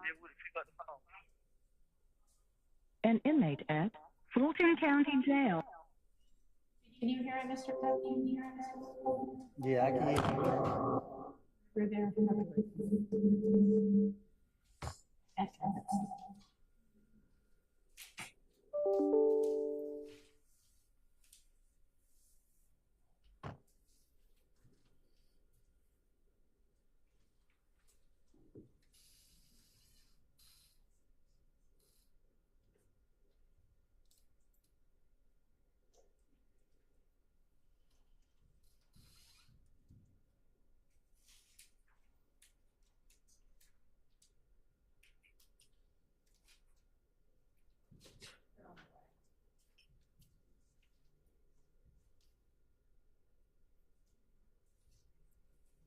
Maybe if everybody turned the lights off and we just played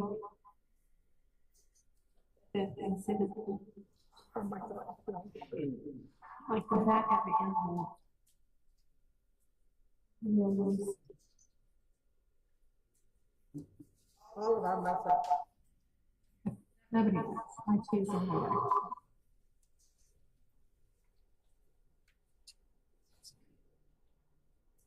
There's that thing.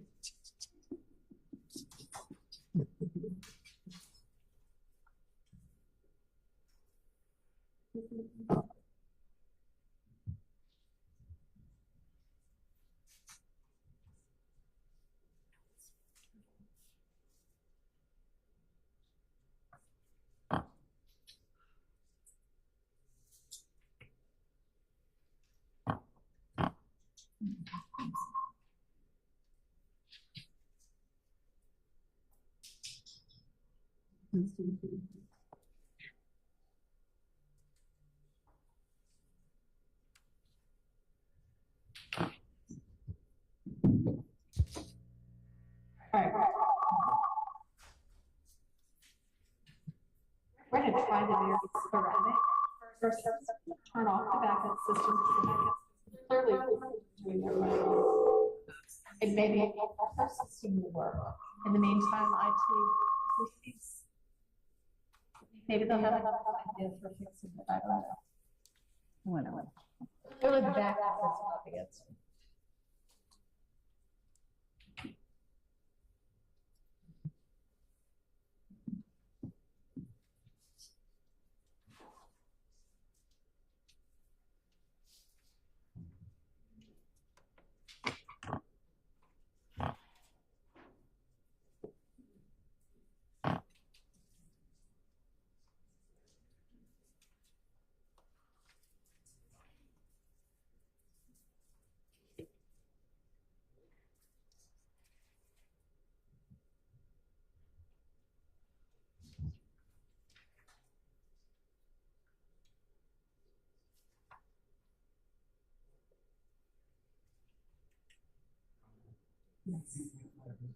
Yeah, let's just break until we maybe have this fixed.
Can we get Mr. Copeland back?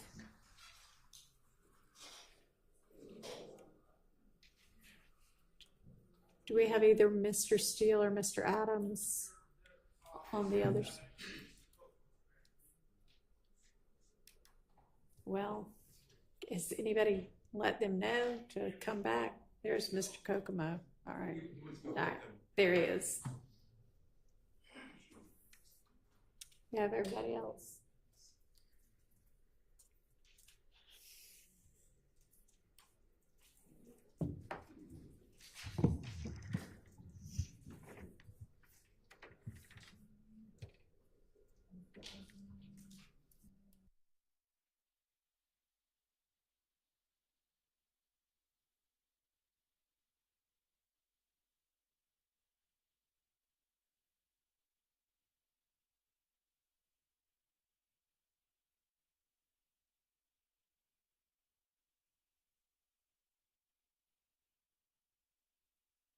Queued up with what you want to, assuming we have sound that stays with us.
Thank you.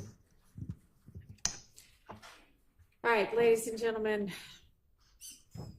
we don't know why, but the first sound system is back up, so we're gonna try to use that while we can. And I just cannot apologize more for, I mean, I know that your time is valuable, and I just hate that we keep having to essentially just lose chunks of time from this trial because we can't get our sound system to consistently work. And I am trying to do whatever I can to get that remedied. Anyway, let's just go ahead while we've got the sound. And you're right, we're gonna play from 12:40 to 14:30. And this is on Stacey Exhibit 406Y. Crazy. So that nigga was showing me, that nigga showing me, the detective was showing the other, I was skating, the video with Doug saying, I just kept saying, I was thinking myself, that nigga trying to make it like it's me so they can lock me up, bro. And the whole time, man, that shit, like he trying to set me up, bro. Like, that shit got me so mad, bro. Like, you keep putting my name, you didn't even know damn. They didn't go off of what song say. Nah, bro, these folks already coming after me. Niggas showing that now this about something you know I ain't do. Why the hell would you put these songs out there and have folks really thinking I did this? You feel what I'm saying? This is a damn fact. He should have put these names. If you gonna rap about shit, he should have put their names down who did it. You feel what I'm saying? Yeah. I'm fucking put my name in no shit, bro. Now I'm trying to be out there with my family, bro. I wouldn't even fuck with these niggas, bro. Period, bro. The only reason I called them just to see something. You feel what I'm saying? I don't want them folks to do nasty, bro. Like. Mm-hmm. But anyway, every time I think about this shit, they make me mad. I'm just saying, these niggas out there with their family and shit. The whole time, I ain't had nothing to do with that. I mean, I was at her street, bro. These niggas did that shit. I ain't have no problem with it, bro. Like, this shit so crazy, man. They didn't have no problem. They had a problem with Thug, bro. Who had a problem with those? Nothing. Kill all them, yeah. They didn't, I mean, they just mad because I supposed to be, I mean, they think I supposed to be hanging. They come out, where?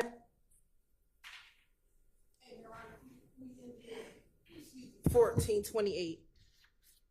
Now, Mr. Copeland, in that portion of that jail call, that's you talked to Deshaun, correct? Yes. And in that call, you talked about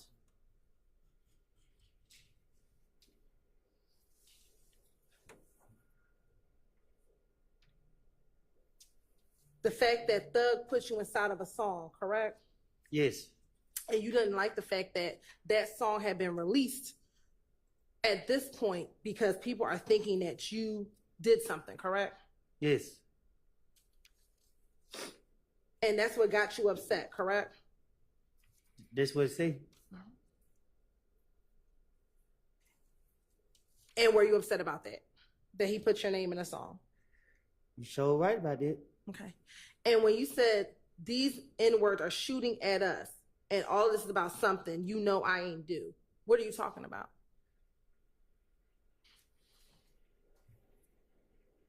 Exactly what I said. Something I didn't do. Okay. So who is the shooting at us? Who's the us you are referring to? Whoever was behind that gun. You said they're shooting at us. Me, Deshaun, and my little girl. This is in June of 2013, June of 2015. So that's who you're referring to? Well, I can't be specific who I was preferring, but I'm pretty sure that's who I was talking about. Shit, I'm the only one ever getting shot at.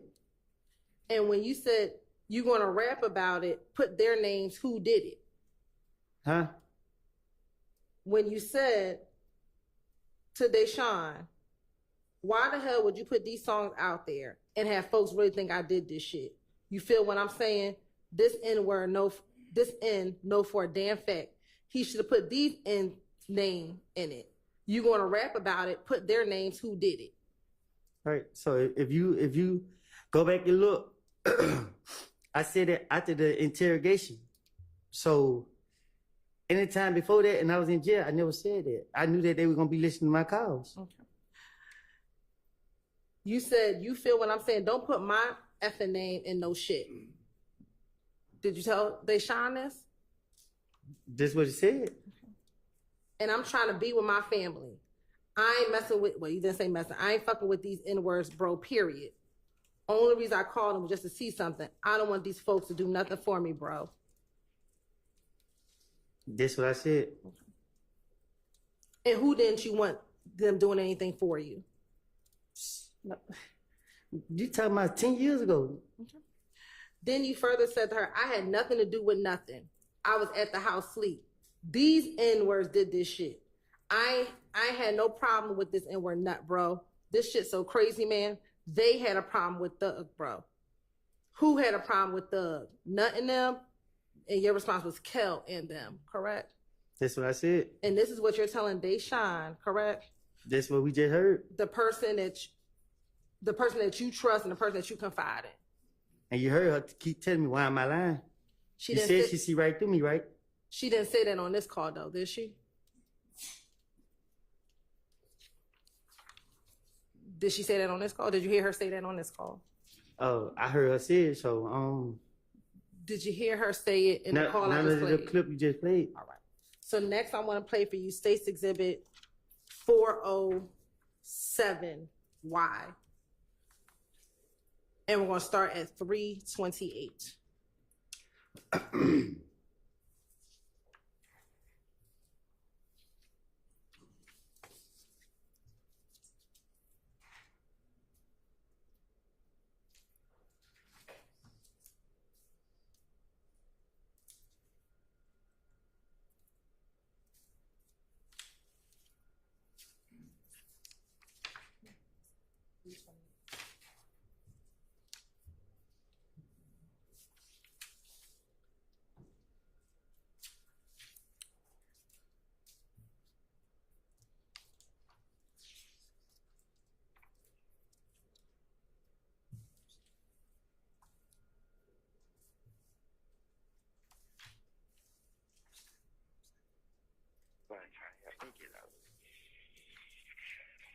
I don't know what to do.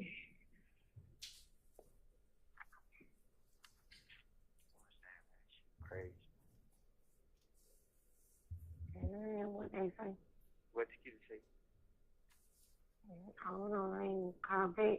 I was talking about what the I was forgetting something. I ain't talked to him. Mm-hmm. I know she's involved, right? Mm-hmm. You hear me? Oh, yeah. And then they thinking I'm doing everything for sure. Like, so they thinking in me. You know what I'm saying? So they trying to say, yeah, I can give out up to 25 years. They don't even have no evidence. Huh? No proof. They don't have no proof or no evidence. No, the fed different. Yeah. Yeah, I hear you, but they don't have no proof, no evidence, and you know you ain't do it, then why you stressing yourself about it? No, it ain't about it. It's about everything them niggas doing, man. Like, they thinking of me, then, you know, he already put my name in them songs and stuff, talking about what I do. I mean, he making these folks thinking me who doing it. You know what I'm saying? Like, this shit is on another level. You know what I mean? This shit ain't got nothing to do with it. It ain't got nothing to do with it when home getting killed. It ain't got nothing to do with it. It got something to do with all them houses getting shut up, all them guns, all that. You know what I mean? I ain't got nothing to do with none of this shit. You know I want to hang with them. You feel me? But I just got to prove that I ain't had nothing to do with none of this. You know what I mean? Yeah. That's why I was trying to tell you. Don't tell nobody. I mean, I don't tell I ain't told nobody. Huh?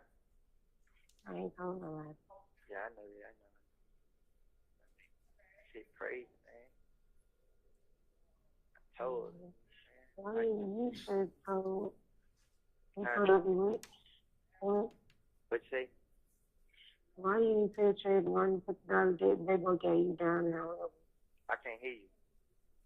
Why you didn't just infiltrate the $150 they both gave you on your book? What, to you? To put on your book. Because he ain't came out there yet. He probably trying to steal money. So he never put the $50 they both gave you on your book. He's gonna give me some money from himself. Like, he's gonna come with my own. I just ain't, they trying to kill it, you know, I ain't got a chance to tell nobody. Mm-hmm. Yeah. You want me to text him? Yeah, text me. And that's, okay, he come put money on the book. Hold on.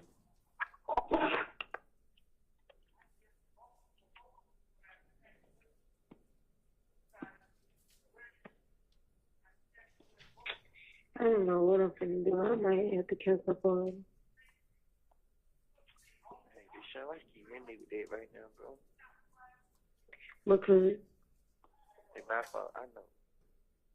It's always my fault, bro. I ain't seen your fault. She won't nobody give me that. Shit, ain't. What time is it? 11:24. You know what I'm saying, man? I need to get into a gate. Mm-hmm. To a gate. Who? Gate, Jimmy. You know how to get situated. You want to try to call on two-way?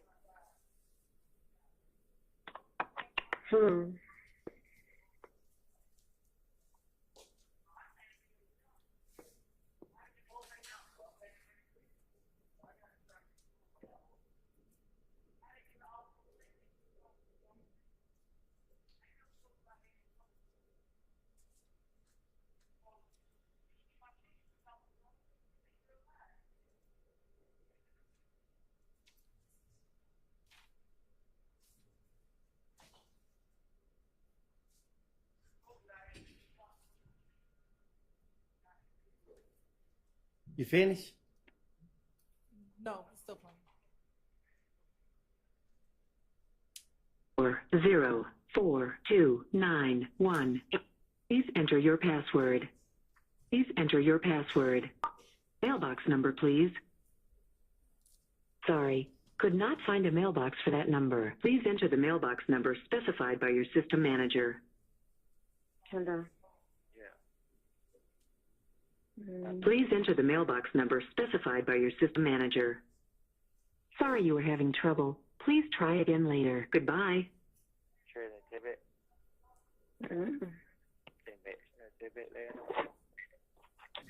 What?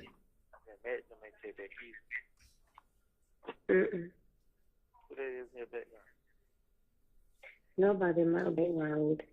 I just said I'm here by myself. Hello. Yeah. Anybody even went to your window? Saying about your window. Hello, what? About your window. You said they went there? I said ain't nobody went to the window. I know. I'm paying attention. Well, last time they start spreading around rumors. Huh? They need to start spreading around rumors. Yeah, look, I'm not saying it. I need to get timing them. Who are they? Catch me a brother who I always be speaking to, Johnny Kelly. Mm-hmm. I need to ask him, can he be able to help me out on my bun? He know that's money. What else he do to you? He said, ask him, did he check to see was it on there? Tell him I couldn't go out here, eh?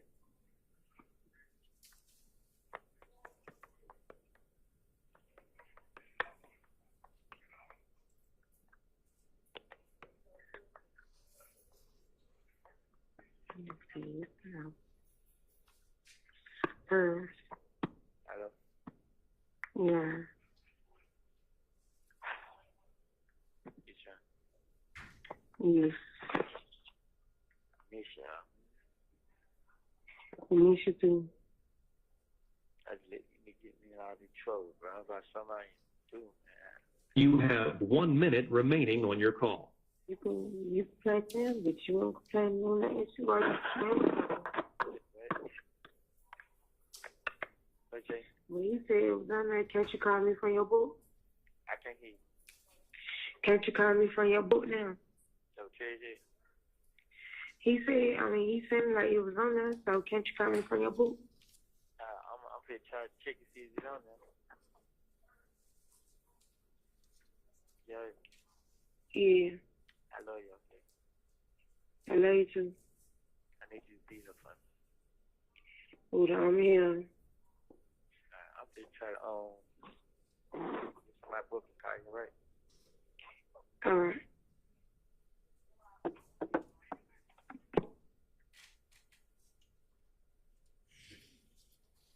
All right. And Mr. Copeland, in that call,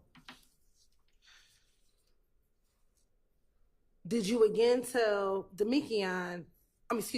Deshaun, that he's already putting my name in songs and stuff about what I do? He's making these folks think it's me doing it?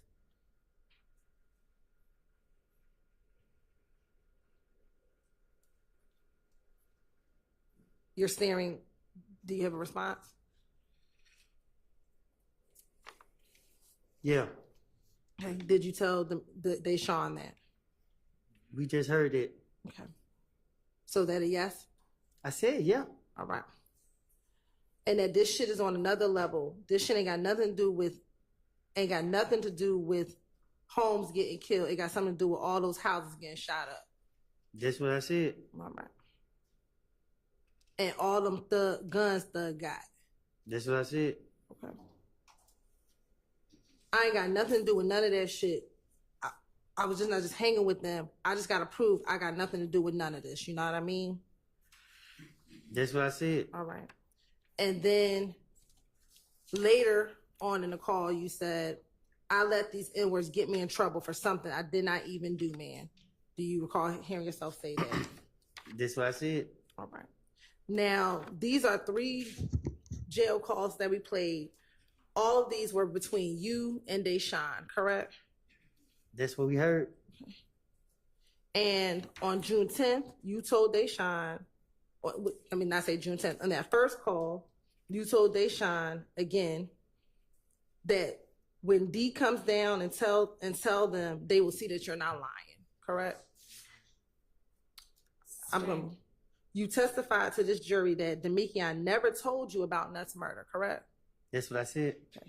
So which one is it? Is it what you told Deshaun on his jail call, the woman that you love, or what you telling this jury here today? What I'm telling the jury today is that Ladie never told me that. Okay. But that's not what you told the mother of your child in a jail call back in 2015. And you heard her telling me to stop lying. So she know that how I am. Did you hear her say stop lying in the call I just played for you? She said, what are you telling 2 minutes? Like, just stop. You heard her, man. She get no different treatment from nobody else. I'm not trying to drag her in nothing I got going on. And what were the houses that you were referring to when you told her these houses getting shot up? Whatever houses that were being shot up. Okay. And do you know which ones you were talking about in this particular? No, I do not. Okay. And what guns were you talking about? None. So why would you tell her that? Because I'm in jail. Like I don't know. Okay. Isn't it true, Mr. Copeland, that when you talk to Deshaun, she's not the police? She's not anyone you have to finesse? That you told her exactly what was happening back in 2015? Miss Hilton, you heard her say out of her mouth, why am I keep lying? I did say this, why am I switching my... You doing it to yourself, just stop. In these last two calls,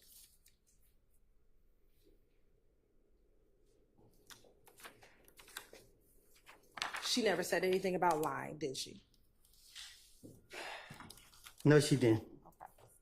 Okay. And Mr. Copeland, is it fair to say that you still love Shannon? Yes, I do. Okay. You still love Thug? Yes, I do. And you don't want anything, and you don't want your testimony to hurt them, correct? It's not about hurting them. I told you I lied. It's the truth. I lied. I have no further questions. All right. Does anybody have recross? Go ahead. Good afternoon, Mr. Copeland. I'll be brief. Okay.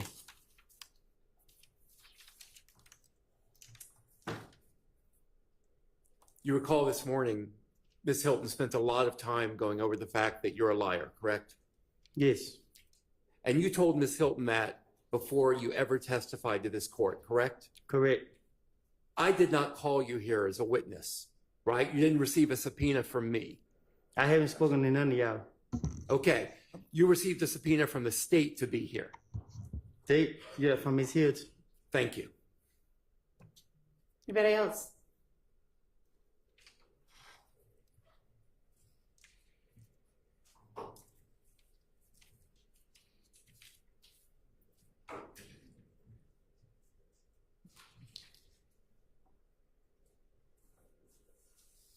Mr. Copeland, good afternoon. Good afternoon. I want to make sure we're all on the same page here. Your testimony is that what you told... Gotcha. Can you hear me now? Yes. Okay, thank you. Remember we went through your statements to the police in 2015, correct? Correct. All right, and you remember we pointed out the first time that you said that you had heard, first time you had claimed that you had heard that my client Shannon and Mr. Kendrick and others were responsible for Donovan Thomas. The first time you claimed that was June 10th of 2015, correct? Yes. Okay. And you claimed that your source of information was Demekion Garlington. That's what I told the police. That's what you told the police. And you have made it very clear, I think, that your testimony is that was a lie. It is. Right. Now, what I want to make clear is your intention at the time, June 10th, 2015, you were being arrested. Yes. That was the reason for the finesse, correct? Yes. Okay.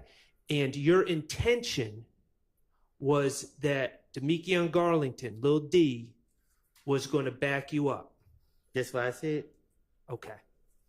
And want to be clear, the statement Shannon, Yak, Duop, and Nard, you were asked by Ms. Hilton if you told that lie that you made up on June 10th, you were asked if you had shared those names with anyone else. And I believe you said with Little D, correct? Yes. Okay. You said I shared the names with him? Yes. Yes. Characterization of the question. Okay. You want to rephrase? Those 4 names that you made up, you shared those names with Lil D, correct? That's what I said. Okay, and I'm not worried about what you said right now. I'm asking for the truth. So you shared those names with Lil D. Y'all confusing me at this point, man. I'm not trying to confuse you. You needed, in your mind, you felt you needed Demekion Garlington to back you up, correct? That's what I thought he was going to do. Okay, and you needed to share the lie you made up with him, correct? I told the investigator that Lydia come clear me. Right. And so you shared the information that you gave to the investigator, the lie. You shared that with Lil D, correct? I shared it with Moontoon too. Okay, and you, I believe your testimony was Lil D, after you shared it with him, said, "Damn boy, you hell." Is that? He said he got my back. Do you know, if you know, do you know who Moontoon might have shared that information with, that lie with? If you don't know, you don't know. Yeah, I don't know. Okay, do you know who Mr.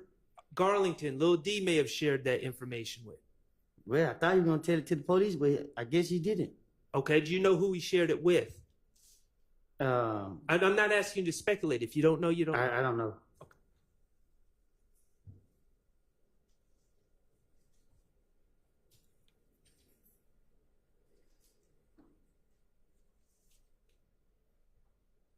Okay. We just played some jail calls from 2015. Correct? They just did. Yeah. I guess. All right. And that was 394 Yankee, I believe, was the exhibit number. Every time you speak on those jail calls from jail, every jail you've ever been to, they play a recording in the beginning. A lady's voice comes on in the beginning, right? Your call is being recorded. Right. You know your calls are being recorded, correct? Right. You knew in 2015 your calls are being recorded, correct? I knew before I even went to jail. Right. That's common knowledge, correct? Right. Okay. And obviously, if you're being recorded, you can control what you say on the recorded line, right? Right. So you can say things like, Lil D told me this or that, right? I can say whatever I want to say. Right. What you can't control is what the person you're talking to says. Like when Deshaun said, "You're a liar, you're lying," you switched it up. That's the part you can't control on the jail recorded calls, right? Well, you know that. Talk about recordings. Let's move to meetings with the district attorney. You talked about several times the district attorneys, members from the district attorney's office coming to meet you in jail and in prison too, right? Federal? Not federal. Okay. But state. State jail and state prison? County jail. County jail. Okay. Rice Street. Fayetteville. In Fayetteville. Okay. And Verito came to Rice Street. Okay. Viverito had a, when we say Viverito, we're talking about investigator Viverito. Yes. She had a cell phone, you said. She did. Okay. Now you didn't have, you're in jail. You don't have the ability to record your meetings with the DAs in jail, do you? No. Okay. Do you know if they recorded those meetings? The one in Fayetteville, I thought I caught Verito recording me, and then I started watching her phone. Have you ever heard the recordings of the DAs when they came to meet you? No. Okay, what about in judges' chambers? You ever hear a recording of that? What you mean? A recording, an audio recording of that meeting. You talking about when I recorded them? No, I'm talking about June 10th, 2024. You ever hear an audio recording? No. Okay, so the state has been playing recordings of phone calls you're making from jail, right? I don't understand. The state has played phone calls, recordings of phone calls you've made from jail. We just heard some, right? Yes. Okay. But do you know where the recordings of the state meeting with you, those meetings are? Objection. Know where those recordings are? Some effects, not evidence. Sustained. Okay, let's talk about the warrants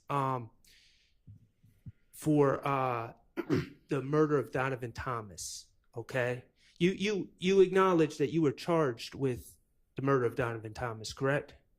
They charged me. Right. And when you say they, let's talk about that. When you say they, you're talking about Detective Thorpe, correct? So I'm talking about the police, the DA. I don't know who did it, but they told me I was being charged with murder. Okay.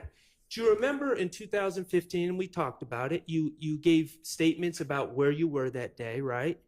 That you felt cleared you from the murder. I did. Okay. And you also lied to the police about Demekion telling you certain information. Well, I don't say that for like a billion times. Right. And you would agree that if someone were to believe that lie, it would have cleared you from the murder, right? I don't get what you said. Speculation. Sustained. Okay, well, let me ask you this. Detective Thorpe, he took those warrants out on you in October of 2015, correct? He took them out on me while I was in jail. Right. After you gave that statement on June 10th, 2015, right? Some months after, yeah. Right. So he heard what you said on June 10th, 2015, and then months after that, he took out warrants for your arrest. You say that again? He heard what you said on June 10th, 2015, and then months later, warrants were taken out for your arrest for that murder, correct? Yes. Okay. And finally, may I approach the evidence, Your Honor? Yes.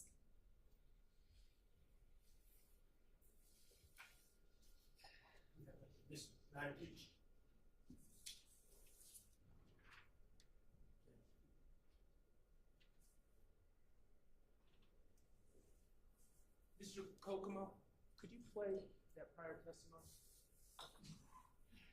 Do you remember testifying about do you remember when I stood up there and talked to you about your pending charges that were dismissed? Yes. Okay. Could you play that clip, Mr. Kokomo? Do I gotta listen to it? If you would. You're right. He said he remembered it, so I would. Is there some reason we need to hear it again? Can you just ask him about it? Okay. I can. Okay, let's do that. And you remember I was standing right there and reading the sheet? Yes. Okay. I was reading the sheet and you were agreeing with me, correct? Correct. Okay. And I never said that Fonnie Willis signed the piece of paper, did I? You said who name is that? Okay. Mr. Kokomo, could you publish 27D?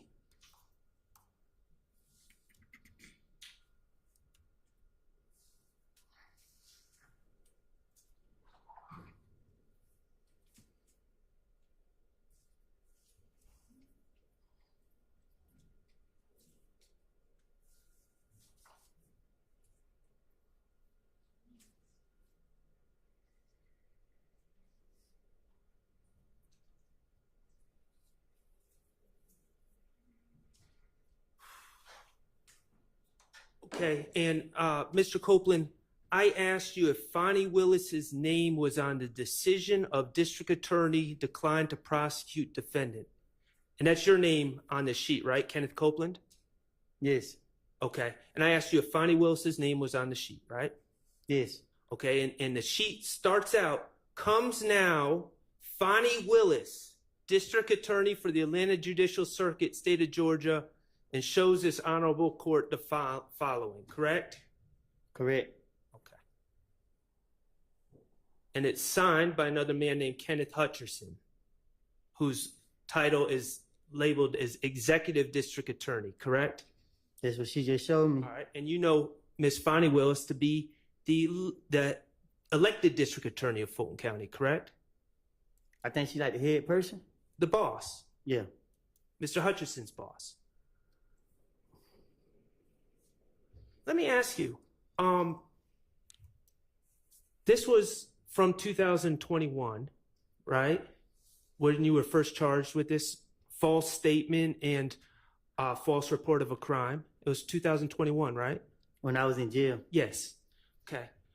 Who was the attorney that got this case dismissed for you? Who was your attorney on this case? You. I was? You told me. Did you ever hire an attorney on this case? I'm saying you told me. Okay. Well, let me ask you, what advocating for yourself did you do that convinced the district attorneys to dismiss this case in January 2024? What did you do to get them to dismiss it? Sustained.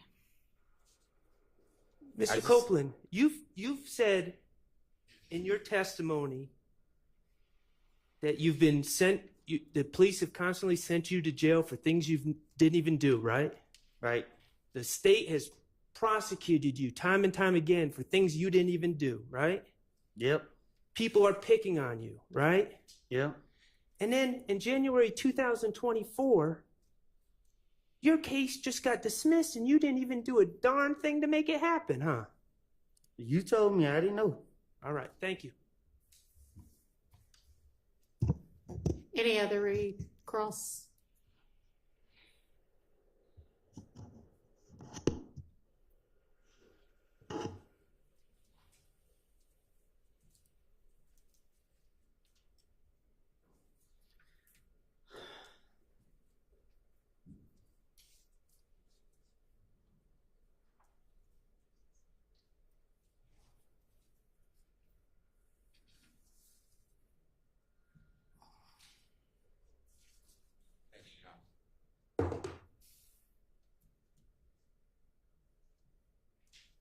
With the court's permission, I'd like to publish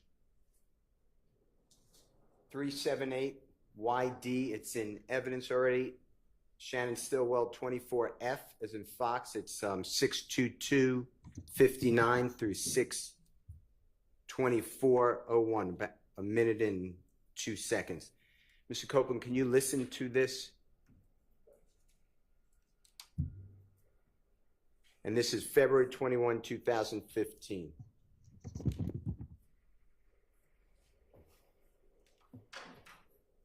If you need better headphones with the court's permission, we have other ones if you need it. All right. I got somebody, I don't know his name. He was there. He called the night. Well, I forgot what day they got killed, but it was a Friday night. It was a Thursday night. Mm-hmm. They had a barbecue. But the barbecue just about it was blood meeting. I never gained blood in. Mm-hmm. Then the whole meeting was based upon me. I can't understand what I'm saying. John, can you stop it, please? Is that okay? Thank you. Would this possibly help? Is that what you're saying? I'm saying I can't understand what I'm saying. We can give it a try. I don't know. Your Honor, may I approach? You can give it a try.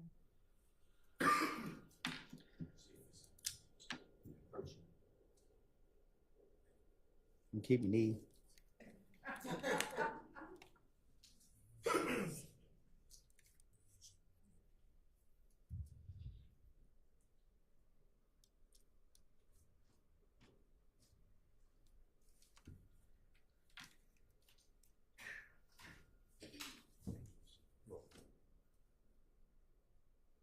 what I want you to listen for, can you hear me? What I want you to listen for is any mention of this conversation about you being killed with Mo, that conversation, any mention of Jeffery Williams, okay? All right. I got somebody, but I don't know his name. He was there. He everything. He called the night. Well, I forgot what day night got killed, but it was a Friday night. It was a Thursday night. Mm-hmm. They had a barbecue. But the barbecue did so out. It was a blood meeting. Everything blood meeting. Mm-hmm. Then the whole meeting was based upon me. They was all in there talking about this and this, talking about this and this. So the nigga Mo was on the phone. So Mo told everybody, I need every last one of y'all, whoever 90s scraps is, whoever that other nigga name, supposed to kill me. They gave all them guns. The same night, they gave every last one gun. Said, treat me to a gas station and kill me. I forgot what else. But he called and he told me everything, and he said, is this person a friend of yours? Did you hear anything about Jeffery Williams, a young thug or anything like that? No, I didn't say nothing about him. All right. And when the prosecutor was asking you questions about your jail calls and Jeffery Williams putting you in songs, do you know any other song that you are referenced in that Jeffery Williams is featured on or performed with your name except Halftime?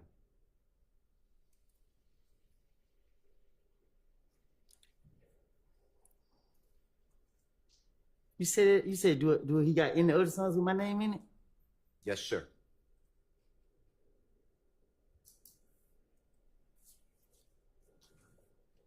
Yeah. Which song? Beat It. Anything else?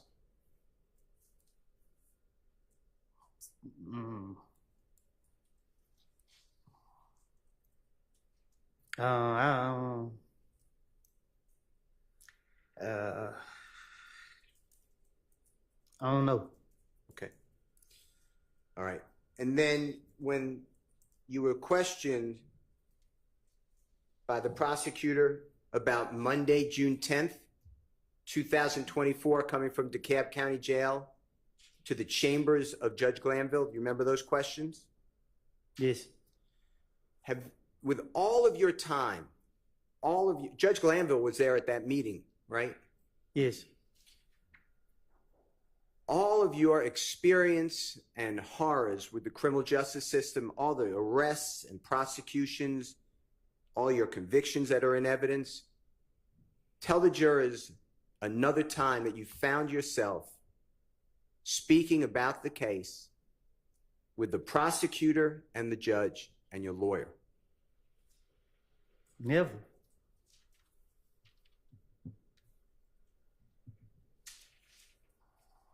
You said that you were coerced and pressured. Do you remember using those type of terms to testify?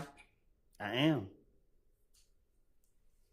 Do you remember being told, and I know it was corrected by the Honorable Judge Whitaker, but do you remember being told by Ms. Hilton and Judge Glanville that if you don't testify, you have to remain in jail, not only until this trial ends, but all 28 people who are charged in this indictment resolve their case? Do you remember being told that?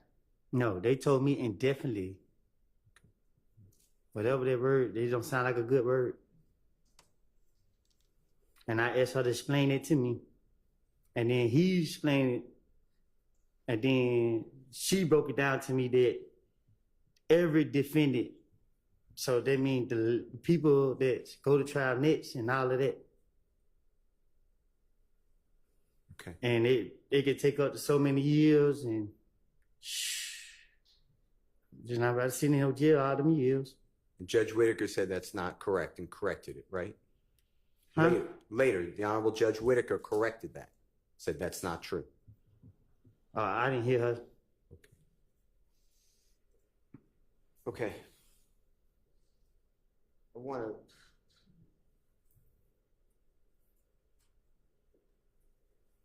to ask you, and if you need those, if those help, the headphones, I want to talk with you about the jail call. It's stage 295Y, as in yesterday, starting at 350, Your Honor. That's wrong. It's a little later. It's 407 to 420. I wonder if you can focus, if they help you, if it's they swear to God we killed Nut, so they going to stay on you, and at 411 they swear we smoked Nut. If you could listen to this.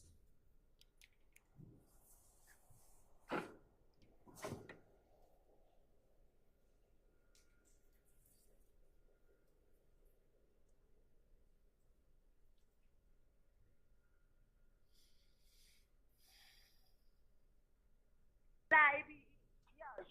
Swear to God, we kill Nut, so they gonna stay on you. They swear he smoked Nut. Hello? Stay away from shit, bro. You just don't know it be your hood, bro. Your hood is scared of you, bro. Don't. Were you able to hear that better? Yeah, real good. What was said? Tell the jurors, and they could listen to it their own at their leisure too. Which part? Both parts. When Max was speaking, who you call Max, Jeffrey's sister. She said, tell the jurors. They gonna swear to God we killed Mac. She said, Nut. She said, can I hear it again? Of course. With the court's permission, Your Honor, we're going to replay. And that again is the same exhibit 295Y, and it's from 407 to 420. Baby, yeah. Swear to God, we kill Nut, so they gonna stay on you. Swear to God we killed Nut, so they gonna stay on you. Say it one more time. Swear to God we killed Nut, so they gonna stay on you. Okay. Did it say they swear to God, or did you hear it? What did you? I apologize. Did you hear they swear to God we killed Nut? Objection asked to me. So that's how Dolly talk. Okay. Explain it. Explain what you were going to say. She talk fast, so when he's on the phone, she like, they swear to God we killed Nut, so they gonna stay on you. Okay.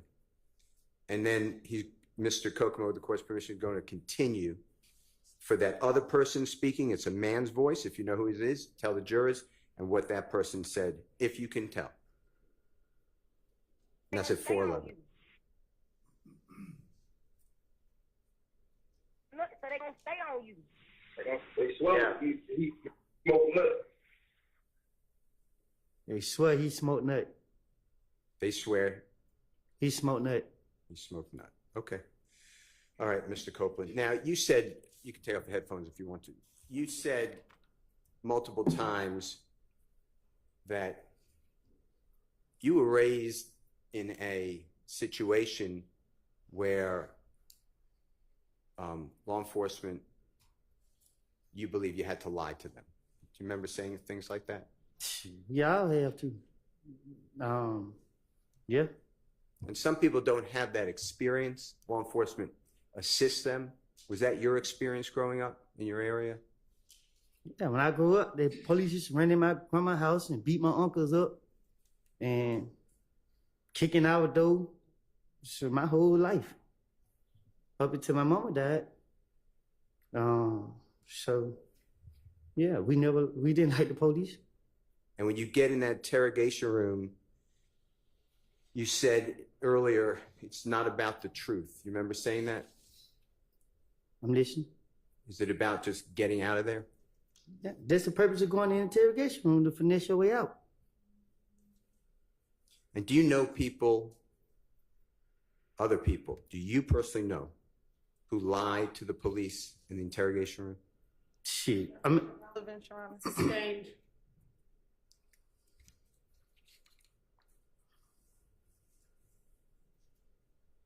Last questions that I'd like to ask you, a series of questions.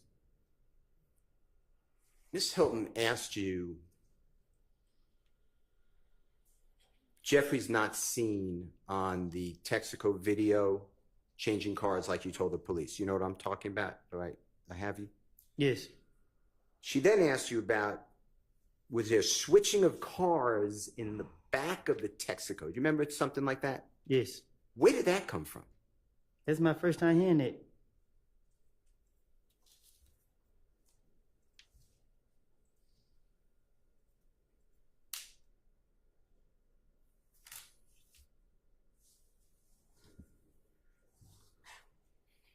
To verify or support your statement, Ms. Hilton asked you the following items.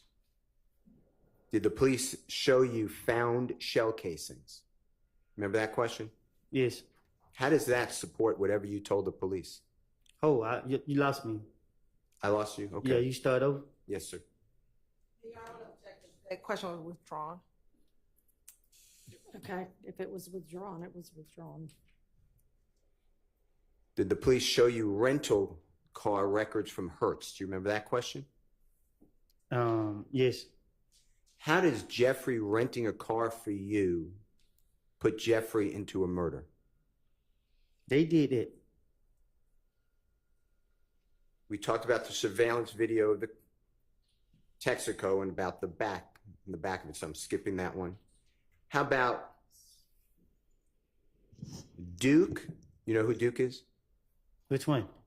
Martinez Arnold? Yes. Javaris Bradford or Tuda, do you know who that person is? No. Ms. Hilton asked you about, did the police show you a jail call from Martinez Arnold and conversation with Tuda or Mr. Bradford? How does that implicate Jeffrey in a murder? Your Honor, objection. Mr. Still invading the province of the jury. Well, speculation, so sustained. Okay, the way Ms. Hilton asked you, don't speculate. How does that support anything you told the police? Sustained. I mean, that's not something he can answer. Telephone calls on the jail phone recorded from Shannon Stillwell. Did the police share it with you? That was her question. Yes. Let me ask you a different verification or corroboration. Corroboration is a bad word. It just means it verify. You know what verify means? Yes. Okay. It verifies your story to the police. How about Detective Gaither speaking with Miss Quarterman, Deshaun Quarterman, and you told the police Deshaun Quarterman knows all about this, right? I did. Well, I don't. In one of your statements. You said I told the police that she knows. Yeah. Okay. How about the police ever recording a call with Deshaun Quarterman saying, tell us what you know? That ever happened? Did the police ever show you that? I don't think they ever questioned her. Okay. How about this? You have your cell phone, or the police have it, June 10, 2015, right? You got arrested with your cell phone at your home, right? Yes. How about give you the phone and the police are recording and you call Jeffery Williams and the police can listen? Did that happen? No. Thank you, sir. All right, does Thank you, anybody Your Honor. else have questions? Follow-up questions? Nope, everybody? All right, Mr. Copeland. Is he released or just excused? He'll be excused for right now, Your Honor. So he's excused, he's not released. Court's indulgence. Okay. Mr. Copeland, you are excused. It is, what do I you mean? guess, possible that you might be called back, but until you hear otherwise, you don't have to come back here again. It's not over with? Well, your testimony for right now is over with. The trial is not over with, but you don't need to concern yourself with the rest of it. But as I understand, he's still under subpoena. Yes, Your Honor. Okay. And Mr. Engelberger, thank you again for your willingness to step in here for us, for the court. I'll tell you when. You may be, and obviously stand by as well. because he's not released, but yeah, we would let you know and give you all both some heads up if he's to be recalled. Thank you.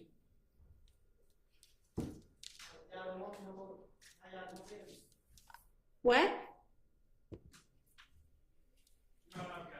Okay, thank you. All right. Do you have a short, like hour-long witness? He's not an hour long. We do have one out there, but he's not an hour long. Okay. I know we have a couple of matters to deal with. They're not going to, I don't think, take very long. We can start with the next witness, or we can just start fresh in the morning. Jurors, y'all have a preference? The morning. Okay. All right, I'm gonna release y'all for the evening. If you could stick with us for just a second, and with the reminder to not discuss the case with anybody. Don't allow anybody to discuss it with you. Don't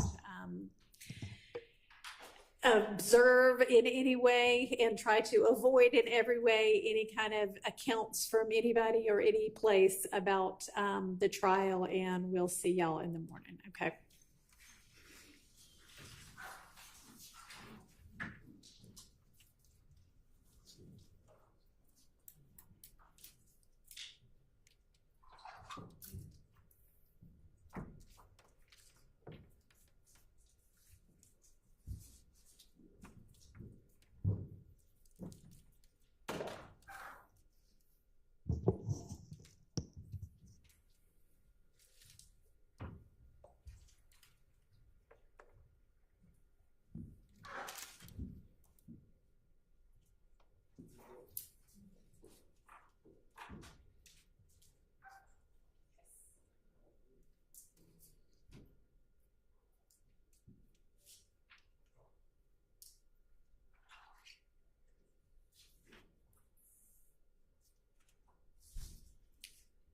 All right, this next matter is going to be, it's going to concern a juror, so if the media could please stop recording. All right.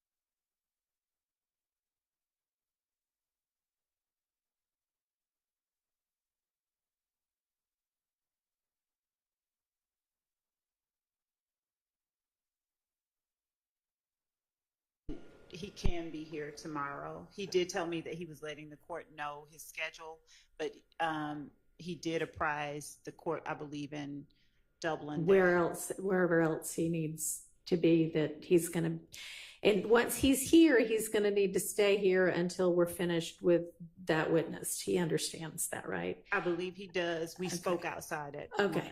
lunch. Is he here now? He should be. Do you want to just have him come in, and I'll just let him know if I need to reach out to any of the other courts and let them know what's going on? I'm happy to do that. Yes. How long do you anticipate with, and I know you can't know if you're certain, but 3 hours. okay. And then, so I don't know how much cross there will be, but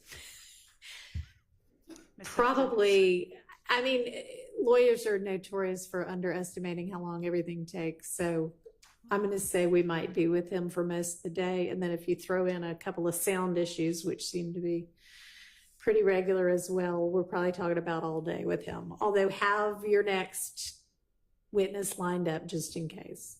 Yes, Your Honor. Okay.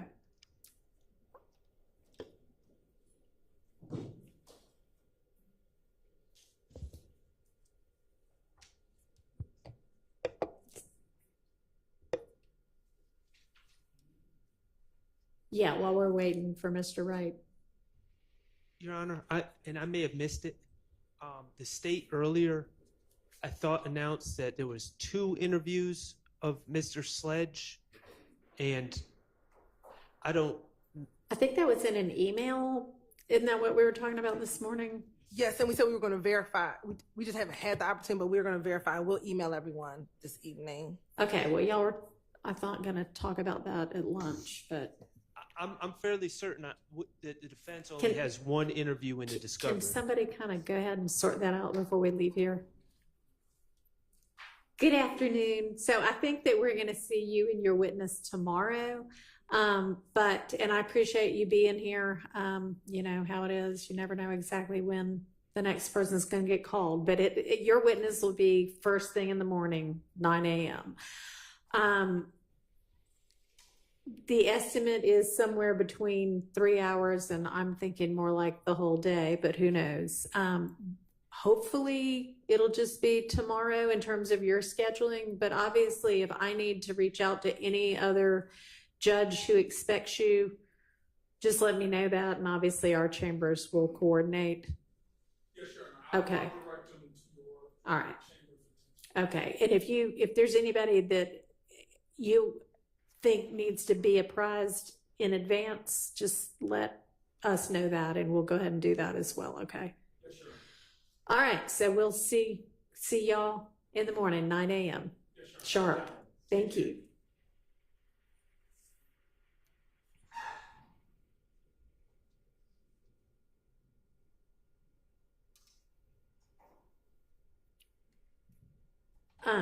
How fast do you think y'all could find out about, because I kind of wanted y'all to do that over the course of the day? A few moments. Okay.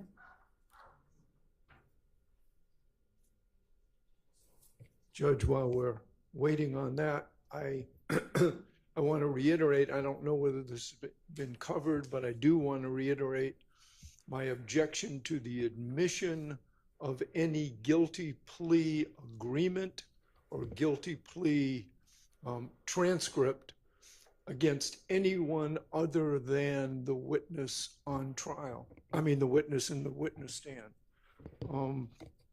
So I do want to reiterate that and ask for a cautionary 105 instruction with regard to the admission of the guilty plea and any alleged guilty plea colloquy. Okay, and I know we've talked about various different witnesses, potential guilty plea colloquies. Remind me what might come up with this particular next witness, Mr. Sledge. There were 2 issues. One was the entry whole hog of his prior guilty plea. And the state, I think, made very clear. So there's a video of him taking the plea, and then there's the actual plea agreement paperwork that has been admitted for other witnesses. What I said and what I maintain is that we will not be tendering a guilty plea just to tender the guilty plea. We would tender the certified conviction, but as far as that guilty plea paperwork, unless he says something that is not consistent with it, then we won't have a need to tender it as any prior inconsistent statement. Or if there is some challenge to something that he said as a recent fabrication, I mean, unless there is an exception to it, there won't be a need to have it read into the record. I mean, we may tender it as evidence for the record, but not for presentation or anything to the jury unless something happens during his testifying. All right. That was the first. You're not intending to introduce anybody else's guilty plea with this witness, are you? No. Well, Mr. Harvey, can you give me a little bit of more info on what it is you might be referencing? The guilty plea agreement. Of anybody else? No, of the witness. Oh, you said you were objecting to the admission of the guilty plea agreement as to anybody other than that it represents and can be used as substantive evidence against any of the other defendants on trial. It can be used traditionally, and there are 100 cases on that point. I understand what you mean now. I thought you meant somebody else's guilty plea agreement. No. You mean its use against somebody else? Yes. That's correct. Okay. And do you have a proposed instruction on that? What did he plead to? Your Honor, he pled to the indictment. So two things. One, I'm not certain why Mr. Harvey is saying that a 105 instruction is necessary. As it relates to this particular witness, he will be on the stand testifying, and his testimony would be admissible, especially as it relates to count one, as to all of the defendants. If he says something on the stand inconsistent with what he has said previously, then that prior inconsistent statement would be substantive evidence against all of the defendants, if that comes to it. But I don't know that it will come to that, so I can't really speak to, All right, yeah. Okay. So, I mean, just have something ready, and it may just depend upon what the circumstances are. Well, the rule is as follows. One person's guilty plea or conviction may not be used as substantive evidence of the guilt of another.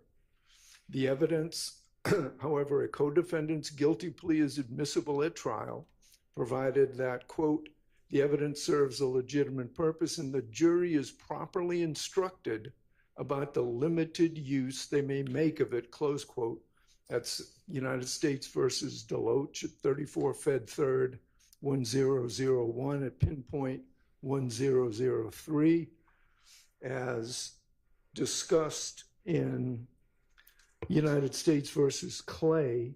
In United States versus Clay is, I don't know whether you want a Westlaw or Lexus site, but 2021 U.S. Appeals Lexus 36080 or 2021 Westlaw 5795330. That's the general rule. Judge, I think that's the general. That's the general rule. That's not when we're talking about something like a RICO count.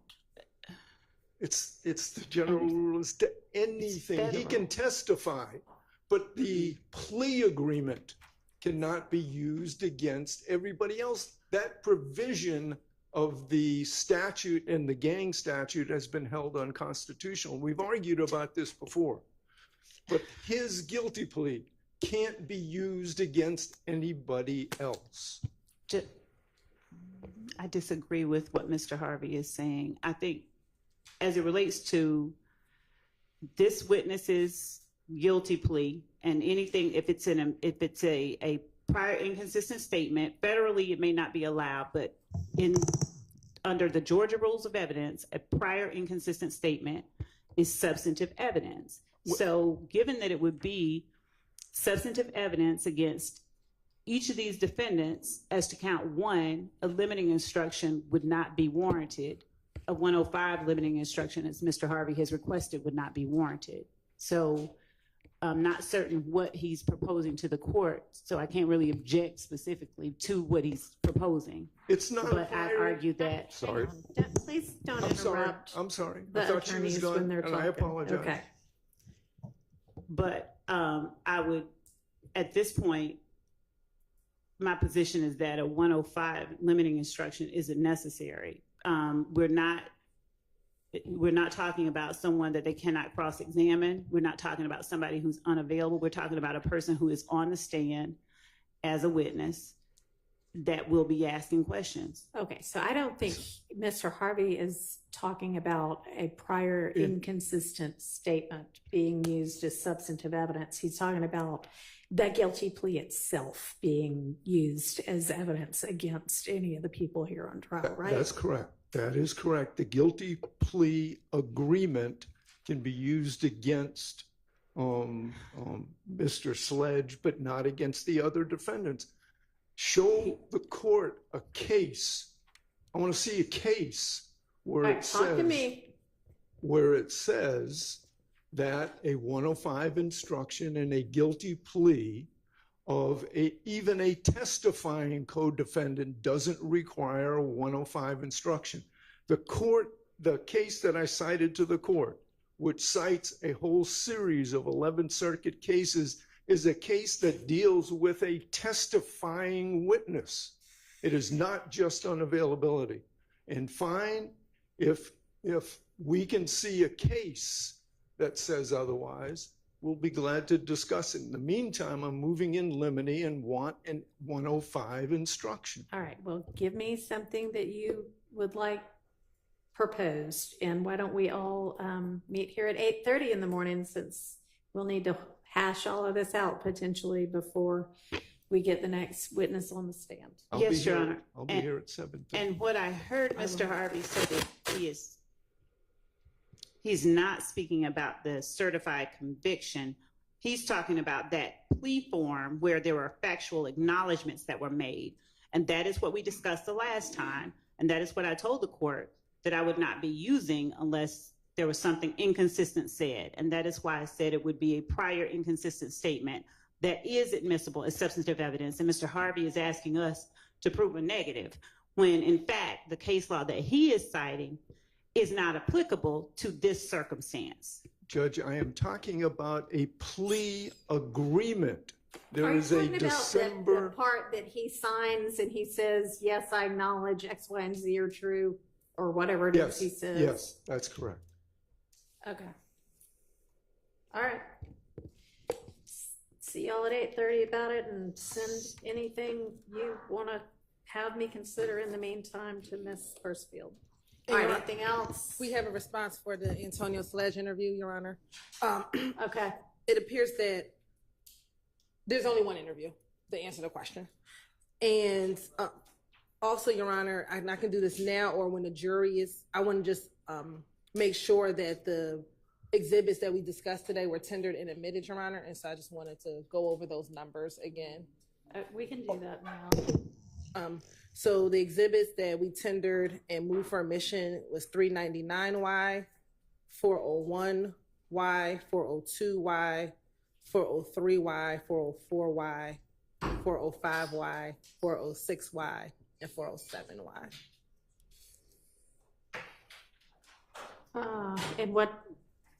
And you think those were all admitted? Yeah.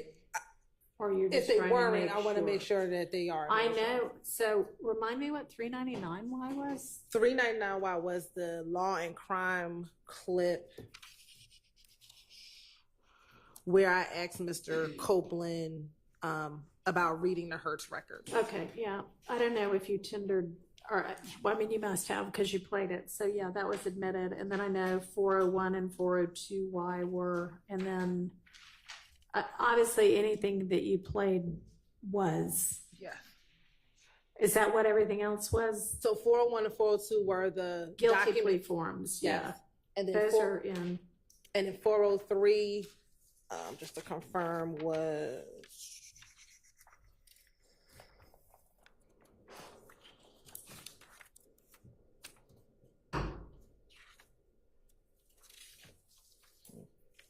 go back. 405Y, I can start there, was the video clip of Mr. Steele and Mr. Copeland and the portion of the We Killed Nut call. 6Y was the June 16, 2015 jail call. 407Y was the June 13, 2015 jail call. Okay, those are in. And then I just need to look and see what 405.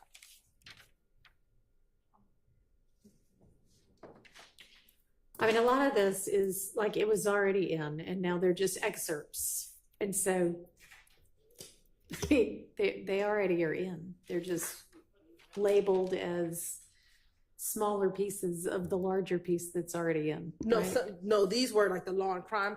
Not the Law&Crime things. Those are in, and the two guilty plea forms are in. Correct. But all of the things that are just, snippets of things that were already in I mean, they're already in. It's just more for convenience that y'all are relabeling them. Yes, Your Honor. Okay, so was there anything else other than those groupings of things? Okay, no, that was it, Your Honor. Okay, all right. Anything else before we break for the day? Okay. 8:30. See y'all at 8:30. All right, we are adjourned for the day. We can talk.